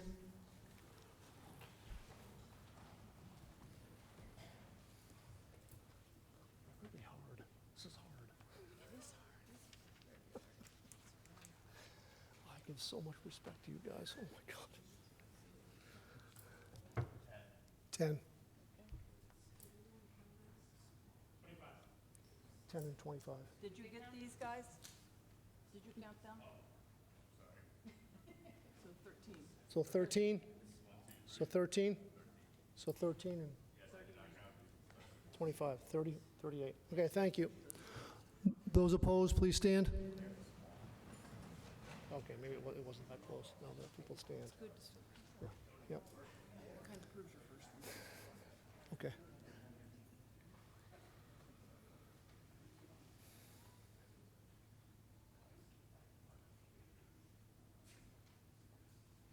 Twenty-two. 22 and 26, 48. 38 for, 48 opposed. The warrant article fails. Article 13. All those in favor, please raise your hand. Those opposed? That appears to be a clear majority. Appears to be a clear majority. That motion has failed. Mr. Moderator, are there any other issues? Okay. Accept the motion to adjourn. All those in favor? Aye. Good night, everybody. Thank you.